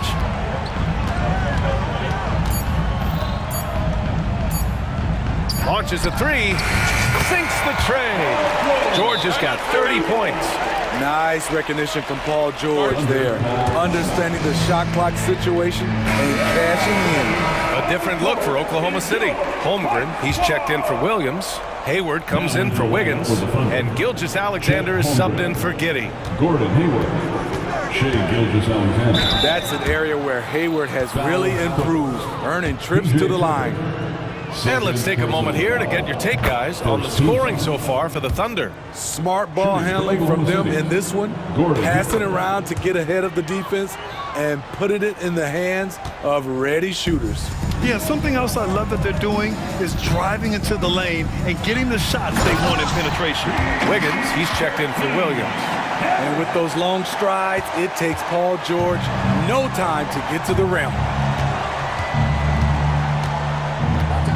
Gilgeous-Alexander against Leonard. Holmgren with a screen on Leonard. Pass to Holmgren. Launches it. That one's good. And so Gilgeous-Alexander with the assist. Gilgeous-Alexander's got 6 assists in the game. For three, George. Oh, and another three for the Clippers. Though he doesn't show a lot of expression, PG-13 is ultra competitive. Claps back from distance. Here's Gilgeous-Alexander. Here's Hayward. Ooh, he's been flawless tonight. Now he's 6 for 6. Absolutely ruthless. He's not about to start showing mercy now. Expanding upon this lead, trying to close it out. He's really stepped up. For Oklahoma City, they've gotten 4 shots out of 6 attempts to drop so far in the fourth. 2 minutes. Holmgren, the pass to Hayward. Back to Holmgren. Fires for 3. Oh, wow. Drew the contact, and that 3 almost went in. So he'll go to the line for 3 free throws. Second team foul. And you know, when you have the size and skill of a guy like Chet Holmgren, you're going to draw fouls. 3 shots. And he nails the third. Los Angeles has gone 3 of 6 from downtown so far in the fourth. Harden finds Tucker. From outside, off the mark. Oklahoma City's gone 2 of 2 from outside so far in the fourth. Leonard against Gilgeous-Alexander. Hayward outside. From downtown, buries it from 3. And let's face it, this one was never really in question. They came out with purpose and just overwhelmed the opposition. A great win for the Thunder. And the disparity in the talent was obvious by the end. Sometimes you just don't have enough ammunition to compete. Yeah, B.A., just a total beatdown. And the next time these teams meet, I can't imagine it'll be any different. And even the opposing fans can't deny this was a sensational game for Chet Holmgren. And how many times throughout the course of the evening did he make a momentum-changing play? I thought his relentlessness really keyed their success. There's the triple. Here's Leonard. Goes up and lays it in nice and easy. Wise motto. Whoever gets the boards, gets the extra position, gets the win. Hayward with a screen on Leonard. Here's Gilgeous-Alexander. Oh, he hits that one. 8 for 11 and remaining a thorn in the D side. Yeah, they blocked out the noise, blocked out the distractions, kept on grinding, and this is their reward. And guess what? It's going to be a fun flight home. Total team effort. Big win on the road. Gilgeous-Alexander passes to Holmgren. Over Jones. And it's Oklahoma City scoring again. That's an inspired ball club. They fought hard, and during the most important moments, they made big plays. Especially during this last run, which ultimately put the game away. They set the pick. Harden, the pass to Leonard. Takes the 3. Off on that one.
Basketball we love to watch, right, Richard? Teamwork, playing for one another, making each other better.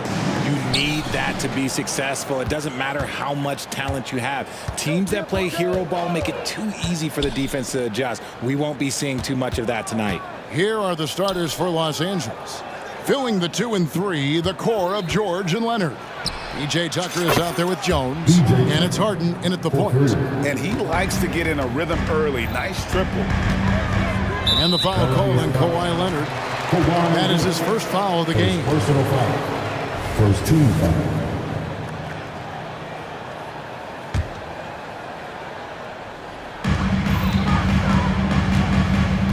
Morant against Leonard. Three-pointer. And John Morant with the three. The competitive fire of Morant matching the three on the other end. Here's George. Uses the glass to finish the layup. And once he got to the 10, I think he was surprised to find himself that wide open. Easy possessions like that literally are just a gift. You just dream of them. He'll gladly take those. Ooh, wow. Okay, Ja turning it loose. Someone throw that man some water. With the Grizzlies, Richard, we've heard about an emphasis on defense in the past few years. Yeah, and there has been some improvement. They were a middle-of-the-road type defensive team not too long ago. But the last few seasons, they have played impact defense. And Morant throws it down. So creative with the ball in his hands. Morant is adept at creating offenses for himself. Some nice ball movement by the Clippers. And Kawhi Leonard with the slam. Oh, how about using the rim to get some true hang time? You know, he just wanted to make sure the landing was softer than the takeoff. That play is Morant's ball handling talents pretty much in a nutshell. Fast, smooth, and very effective. George against Morant. George passes to Tucker for three. And the rebound goes to the Grizzlies. We're just about 2 minutes into the first quarter. Here's Morant. And he lays it straight in. Morant's got 11 points. Working through the lane, Morant, he's got such a great change of speed to keep the defense off. Harden with it. Guarded now by Clark. Oh, he blocked it and deflects off the backboard. Here's Payne. Fouled on the shot and picks up 2 points. So one free throw coming up. Yeah, there it is again. On a lot of their possessions this first half, they've established great inside position. And what do you guys think so far about the offensive approach for the Grizzlies? They've made a point to take what's given to them in the mid-range. The jumpers are falling for them so far. And the other thing I've been impressed with, guys, is their assertiveness at attacking the paint, trying to hunt for those high percentage runs. It's slammed in by Jones. Oh, nice work finding the open man by George. Plays like this prove he's a team player. Here's Morant. Outside for Smart. To the paint. And Jackson with the basket on the assist by Smart. Guys, that's just really unstoppable. He poses a ton of matchup problems for whomever he's facing. It's hard to quantify how impactful Jaren Jackson Jr. is on D. He does so much. Yeah, the rim protection is elite. That's why he was Defensive Player of the Year, Greg. But he can also switch out on screens and not look lost. The sky is the limit for him defensively. And it's out of bounds to the Clippers as the Clippers retain possession. And right now, let's watch that terrific swat. And making a statement right away, letting them know they won't get any easy ones when he's around. Leonard draws the double on the wing. Jones driving to the basket. A power flush with a long hang on the rim at the end of that. That could be a catalyst for him. It really could. Here's Morant, and Morant throws it down. And this is what John Morant does best. When he finds his rhythm on offense, he is almost impossible to guard. It's Harden with the drive. Count that one. Boy, he is looking confident. Love how they're using him so far. Yeah, when he gets engaged this early in the game, it's bad news for the defense. He can roll this start throughout the rest of the game. Puts the D in a tough spot when you have a point guard who can throw it down. He really does, GA. He really does put pressure on him. Yeah, hard to strategize for a guy who can make a pass or a play like this right in your face. And the basket by Harden. You gotta chase Harden off that three-point line. He is too good of a shooter to be given any airspace from that line. Here's Morant. And finished off by Morant. Really like that work there in the paint. He has really established a low post presence. George with the ball. Now defended by Bain. And Tucker slams it in. I'll tell you what, I'm not sure these guys can keep this up. There will be some letdown at some point, but these teams, they are built to score. So Morant drives in and finished off by Morant. I don't know, but it seems like Morant's got springs or something in his shoes. Clippers trail by 6. And George with the stuff. You gotta love his aggressiveness to finish inside. Well, his leaping ability gives him a great advantage. Morant with a wide open look. And again, it's the Grizzlies from deep. And you can see Ja's been working on extending that range. And so it's Memphis, bringing the quarter to a close with a 7-point lead. Their shooting has been the big...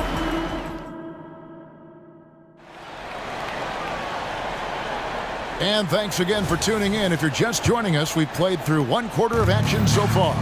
What stands out to you from the Grizzlies in this one? Well, the offense is clicking, and they seem to have seized the momentum here early on. Credit the game plan coming in. They've identified some weaknesses, and they are exploiting them. In at the guard spots, Morant and Bain. Jackson is out there with Clark, and it's Smart in at the 3. That's the group for Memphis to kick off the second quarter. Harden finds George. And he makes that one. 6 points for Paul George. Don't you forget, Harden won the assist title now. This man can pass that rock. Jackson, a screen on Leonard. Morant. And Morant throws it down. Puts the D in a tough spot when you have a point guard who can throw it down. He really does, GA. He really does put pressure on him. Yeah, hard to strategize for a guy who can make a pass or a play like this right in your face. Right now, let's send it over to the sidelines and get a report from David Aldridge. Thank you, Kevin. Well, the Clippers have their sights set high. Coach Tyronn Lue says this is definitely a championship team, but it's not going to just come. We've got to put the work in. There's got to be a lot of sacrifices. If we come together and do the right things, we definitely have a chance. Kevin, back to you. And David, he's a big reason why. Thanks so much. Shot clock at 2, and it's Paul George with the foul. That is his first foul of the game. First team foul.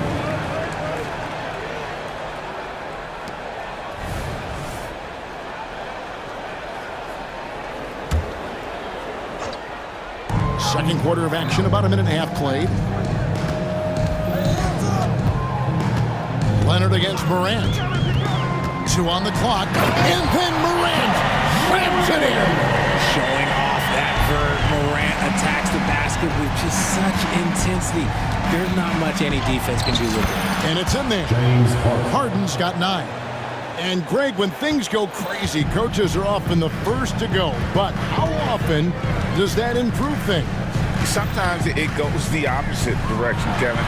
But the simple fact is it's usually easier to change the coach than it is to turn over the roster. And those are the kinds of plays that are just killing them right now. It's Harden with the drive.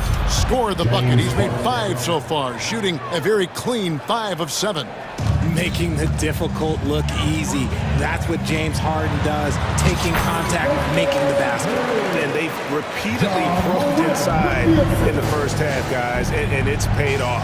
And here's George for 3. The Clippers keep it alive.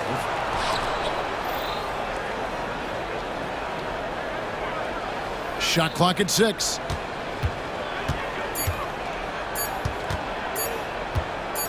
From deep three-point territory.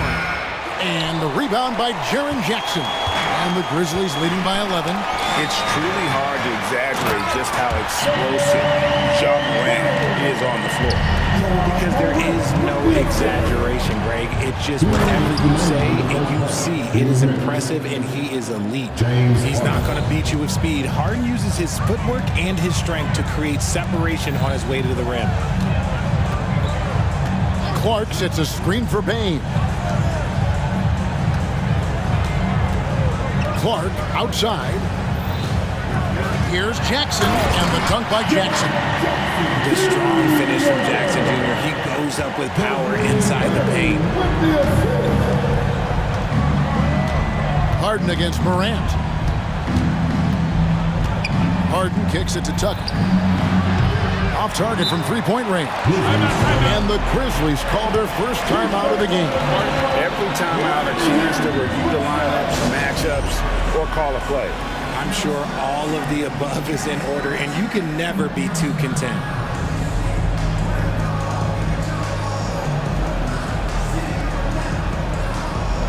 Some changes for Memphis. Jackson, he's checked in for Brandon Clark. Luke Kennard comes in for Bain. And Derrick Rose is subbed in for Morant. And so it's Rose who brings the ball up for the Grizzlies. This is the most they've led by 13 points. LA's got nothing but zeros from long range in the second quarter. 0 of 4. Wasted no time on that one.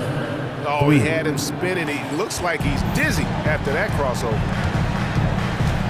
And there's the drive. Shot's good by Kennard. And the Grizzlies lead by 12. Love it when Rose looks to share the ball, especially when his teammates are open like that. Coffee can't get it to go. Memphis has gone 3 of 4 from long range in the game. Outside, Smart. Kennard setting the pick for Smart. From deep.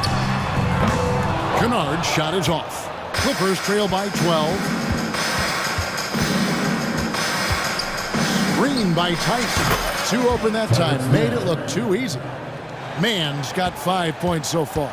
The Grizzlies have gone 8 of 11 from the field in the second quarter. Really flowing here. Rose against Tice. Now Rose. He has yet to score. There's the pass to Kennard. That shot misses. You often expect him to convert these types of shots, but the D must have made their presence felt to prevent that one. And so we wrap up the first half. Grizzlies lead by 10. Time now for the halftime break, with the third quarter soon to follow, right here on 2K Sports.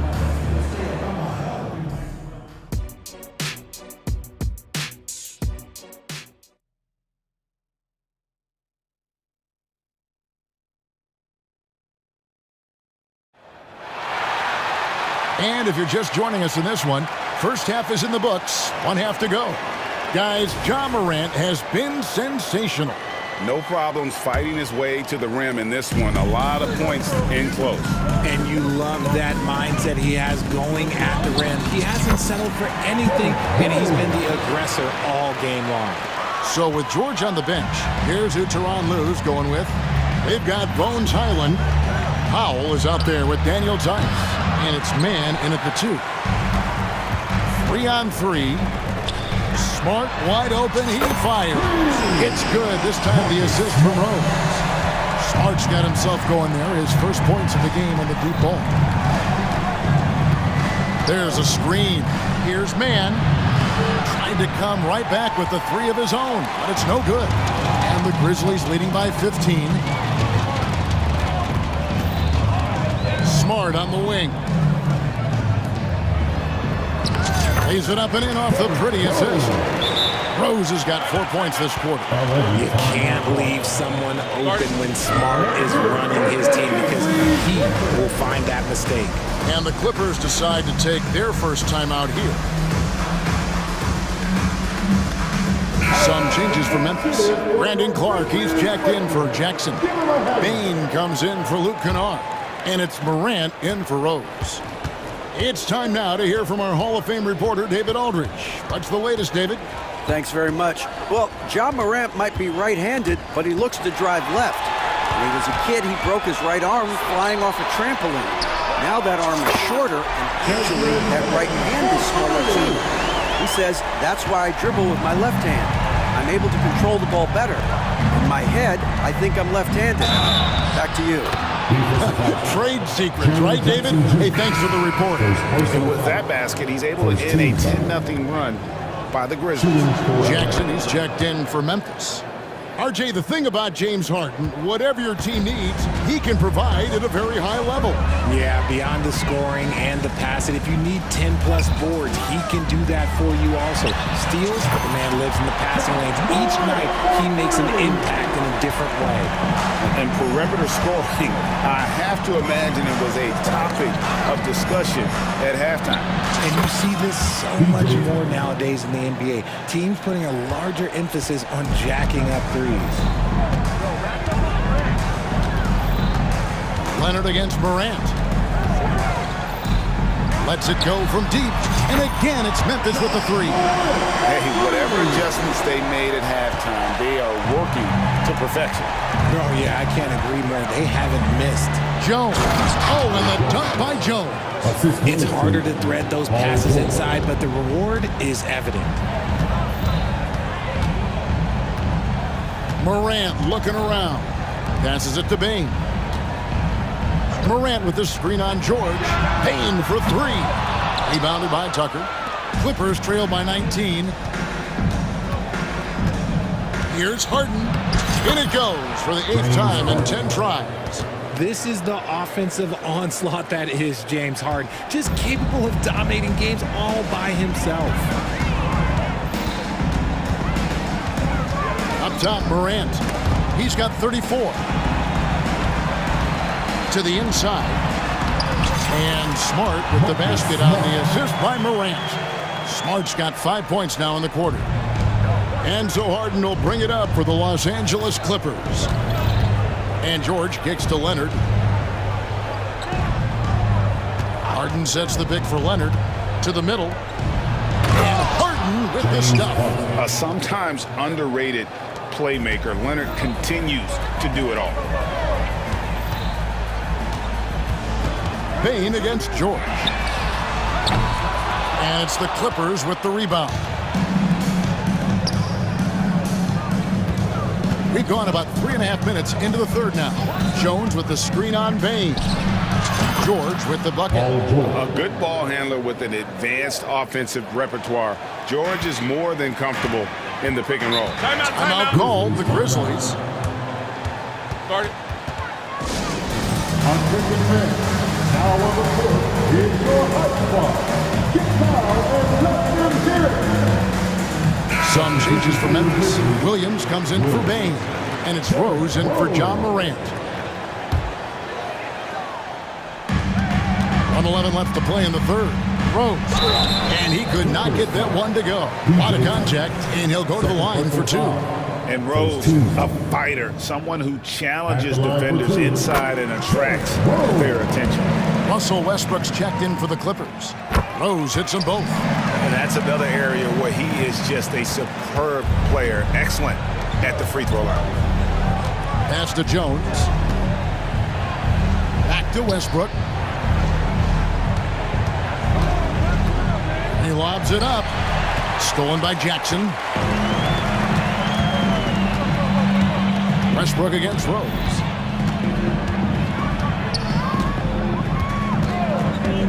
Jackson in the corner. Leonard with the steal. And now Westbrook pushing it up. No one back to stop him. And it goes out of bounds. Last touch by Clark.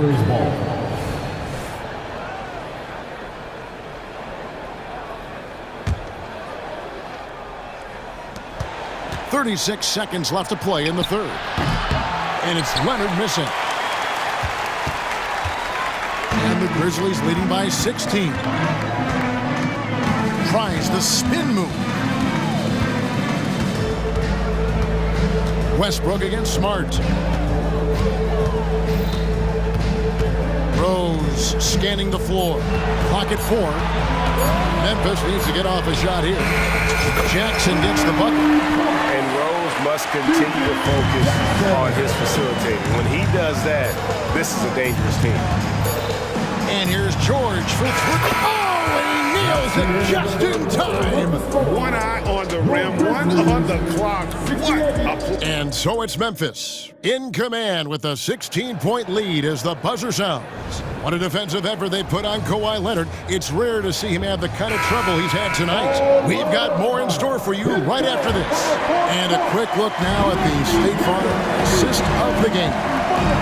Just true artistry right there. I mean, great decision on where to go with the ball, and how about the perfect delivery? A lot of times a spectacular pass is more impressive than a spectacular shot.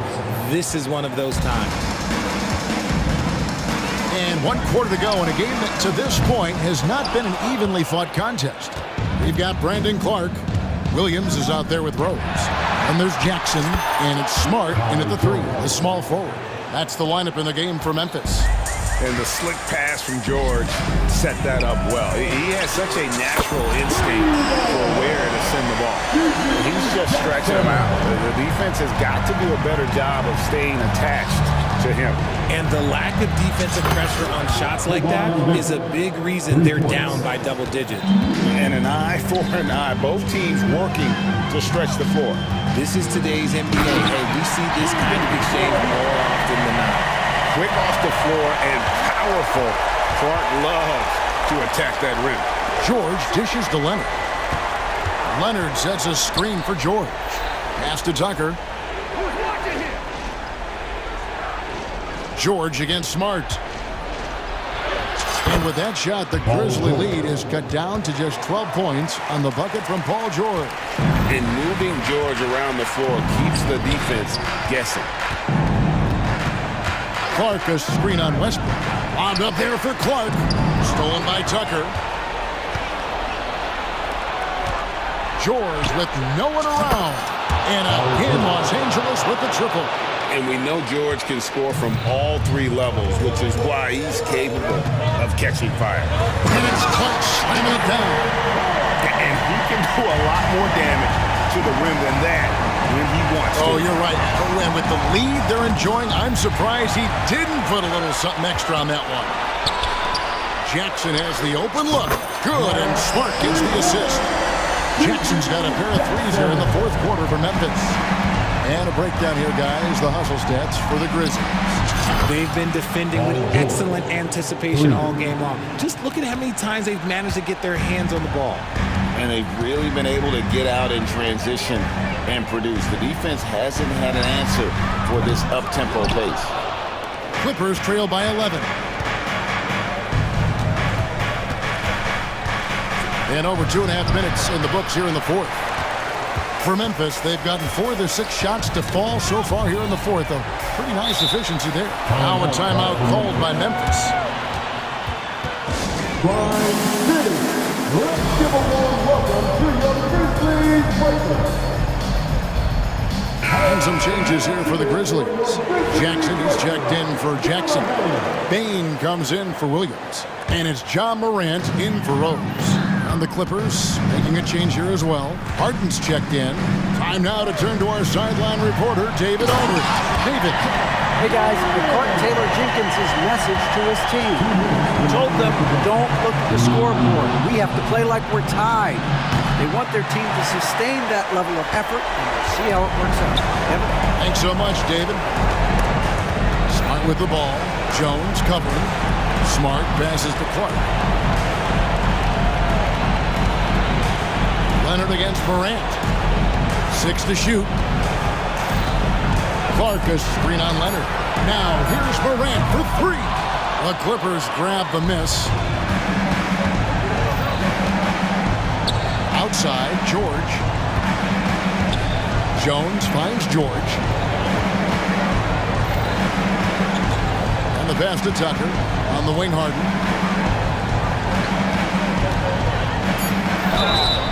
And foul on the shot. He'll shoot 2 at the free throw line. Second personal foul. That's on Jaren Jackson.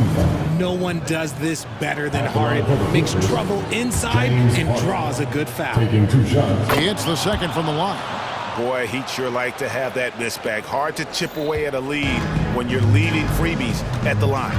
No question as to which team gave the better effort tonight. A dominant performance and an outstanding win for Morris. They really lit it up in this fantastic offensive performance. Definitely just simply shot the ball well. One of those games to be proud of. And we watched one guy all night long, guys, and looking at the stats just confirms what a dominant game he had. What a night tonight it was for Ja Morant. He did a great job following his team's game plan and not rushing anything on offense, which allowed him to catch fire. Bane, no good. Not quite enough defense.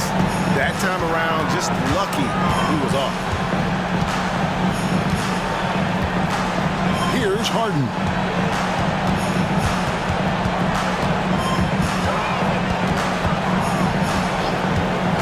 Tucker a screen. Kicks it out to Jones. And the Clippers call time here. They're trailing by 15. We've got 13 seconds left in the fourth. Guys, your thoughts? And I don't think they'll be able to climb out of this hole. And I'm sure coach is encouraging them to play to the final whistle. Then they can get out of here. And he's good on the three ball. And look at Kawhi's rhythm. It's a fluid motion from him getting the ball to putting up the shot. Now here's Morant.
different looks in terms of rotations. Because of their collective depth, both teams can come at you in waves.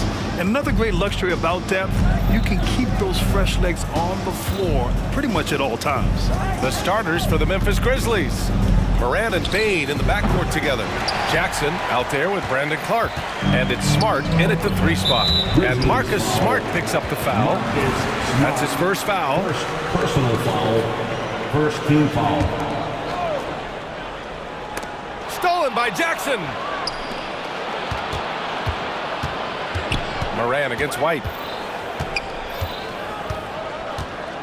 Outside Morant.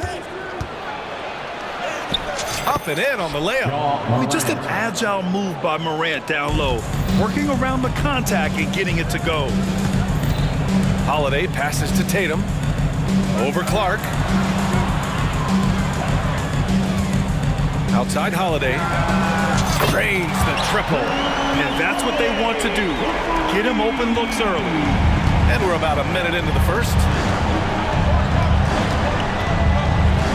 Morant against White. Jackson with a screen on White. And it's Morant off the drive. Oh, there's Morant with the slam. Yeah, an electric player. Morant just bouncing off the contact and finishing on the drive. Brown, a screen on Clark. Back to Brown.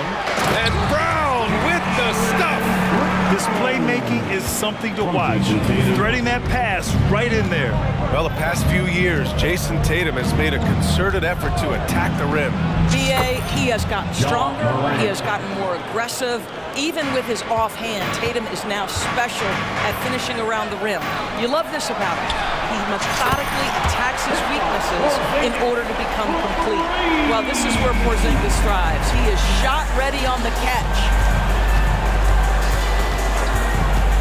Here's Morant going inside, and then Morant with the dunk. Are you serious? That is some power from a point guard. Oh, I love backcourt players with some ups. We know versatility is huge in this game. Just a tremendous job finishing that play. Wow. Here's Morant after the basket by Boston. The basket drops, and he gets fouled on the shot. One free throw coming his way. Yeah, teams try to get physical with Morant, but he shows exceptional body control off the contact. The free throw drops for Morant. For Boston, they've gone 4 of 4 from the floor. Perfect start. On the wing, Holiday, hounded by Morant. Bane against White. Tatum, a screen on Bane. White drives in, and he slams it in one-handed. Off the dribble drive slash. Derek White, boy, I'll tell you what, taking no prisoners on that finish. Here's Morant with the drive. Oh, there's Morant with the slam. Wow, 8 lead changes in the first half. Unbelievable. Yeah, both sides digging in for what looks like a war. They kick it out to Porzingis. Back to Tatum. Pass to White. Outside Tatum. Holiday, a screen on Clark. Shot clock at 6. And there's Holiday. That's good. On the assist by Tatum. Holiday's got 7 points. Yeah, the evolution of Tatum as a passer is evident. This guy more committed than ever to making the right play. Payne with a screen on White. Morant with it. Guarded now by Holiday. Got to credit the defense. They found a way to stop him, and that's never an easy task. Outside, Brown.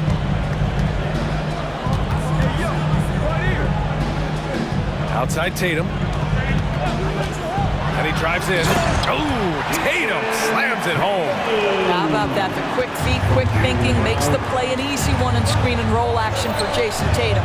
The 3 from Bane. Good. And the setup by Morant. Both teams are hot. Woo! This is a fun one to watch.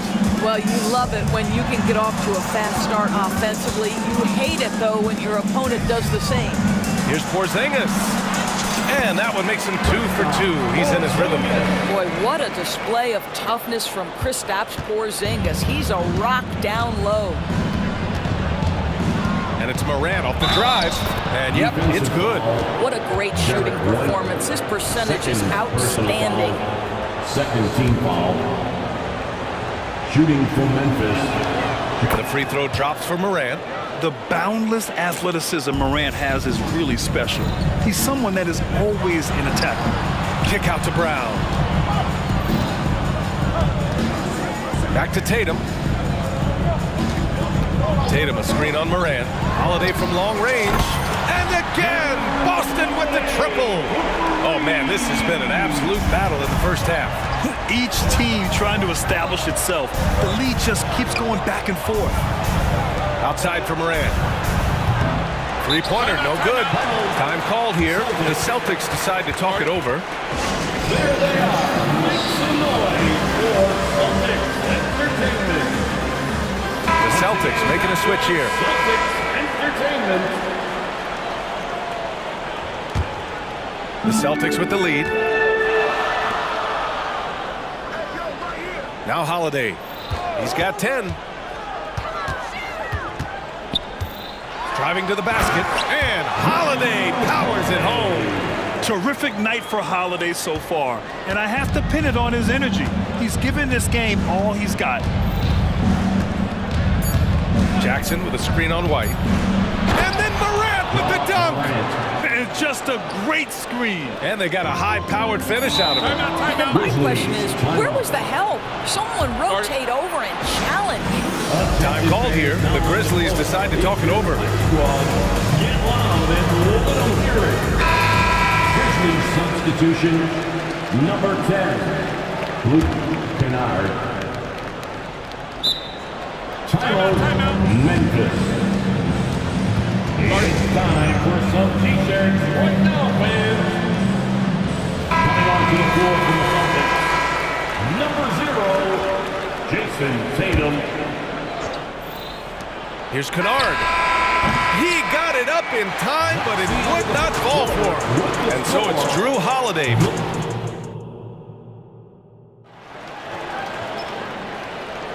Some good action already in this one, but a fairly even matchup after this first quarter of play. And some stats here, guys. The scoring breakdown for Boston. Well, we're in the era of the three-point basket. So if you want to win games in this league, you have to connect from deep. And they have been thus far. And their assist total also impressive early, creating with the pass and playing for teammates. White and Brown are the 2 and the 3. Jason Tatum out there with Kristaps Porzingis.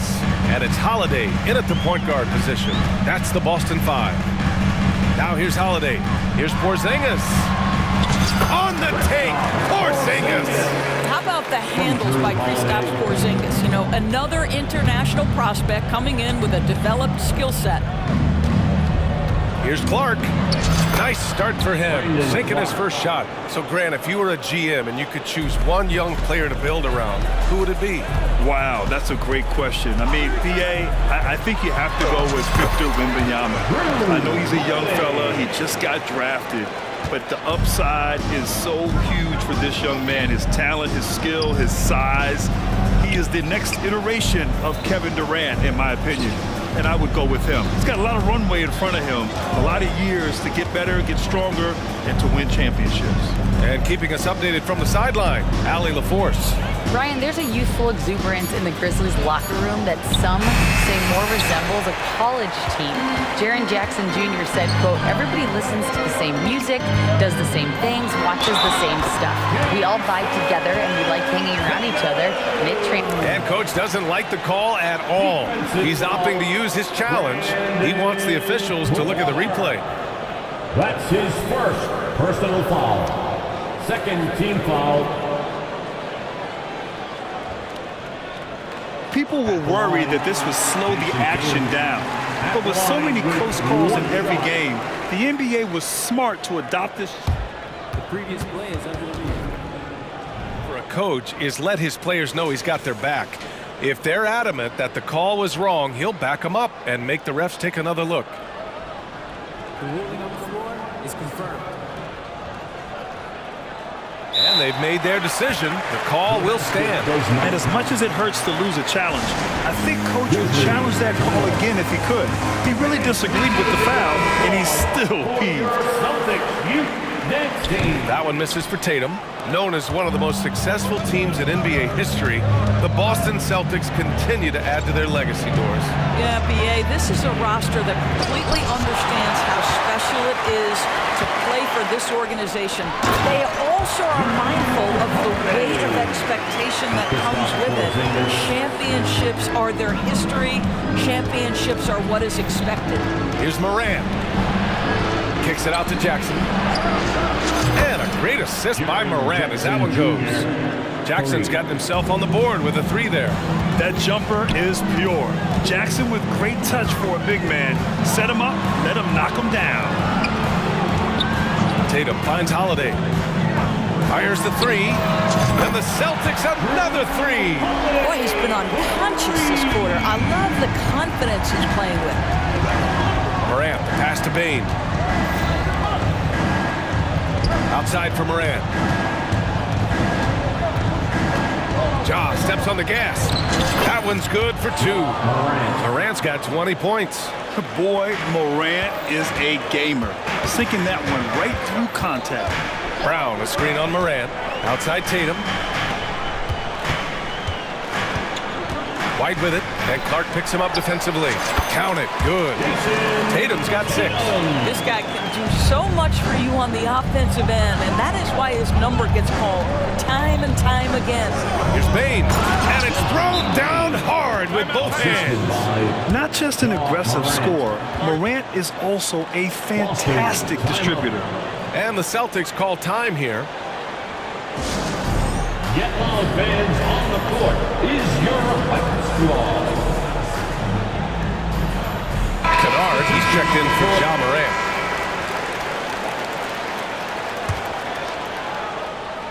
And about 3 minutes played now in the second quarter. Pass to Tatum. 2 minutes remaining in the first half. 2 minutes. Back to Holiday. Outside Tatum. Here's Walsh. Shot clock at 5. Let's go with a 3. Offensive rebound. The kick to Tatum. Another shot. And it's blocked by Clark. And that'll be Boston's ball as it goes out of bounds. Celtics able to keep possession here. And a little under 3.5 minutes elapsed here in the second quarter. Shot clock at 3. Pass to Walsh. There's the triple. When you're an offensive shooter, you have to be willing to work on the defensive end. Kennard making it tough. To the paint. Powered down after the assist led him to the lane. His hang time on the rim puts a sweet cherry on top, BA. It's a close game, and those displays of explosiveness can jumpstart a team. To the inside. Here's Walsh. And a great assist by Brown as that one goes in. Walsh has gotten his first points in this one. Boy, what a pass by Jaylen Brown. Probably one of his most improved areas. Bane, the pass to Smart. Here's the pick. Now here's Kennard. And he gets it to go. Kennard's gotten 4 this quarter. What assertive play by Luke Kennard in the painted area doing work. And Boston calls time here. It's time for some T-shirts. Mix them up. White, he's checked in for Holiday. That's right, Celtics fans. Give it up once again for Celtics. There's 42 seconds left in the second. Bane comes with a double. Porzingis up top. The kick to Tatum. Tatum, a screen on Bane. Ooh, here's White on the drive. Laid it in with a nice touch off the window. White's gotten his second bucket. Derek White showing you I can put it on the deck and finish off a pretty drive. Nicely done, Derek. Here's Kennard.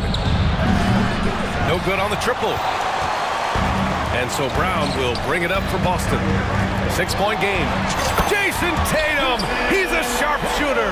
That's Tatum's size and high release point. He's able to get that three-point shot off against virtually anybody. Inside, here's Smart. And he takes it in for the layup off a very nice feed.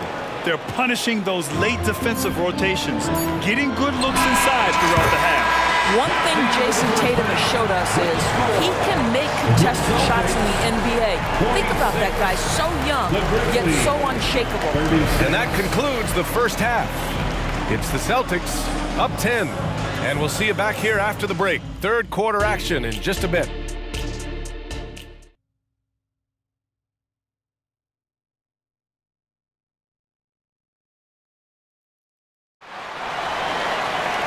Well, for those just tuning in, thanks for being with us. Second half of this game still to play. Oh, a fantastic game from Ja Morant in this one. The numbers say it all. He spent the first half playing efficient ball. I think they've taken their time. They've showed incredible patience. It's a sign of a well-coached ball club. On the court for the Grizzlies, we've got Luke Kennard, Brandon Clark out there with Marcus Smart. Then it's Jackson, and it's Morant in at the point guard position. Brown passes to Tatum. Oh, Tatum slams it home. Oh, how easy it is to get off your feet. How about the spring from Jason Tatum? Well, Doris, when he's off the court. Whoa! Oh, putting on a show for the fans. Morant's skills making it look like a circus in here. White, the pass to Holiday. Here's Brown. Ja Morant grabs the miss. If you try something like that, you better be sure to complete it. Oh, Clark with the slam. Transition basketball, the most reliable way to generate easy looks. The very definition of quality transition offense. If it can end at the cup, it's exactly where you want it.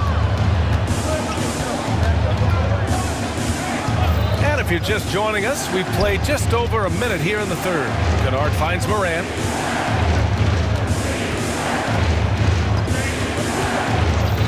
He takes it in. So it'll be two, and they've stopped the action here. They're using their coach's challenge to see if they can get this foul overturned. And even with the coach's challenge in place, we've seen so many of these personal foul calls. Taking 2 shots. There's no doubt there's going to be a gray area in a lot of these calls. But at least we have the option to take a second look, so the officials can be sure they get it right.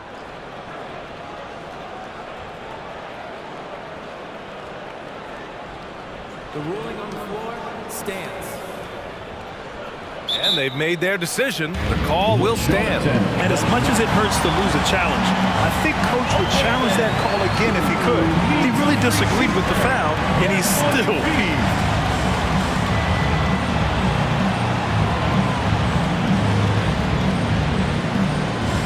The Grizzlies making a switch here. Baines checked in.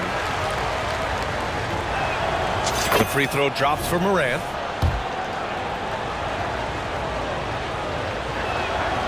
And Morant drops them both. Boston's gone 6 of 8 from the three-point line in this matchup. Pass to Tatum, who poked away. Tatum on the drive, and finished off by Tatum. Jason Tatum is a thirsty scorer, and right now filling it up. Memphis trailing here. Morant into the lane, and the shot's good.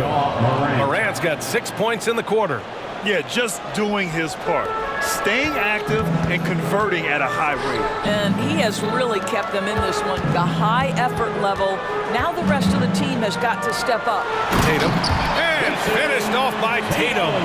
That will help your assist numbers if you're Derek White. You can't miss that guy. Here's Morant. Ooh, Morant battling inside. Earning his money on the interior tonight. That's a nice move. A chance here to catch up with Allie from the sideline.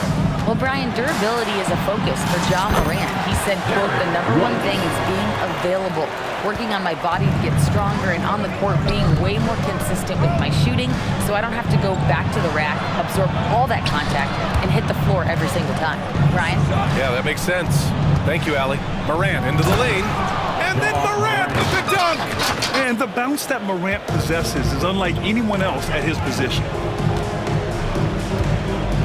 Tatum passes to Holiday. The three. The Grizzlies pull it in. And this is exactly who you want taking that shot. He just missed it. 2 minutes remaining in the third. From deep, Morant. And they'll get another chance. And now we have an intentional foul. I'm not sure why. Yeah, bizarre play, B.A. Not sure what got into him. I mean, I'm just not sure what he was thinking right there. I mean, he needs to get his head in the game. And the Celtics call time here.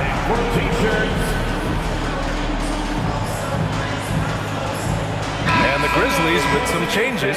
Williams is checked in for Clark, and it's Kennard in for Ja Morant. Here's Kennard. That's good, and it's Smart with the assist. Kennard's got 7. Luke Kennard is known for his three-point shooting ability, big-time corner delivery. Brown, the screen on Bain, to the middle. Oh, Brown just throws it down. Attacking the rim with power. Tremendous finish. Well, if we want to talk about Derek White for a moment, he's become such an effective defender.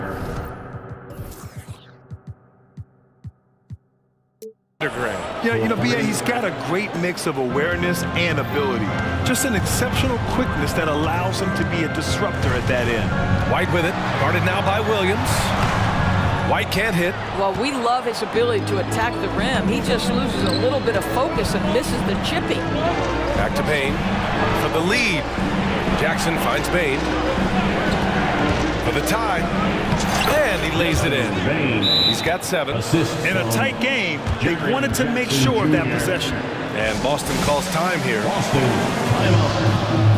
Headed to the floor right now, it's Celtics Entertainment. Tatum, he's checked in for Boston. Holiday comes in for White. The Grizzlies also with a sub. Clark's checked in. And it's Holiday with the ball for the Boston Celtics. They held a 12-point lead earlier. Here's Tatum.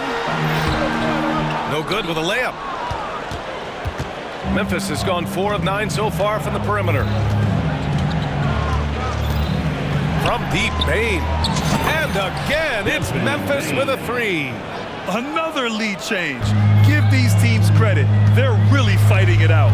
Neither team willing to give an inch, and neither able to seize the momentum. This has been a fascinating one to watch. And talk about payback. He hits the revenge triple. Oh, you love to see the competitive fire. A little bit of pride at stake. Bain, the pass to Kennard. Back to Bain. This one for 3. Hits the three-pointer. Bain's got 13 now. Well, you have to understand what the defense is doing. If they give you an opportunity to set up a teammate, Luke Kennard will take it.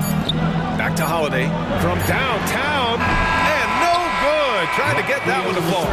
And as we finish the third quarter, it's still close. And it's time to bring up the State Farm assist of the game. This is the definition of team chemistry. I love to see this kind of communication and connection between teammates leading to the perfect pass. Nothing better than chemistry, right? Working together to create a bucket. And with these teams locked in a very close contest, this fourth quarter promises to be a good one. White and Brown with the 2 and the 3. Kristaps Porzingis out there with Jason Tatum. And it's Holiday in at the 1. That's the Boston 5. And they call an illegal screen here. Boy, not on the same page there. And in a possession ball game, that's a big mistake. You can get away with one once in a while, but it looked like he wasn't completely set on that pick. I don't think there's any question. There are so many rules that favor the offense these days. You've got to be able to equal things out when an illegal screen is set. Morant not afraid to get in there and play big, showing his toughness in close. White for 3, and the shot is good on the assist by Holiday. Holiday's got 3 assists in the game. That's exactly the kind of shooting you need down the stretch to win games. Morant into the lane. Kicks it out to Bain. 4-3, and again, it's Memphis with a 3. And for so many teams in the NBA, establishing the three-point shot is goal number 1 on offense. He's definitely doing his part tonight. No doubt it's a growing trend, Greg, and he is highly accurate tonight. Three-pointer, counted from distance. And it's a 7-point Grizzly lead. And trying to put the game away, He's been nails all evening. And he hasn't forced much tonight. I love the efficiency he's given to them. Back to Tatum. They kick it out to Porzingis. Holiday against Morant. Just 5 on the clock. Tatum passes to Brown. And again, Boston with the triple. Jaylen Brown with the immediate answer from three-point territory. Yes, sir. And it's Morant off the drive. Morant with the close-range bucket. When you use it right, the pump fake's as effective a move as there is. The Celtics have gone 2 of 3 to open the fourth quarter. Morant against Holiday, and stolen by Clark. And now the Grizzlies on the run. Drops in the layup for 2. All right, guys, what do you think about the hustle stats for the Grizzlies? Well, their D has been a major story tonight. I mean, those steals and putting pressure on the ball, clogging the passing lanes, impressive. Another thing I thought they did well was pressure. They forced a ton of turnovers, turned those opportunities into points. Yeah, that's how Jackson's most effective, playing aggressive around the basket. And you can feel the temperature rising in this arena. Both teams pouring it on offensively. There's been a bit of a flurry here late, and this game may come down to which side gets a stop or two. Wow! Always fun to see point guards who can elevate above the rim like that. Oh, a strong mindset and even stronger finish. Boy, it's incredible how much explosive scoring ability can come from the lead guard position. That is a big-time play. Kicks it out to Smart. Back to Morant. Three-pointer. And again, it's Memphis with a 3. Marcus Smart does a little bit of everything. You love to see him sharing the rock. Tatum with it. He's picked up by Bane. Tried to come right back with a 3 of his own, but it's no good. And a great assist by Morant as that one goes. Morant's got 8 assists in the game. And just totally relentless, only increasing the intensity level. One thing I enjoy is watching players who don't pay attention to the score. You lock in on the moment and play the right way. They came out and had a statement win with their performance tonight. A fantastic effort to get it done here for the Grizzlies. And it seemed like steals ended up making the difference in this game. No question. Their ability to force mistakes and turn them into points gave them an upper hand tonight. And one player just stole the show tonight, doing everything for his team. A monster night for Ja Morant. He ran things with precision, great command of the offense, putting his teammates in all the right spots. And Porzingis has got the ball here for Boston. Down by 15. Smart against Brown. Outside Bane. We've got 33 seconds left in the final quarter. 5 on the clock. Lets it go from deep. It's hauled in by White. Boston with the ball to the inside. And Brown with the stuff. Look out below. Jaylen Brown off his feet in a hurry. And here are the Grizzlies. They're on a 19-7 run. Morant against White. Now here's Morant. He's covered closely.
teams, they look to play through the passing game.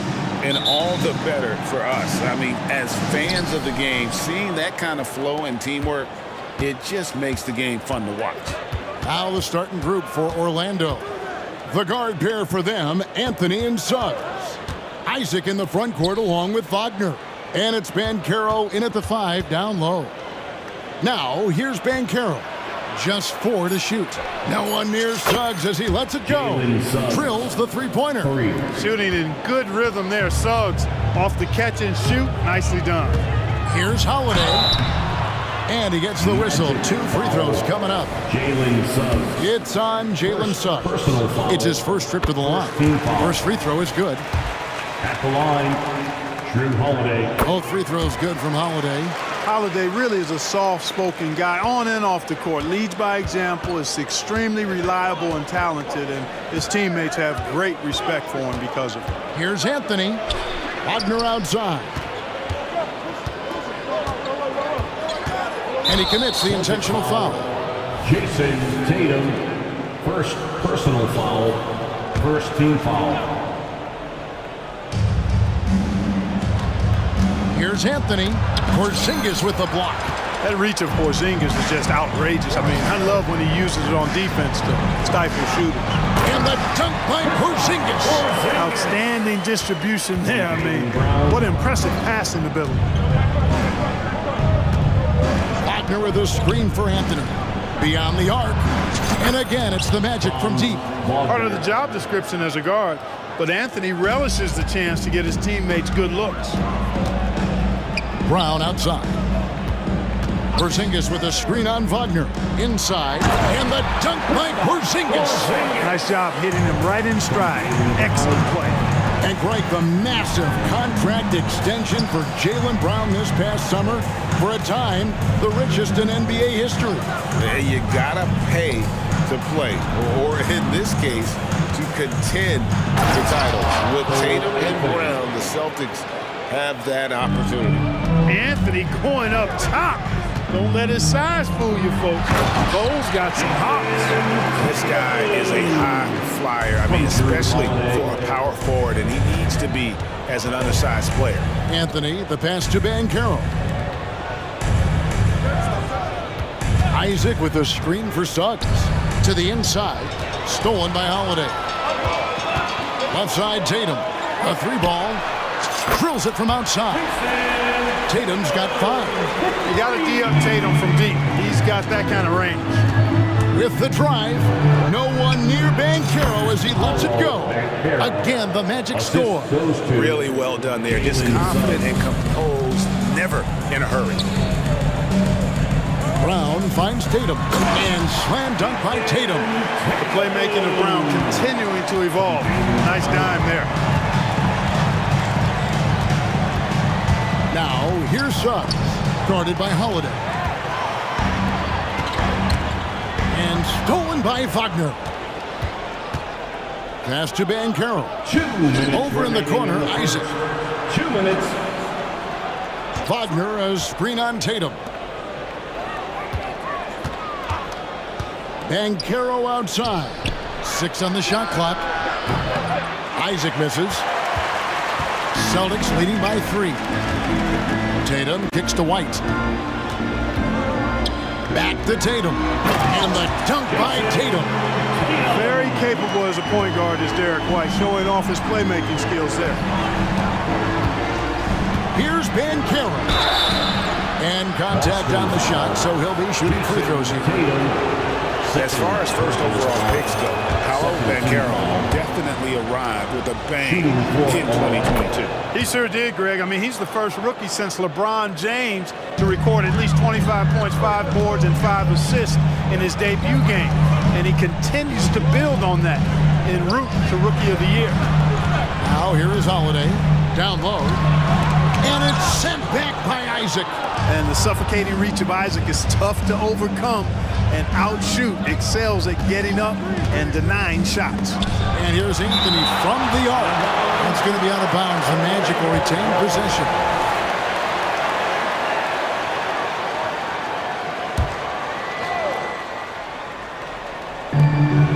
2:02 left to play in the first quarter. And you love how Tatum uses that long wingspan to really distract shooters. Great job contesting without fouling on that one. The 17-footer, and he hits the jump shot. Tatum's got 11 points. And, you know, he's going to take that shot every time. The defense has to respect him from the mid-range. Suggs kicks to Banchero. And Wagner has it in the corner. Isaac outside. Good ball movement here by the Magic. Shot clock at 6. Suggs with a screen for Anthony. Let's go. Shoots over White. The shot by Anthony, no good. And he has definitely been struggling in this quarter. You know, guys, it seems to me as though he's over anxious. He seems to be pressing, trying too hard, moving too fast. Just needs to calm himself down and wait for good shots. And he drives in, and that's an intentional foul. Really no idea why you're fouling in a situation like that. You know, maybe there's some bad blood between those two. Yeah, but that's no excuse for that kind of foul. I mean, that might be an explanation for it, but it certainly doesn't justify it. And even then, it's just not a good play. It's stolen by Banchero. The first quarter all wrapped up, and it's been an exciting game so far. Celtics lead by 3.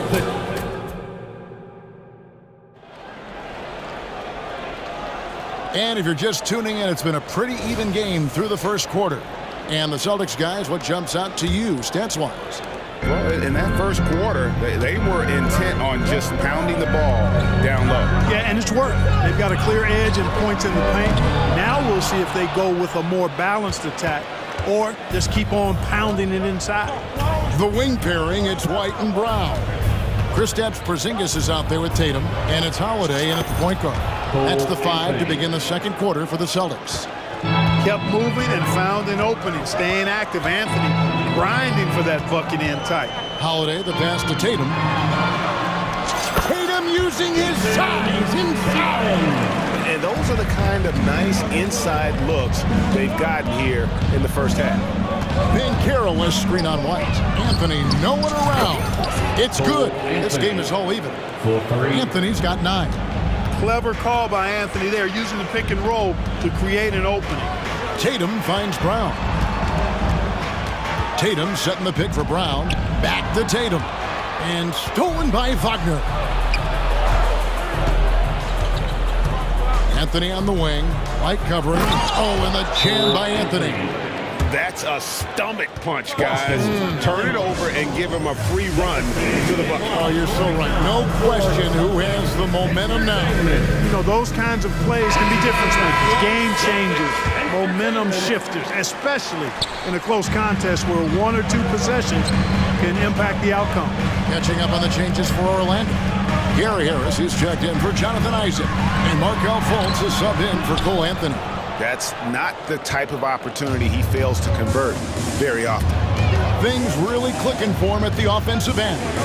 They're making good decisions, not wasting these opportunities. Coaches say, GA, the league has a problem when it's punishing the retaliators and not the instigators. Do they have a point? Kevin, I think so. Before any scuffle, it's worth asking who started it, and that's what we do in life normally, right? Fultz dishes to Banchero. Harris a screen on Porzingis. Here's Banchero. Here's Harris. Just 5 on the clock. Wagner with it. Now guarded by Porzingis. And that one good. Surveying the floor, Gary Harris recognizes when his teammates have open looks and gets it to him. Holiday finds Brown. And a little under 2.5 minutes gone by here in the second quarter. Holiday sets the pick for Brown, driving the lane, and Brown throws it down. Just awesome speed from Brown. Blasting off towards the bucket and slamming it down. And when it comes to 3-and-D guys, Clark, Gary Harris has been in that mix for a while. Yeah, he stretches the floor for you offensively and defensively. He's going nose to nose with whoever he's guarding. Doesn't back up a bit. He's a valuable combo guard to have in your rotation. Here's Suggs, and it's sent back by White. White doing an excellent job coming up with the block there. 2 minutes remaining in the first half. 2 minutes. And stolen by Wagner. Now, here's Suggs. Guarded closely. That's in. He's got 2 made now, and he's shooting 2 for 3. And breaking down some numbers here, the hustle stats for the Magic. They've really been disruptive on the defensive end, forcing turnovers and turning those turnovers into points at the other end. On top of that, they're creating turnovers and taking advantage by converting on the offensive end.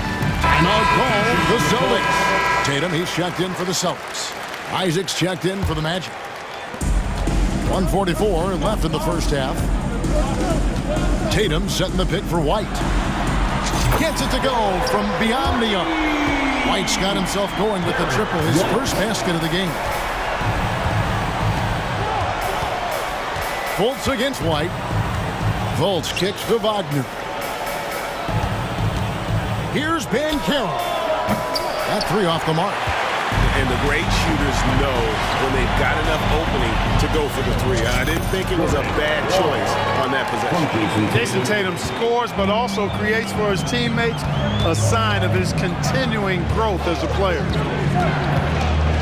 Harris passes to Wagner.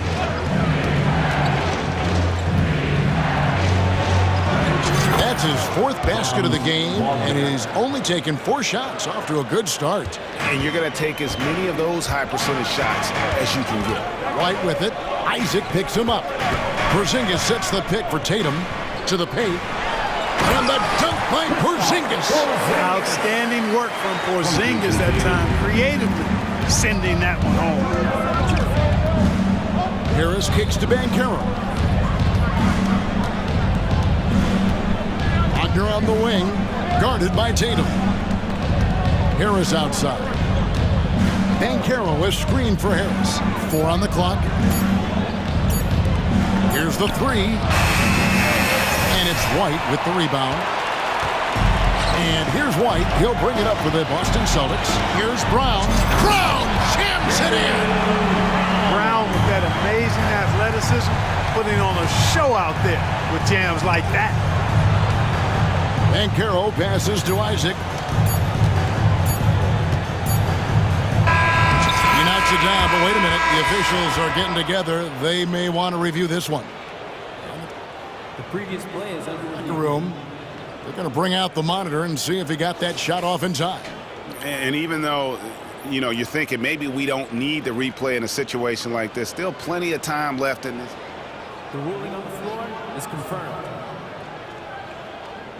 Queuing up the footage for the officials on the floor. The new process is making for quicker turnarounds. Thank you, David. And we'll be back for the 3rd quarter of action following halftime. The Celtics, 32. The Magic, 30.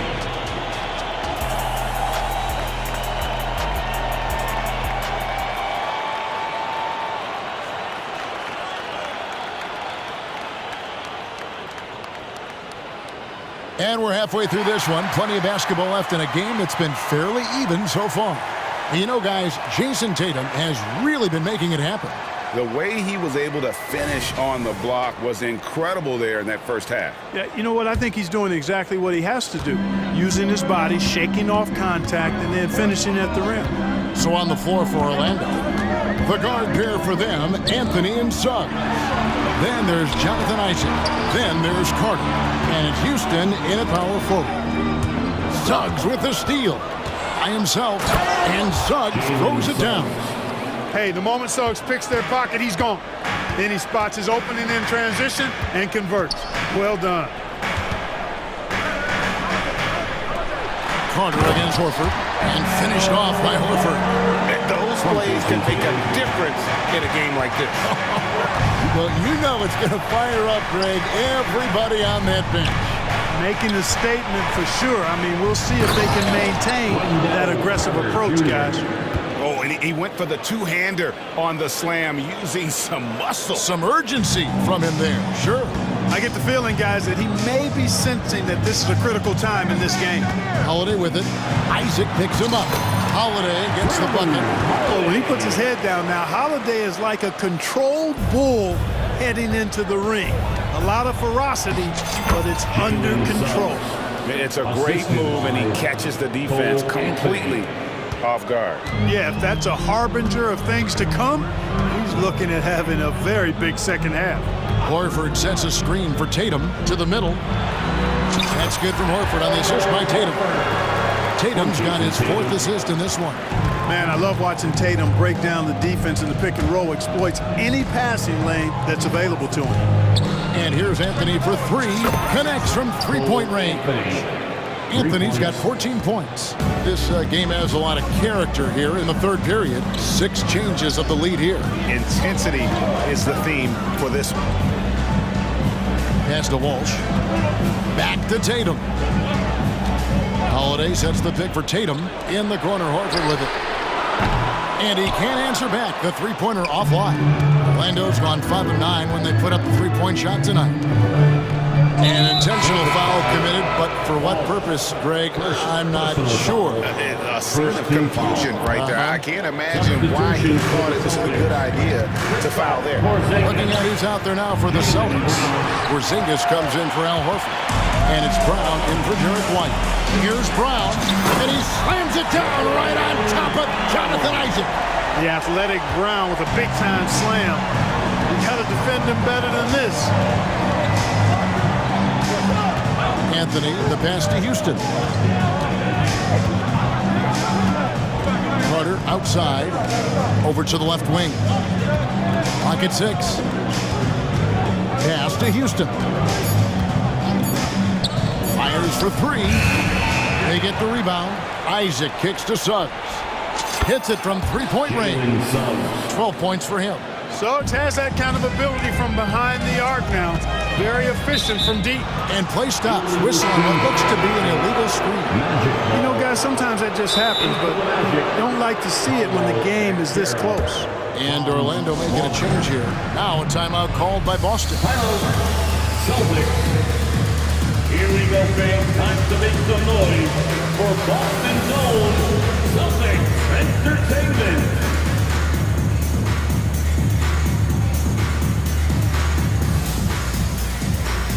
Boston making a switch here. White's checked in. Then for the Magic. Gary Harris comes in for Jonathan Isaac. And Black's subbed in for Jalen Suggs. And now the first timeout called here for the Magic.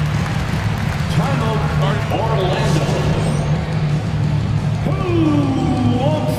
Jason Tatum, he's checked in for the Celtics. Give it up once again for Celtics Entertainment. Let's see who expected. Jonathan Isaac, he's checked in for Orlando. Jalen Suggs comes in for Black. Substitution on the court. We've got 1:55 left in the 3rd quarter.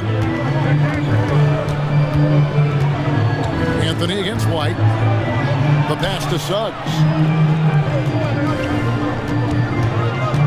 Passes it to Wagner. Shot clock at 6. Isaac outside. The Magic need to get a shot off here. Suggs passes to Wagner.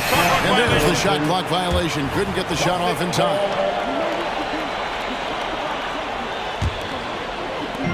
1:31 left to play here in the 3rd. Holiday dishes to Brown.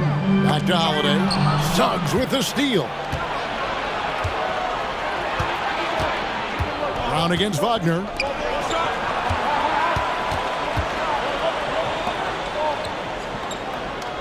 Suggs with a screen for Wagner. Oh, yes, he did. 5 up and 5 down for him so far. Wagner knows how to pick and pop. Sets a solid screen and then gets out of it quickly into the roll to his shooting spot. And it goes down 2 points. White's got 5 now. Nice dime drop there from Holiday. Excellent awareness. Wagner with a screen for Banchero. Wagner outside. Over in the corner, Isaac. Banchero outside. Up the floor. Here's Tatum. No good on the fast break pull-up.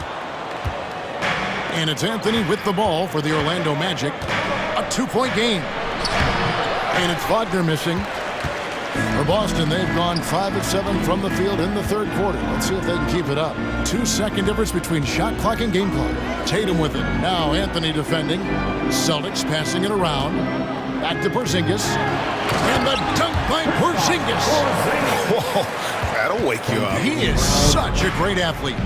No question about it. He's very comfortable in the air. Dunks like that, no problem for him. And perimeter scoring, I have to imagine it was a topic of discussion at halftime. Certainly. I mean, they saw a weakness in the perimeter defense and took advantage of it. Time called here. The Celtics decide to talk it over. It's been quite a game for Cole Anthony. Well, you know, he's destroying them right now, guys. This defense has to make an adjustment to try and cool him off. Once again, Celtics faithful, your Celtics Entertainment. Shot from the inbound, and it's good, but hold on. The officials may want to look at that one on the replay monitor. Well, we thought the previous play is under review. Officials are going to review the play to see if he released the ball before the buzzer. And they're making sure on this one, even though it may not matter in the grand scheme, but the replay process is fast. After the review, the ruling on the floor is overturned. Necessary footage to make the call. They're seeing what they're seeing with the best possible angle.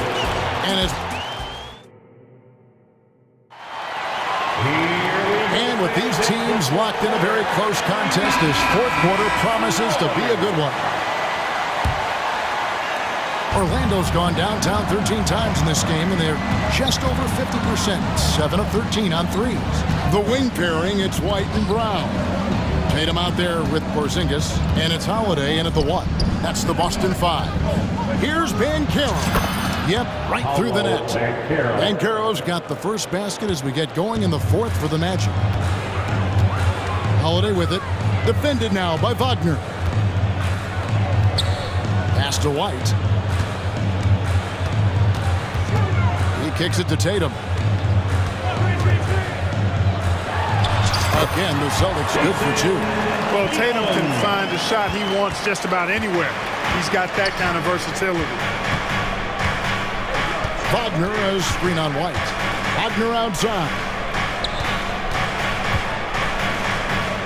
Anthony against Tatum. The drive by Anthony. Laid in with a nice touch off the glass. And the Magic lead by 4. Anthony really does everything well on the floor. He's a true point guard, and all of it's on display here. The wide open look here for Porzingis. Yes, and it's Holiday with the assist that time. And the lack of effort to fight over the screen there makes that an easy shot. Well, I'm going to credit the screen. I mean, that's a good, strong pick he lays there. Banchero finds Anthony.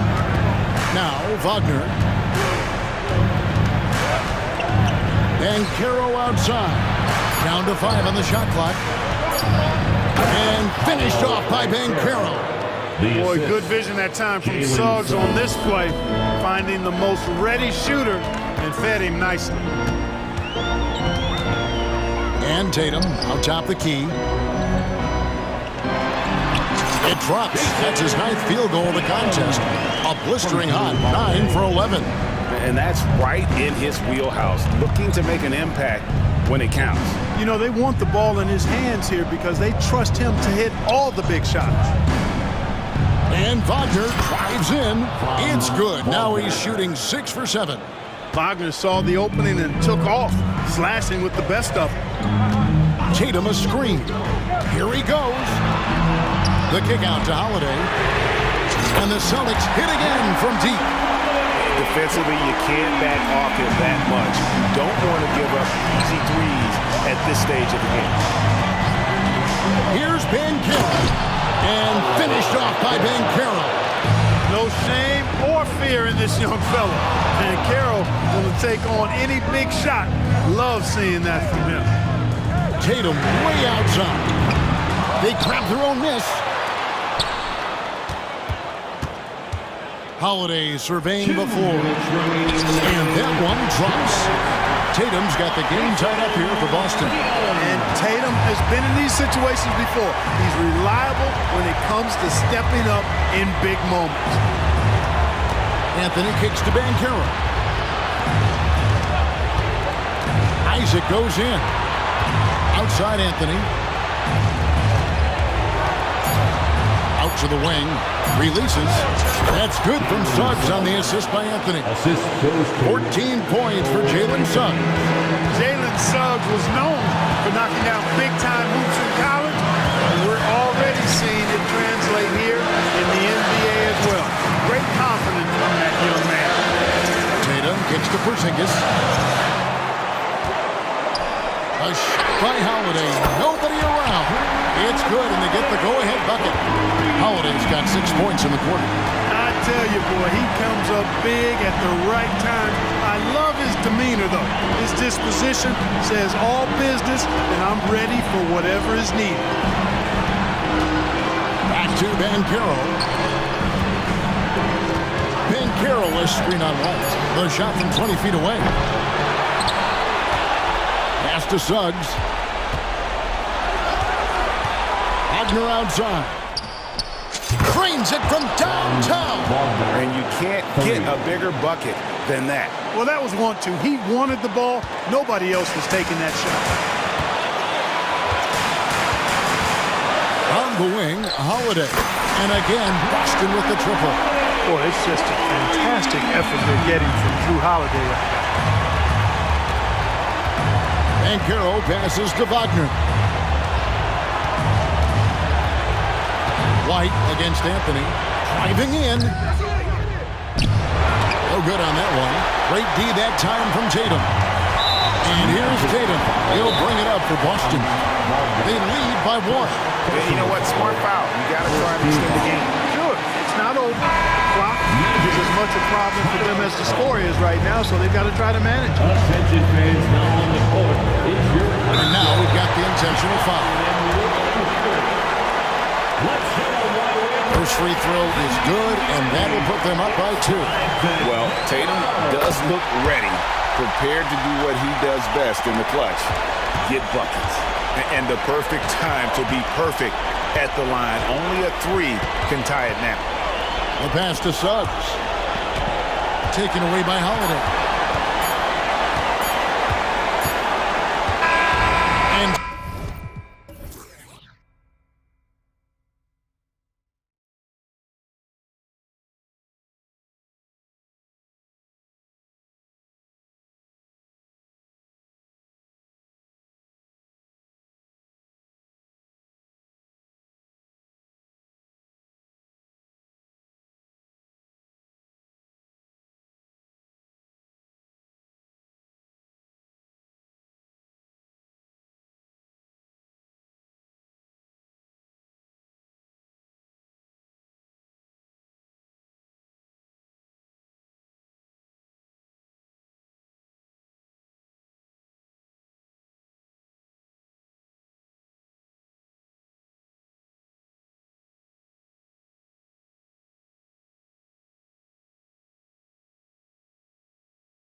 brightest young teams in the league. You know, when it's all said and done, BA, these are squads that I expect to eventually play for titles.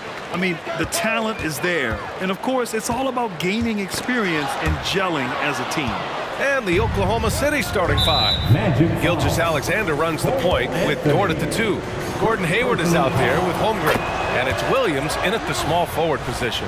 You know, Shai Gilgeous-Alexander has so many of the qualities that you want in a leader. He fights, he's energetic, he's a team-first guy. He just looks for ways to get his guys fired up. Now here's Gilgeous-Alexander. Hayward, the pass to Gilgeous-Alexander. 6 to shoot. Holmgren with a screen on Isaac. Gilgeous-Alexander with the ball. He's picked up by Banchero. And it goes as the official calls the foul. Count it, and he'll shoot one more at the line. That'll put Shai Gilgeous-Alexander on the line. That one on Banchero. And you look at the Thunder. Talk about a team that's drafted well. It's hard to see out the window in Oklahoma City with how much they've stockpiled their picks in that front office. It's about making good use of them, BA. When are they going to plant a flag in the ground that these are our guys moving forward? They have some young studs. I'm curious about when that time is. And you can't forget about Holmgren's reach, especially when he's nearby on defense. Here's Dort, and he banks in the layup. And setting the tempo with an assertive move. Like, where was the defense on that play? Yeah, APB sent out to try to find out where the defense is. Inexcusable. First team foul. And just over a minute played here to start the game. Three-pointer Anthony nails it from beyond the arc. Defensively, you have to stay connected to him on the perimeter. Isaac against Gilgeous-Alexander. Crafty move, and slam dunk by Gilgeous-Alexander. How about the vertical of Gilgeous-Alexander, a guard who can get up and throw it down. Nice move, and Wagner with the layup. Ooh, just selling the defense on the pump fake. The Thunder have gone 3 of 3 so far from the floor. Dort outside, fires for 3. And that comes off the assist by Gilgeous-Alexander. Dort's got 5 points. And this is the area where Dort has really shown some massive improvement. Great touch from that range. Wagner outside.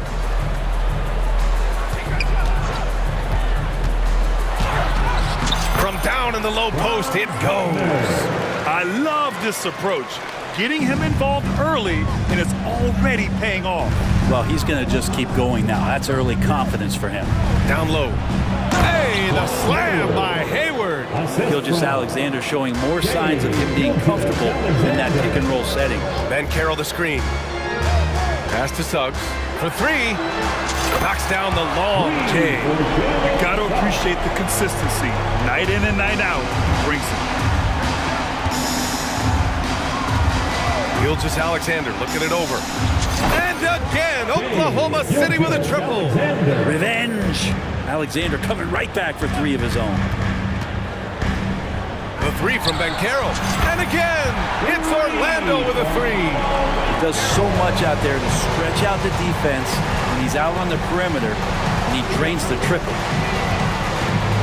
And Franz Wagner picks up the foul. That's his first foul of the game. First personal foul. Third team foul.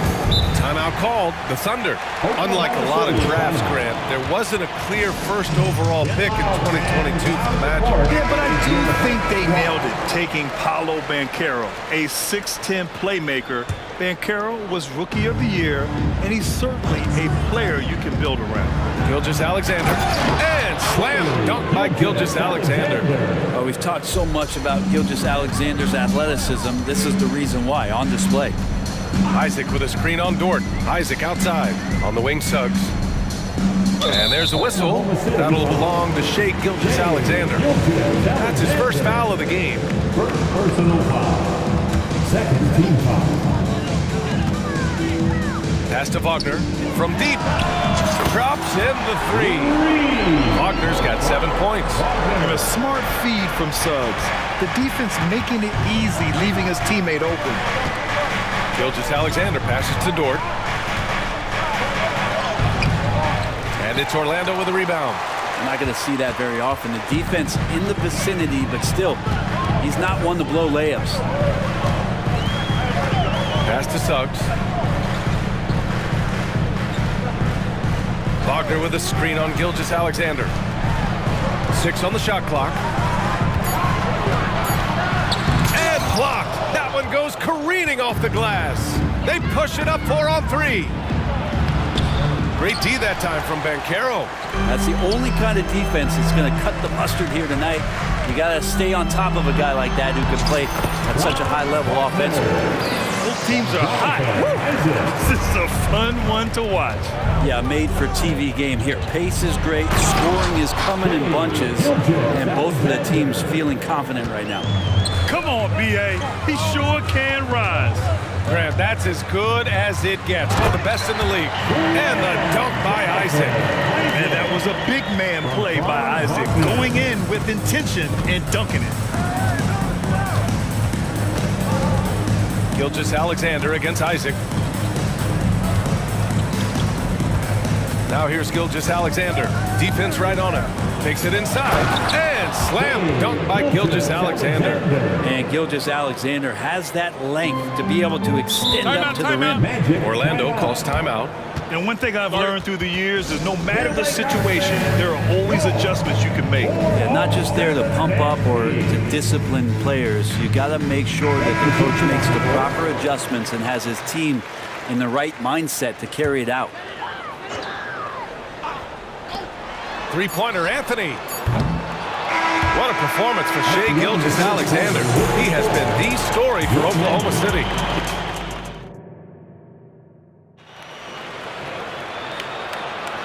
And it's been a pretty even game here after 1 quarter of play. All right, a look at how the points have been generated so far. A scoring breakdown for the Thunder. In the early goings, their effort level has been exceptional. The speeding around the defense and opening up options with good penetration. And getting to the inside is really important, but it's how close you can get to the basket. It feels like these guys are all around the rim in their attack tonight. On the floor for Oklahoma City, getting going in the second. Gilgeous-Alexander runs the point with Dort at the 2. Holmgren is out there with Gordon Hayward, and it's Williams in at the 3. Wagner with a screen on Dort. Wagner outside. Gets the 3 ball to go. Wagner's got 12 points. Well, that's a shot he can hit. If you give it to him, you need a little more energy on defense that next trip down. Gilgeous-Alexander passes to Holmgren. Gilgeous-Alexander on the wing, defended by Wagner. Yeah, and the defense has really got to tighten up on him. I mean, he's just too dangerous from the three-point line. Suggs with the bucket. Suggs has gotten his 2nd bucket of the game. Well, the saying is defense wins championships. But in this day and age, don't you need both? No question, B.A. You definitely do. I mean, we've seen plenty of great defenses flame out in the playoffs because they couldn't put up points. Defense alone isn't enough. You need a balance of both. Pass to Wagner. Anthony with it. Now guarded by Holmgren. To the paint. Here's Wagner. And the layup falls. Wagner's got 5 points in the quarter. Well, if you're giving up that much height, the only thing that you can do as a defender is to foul him. Isaac against Gilgeous-Alexander. Williams passes to Hayward. And he drops it in from the low post. And the Thunder lead by 1. I mean, scoring on all 3 levels. Gordon Hayward is such a difficult assignment. Wagner against Williams. Anthony, the pass to Wagner. And the bucket counts. And he is on his way to the line. He'll try to make it a 3-point play. Defensive foul. And a moment here to take a look at the scoring breakdown for Orlando. Well, we're in the era of the 3-point basket. So if you want to win games in this league, you have to connect from deep. And they have been thus far. Well, not only that, but you love how unselfish they've been to start this game. That's going to get all the guys in a great flow and feeling good. So moving that ball around and scoring off assists, a nice way to play. This game has been like a seesaw. Both teams going back and forth at one another. Yeah, everybody trying to get away from one another, and the threads are keeping them close. This has been highly competitive. And Williams punches it home. Well, wanting to do whatever is good for the team on any given possession. That time, Dort playing unselfishly. Pass to Wagner. There's a screen. And how about that? 8 for 9 now. One team gains momentum, then the other storms back. Hey, if this is any indication of how the game is going to go, we're in for a treat. And there's the call on Bankero. That'll be a second foul of the game. He didn't have his...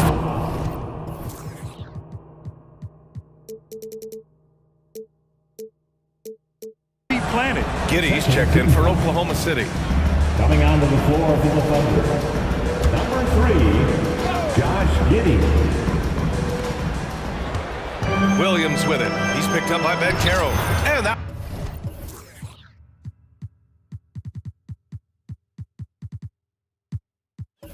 That one's good. Holmgren. And this is where Holmgren is such a scoring threat.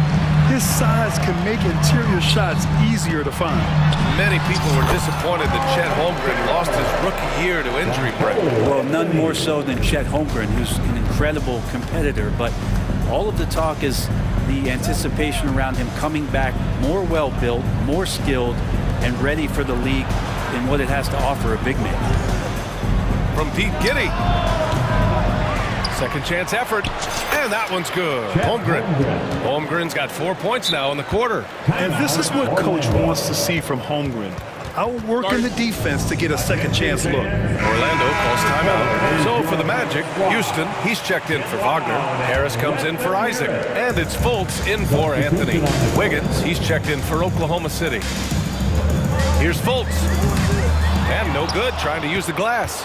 Probably not the shot that was drawn up for that possession, but you can't pass it up, and you can't knock it down. Fultz against Giddy. Wiggins outside. Down to 5 on the shot clock. Oklahoma City's got to hurry. They got to get up a shot. Here's Giddy. Oh, he used the shot fake to create the angle, but he couldn't get it to fall. Orlando trailing here. Pass to Bankero. And here's Harris outside, and that's good. His first bucket of the game. Confidence that Gary Harris is playing with right now. He is ready to shoot once that ball touches his mitts. Door to screen on Harris. Here's Giddy. And he's going, and here comes the coach's challenge. He disagrees with the foul. He does not hesitate to ask for a second look. It's a pretty heated game. Every call matters. People will worry. Josh Giddey at the line for 2. This calls in every game. The NBA was smart to adopt this challenge policy in 2019. You know, one thing this does for a coach is let him... After the review, the ruling on the floor is overturned. Make the refs take another look. So they see clear evidence of a bad call, and they're going to overturn it. Probably the right decision. And give credit to the officials for recognizing the mistake and correcting it. Nobody likes to say they got it wrong, but they fixed it in a hurry. 5-second differential between the shot clock and game clock.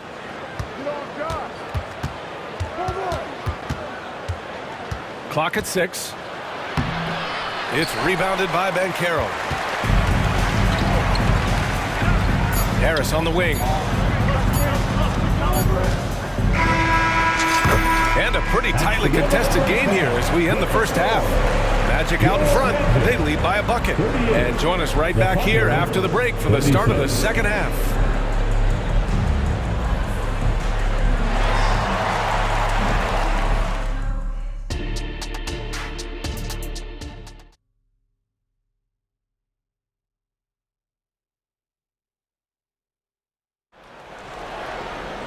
And if you're just joining us, we played through the first half in a game that's been fairly even so far. You know, Shai Gilgeous-Alexander has been exceptional here, guys. Yeah, he plays such a smart first half, maximizing his opportunities offensively. Yeah, I'm thinking back to the first half and wondering, did he take a low percentage shot? Everything efficient. Fultz and Suggs to the backcourt. Isaac and Wagner make up the forwards. And it's Ben Carroll in at the 5, roaming the paint. So that's who Jamal Mosley starts the second half with. Count it. Well, a solid facilitator. It helps that the defense thinks that Shai Gilgeous-Alexander is going to shoot and not pass. Wagner, the pass to Fultz. Wagner with a screen on Dort. Back to Wagner. And the ball out of play. The Thunder will have it.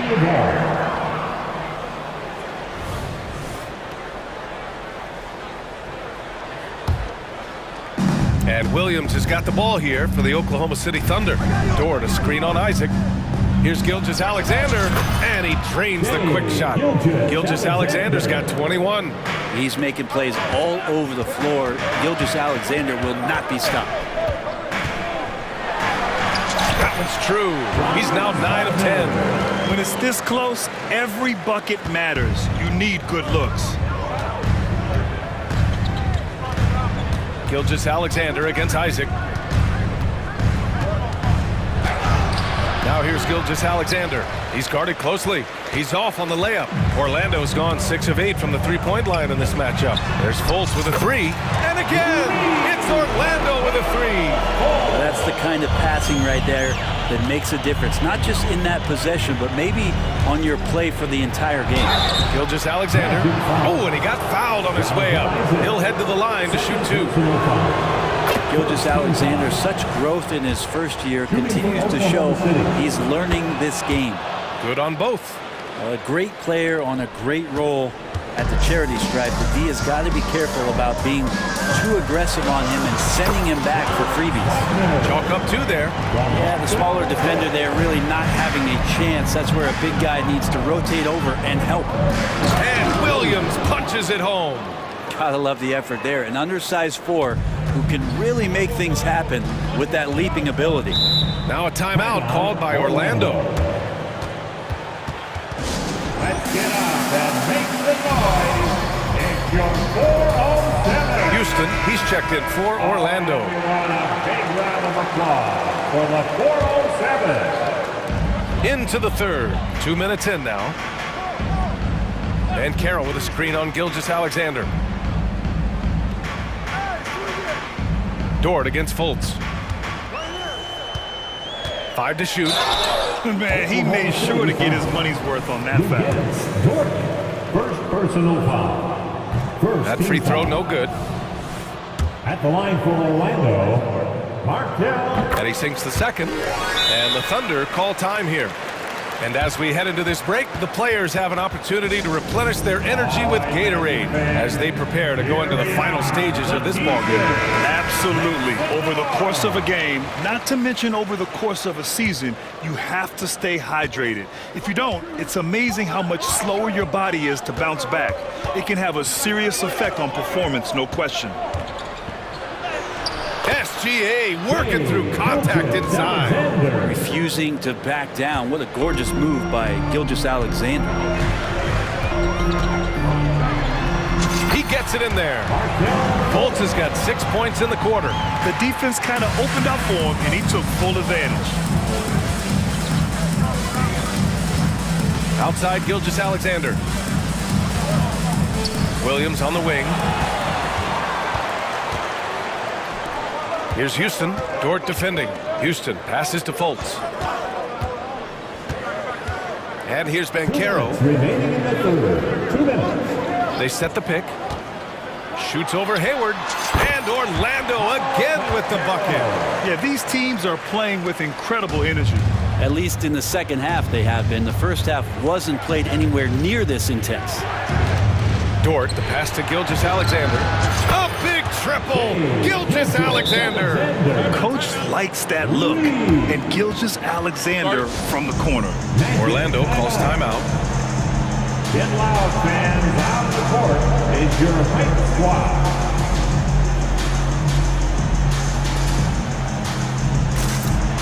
Franz Wagner checked in for Orlando. Anthony comes in for Fultz. Josh Giddey's checked in for Oklahoma City.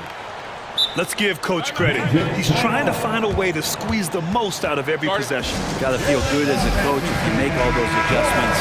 Pull the right strings. That's what they love to do. Harris is checked in for Isaac. Orlando leading. Anthony feeling it out a bit. Pass to Suggs. There's a minute 26 left in the third quarter. Wagner against Giddey. Just 4 to shoot.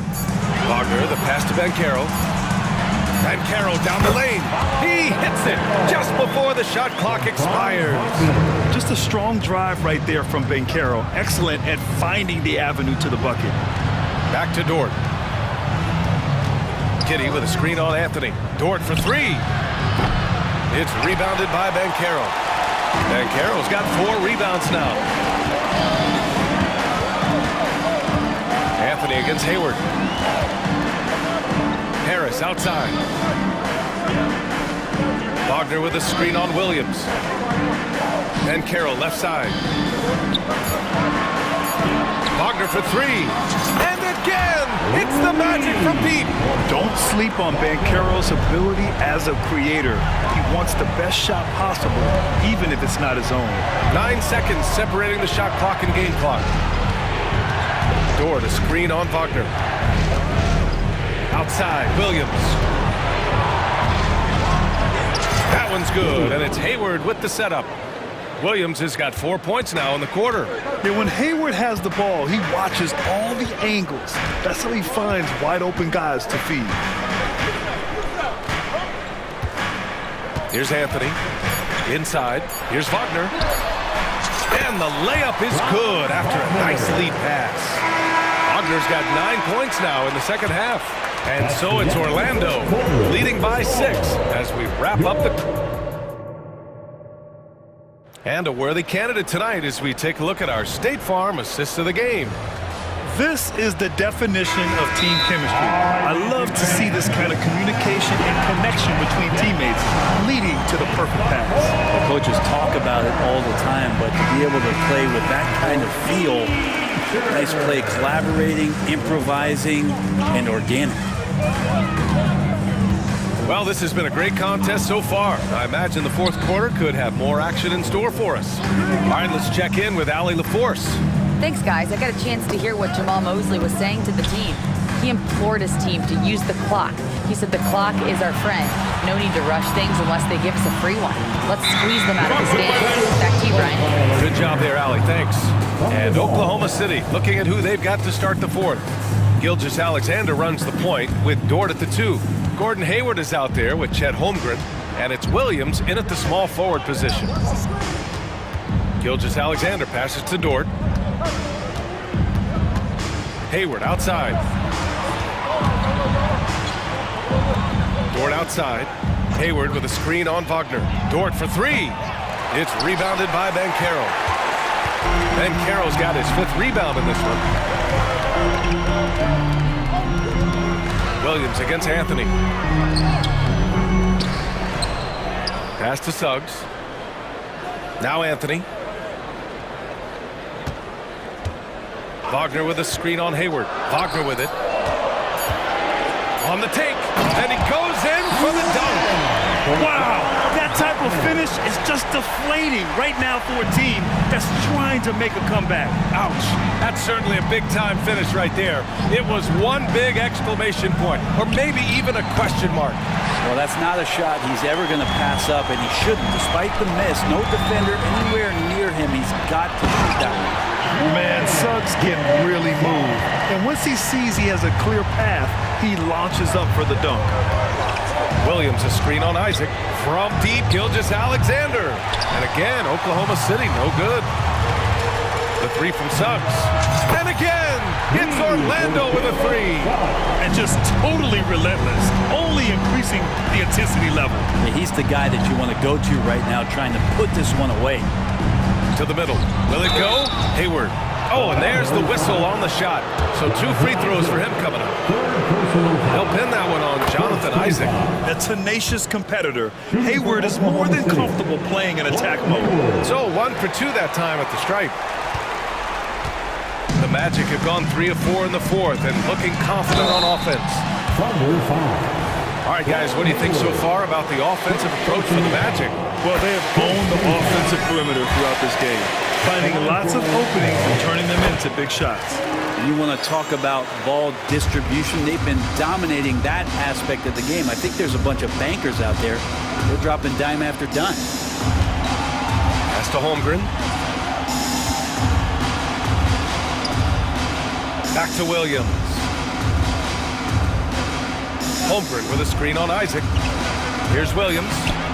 Orlando grabs the miss. Ben Carroll's got rebound number 7 tonight. Here's Anthony. Soft touch off the glass. And the Magic lead by 16. They're really dictating the tempo on both ends of the court. You love it. Yeah, the other team a bit concerned here. They're trailing, and the lead seems to be growing. Well, he's been carrying them all night on offense, but at some point, he's going to need some help. 2 minutes remaining in the game. Anthony against Dort. Wagner up top. Pass to Isaac. Here's Suggs. And there's a whistle. That'll belong to Shai Gilgeous-Alexander. That'll be a second foul of the game. Personal foul. Second team foul. Oklahoma City on D. Here's Ben Carroll. And there are the Magic with another bucket. You really can't give Van Carroll room anywhere. He will find a shot to take. Isaac against Gilgeous-Alexander. Hayward, the pass to Gilgeous-Alexander. And slam dunk by Gilgeous-Alexander. Wow! Always fun to see point guards who can elevate above the rim like that. Oh, a strong mindset and even stronger finish. Well, just seeking out weaknesses in the defense and then exploiting it. The free throw drops for Anthony. At the line for Orlando. And Anthony drops them both. A minute 22 left in the fourth. Oklahoma City has gone only 1 of 4 from the perimeter here in this fourth quarter. And this one hasn't been in doubt for a bit now. They came out on a mission, and you can bag up this win for the Magic.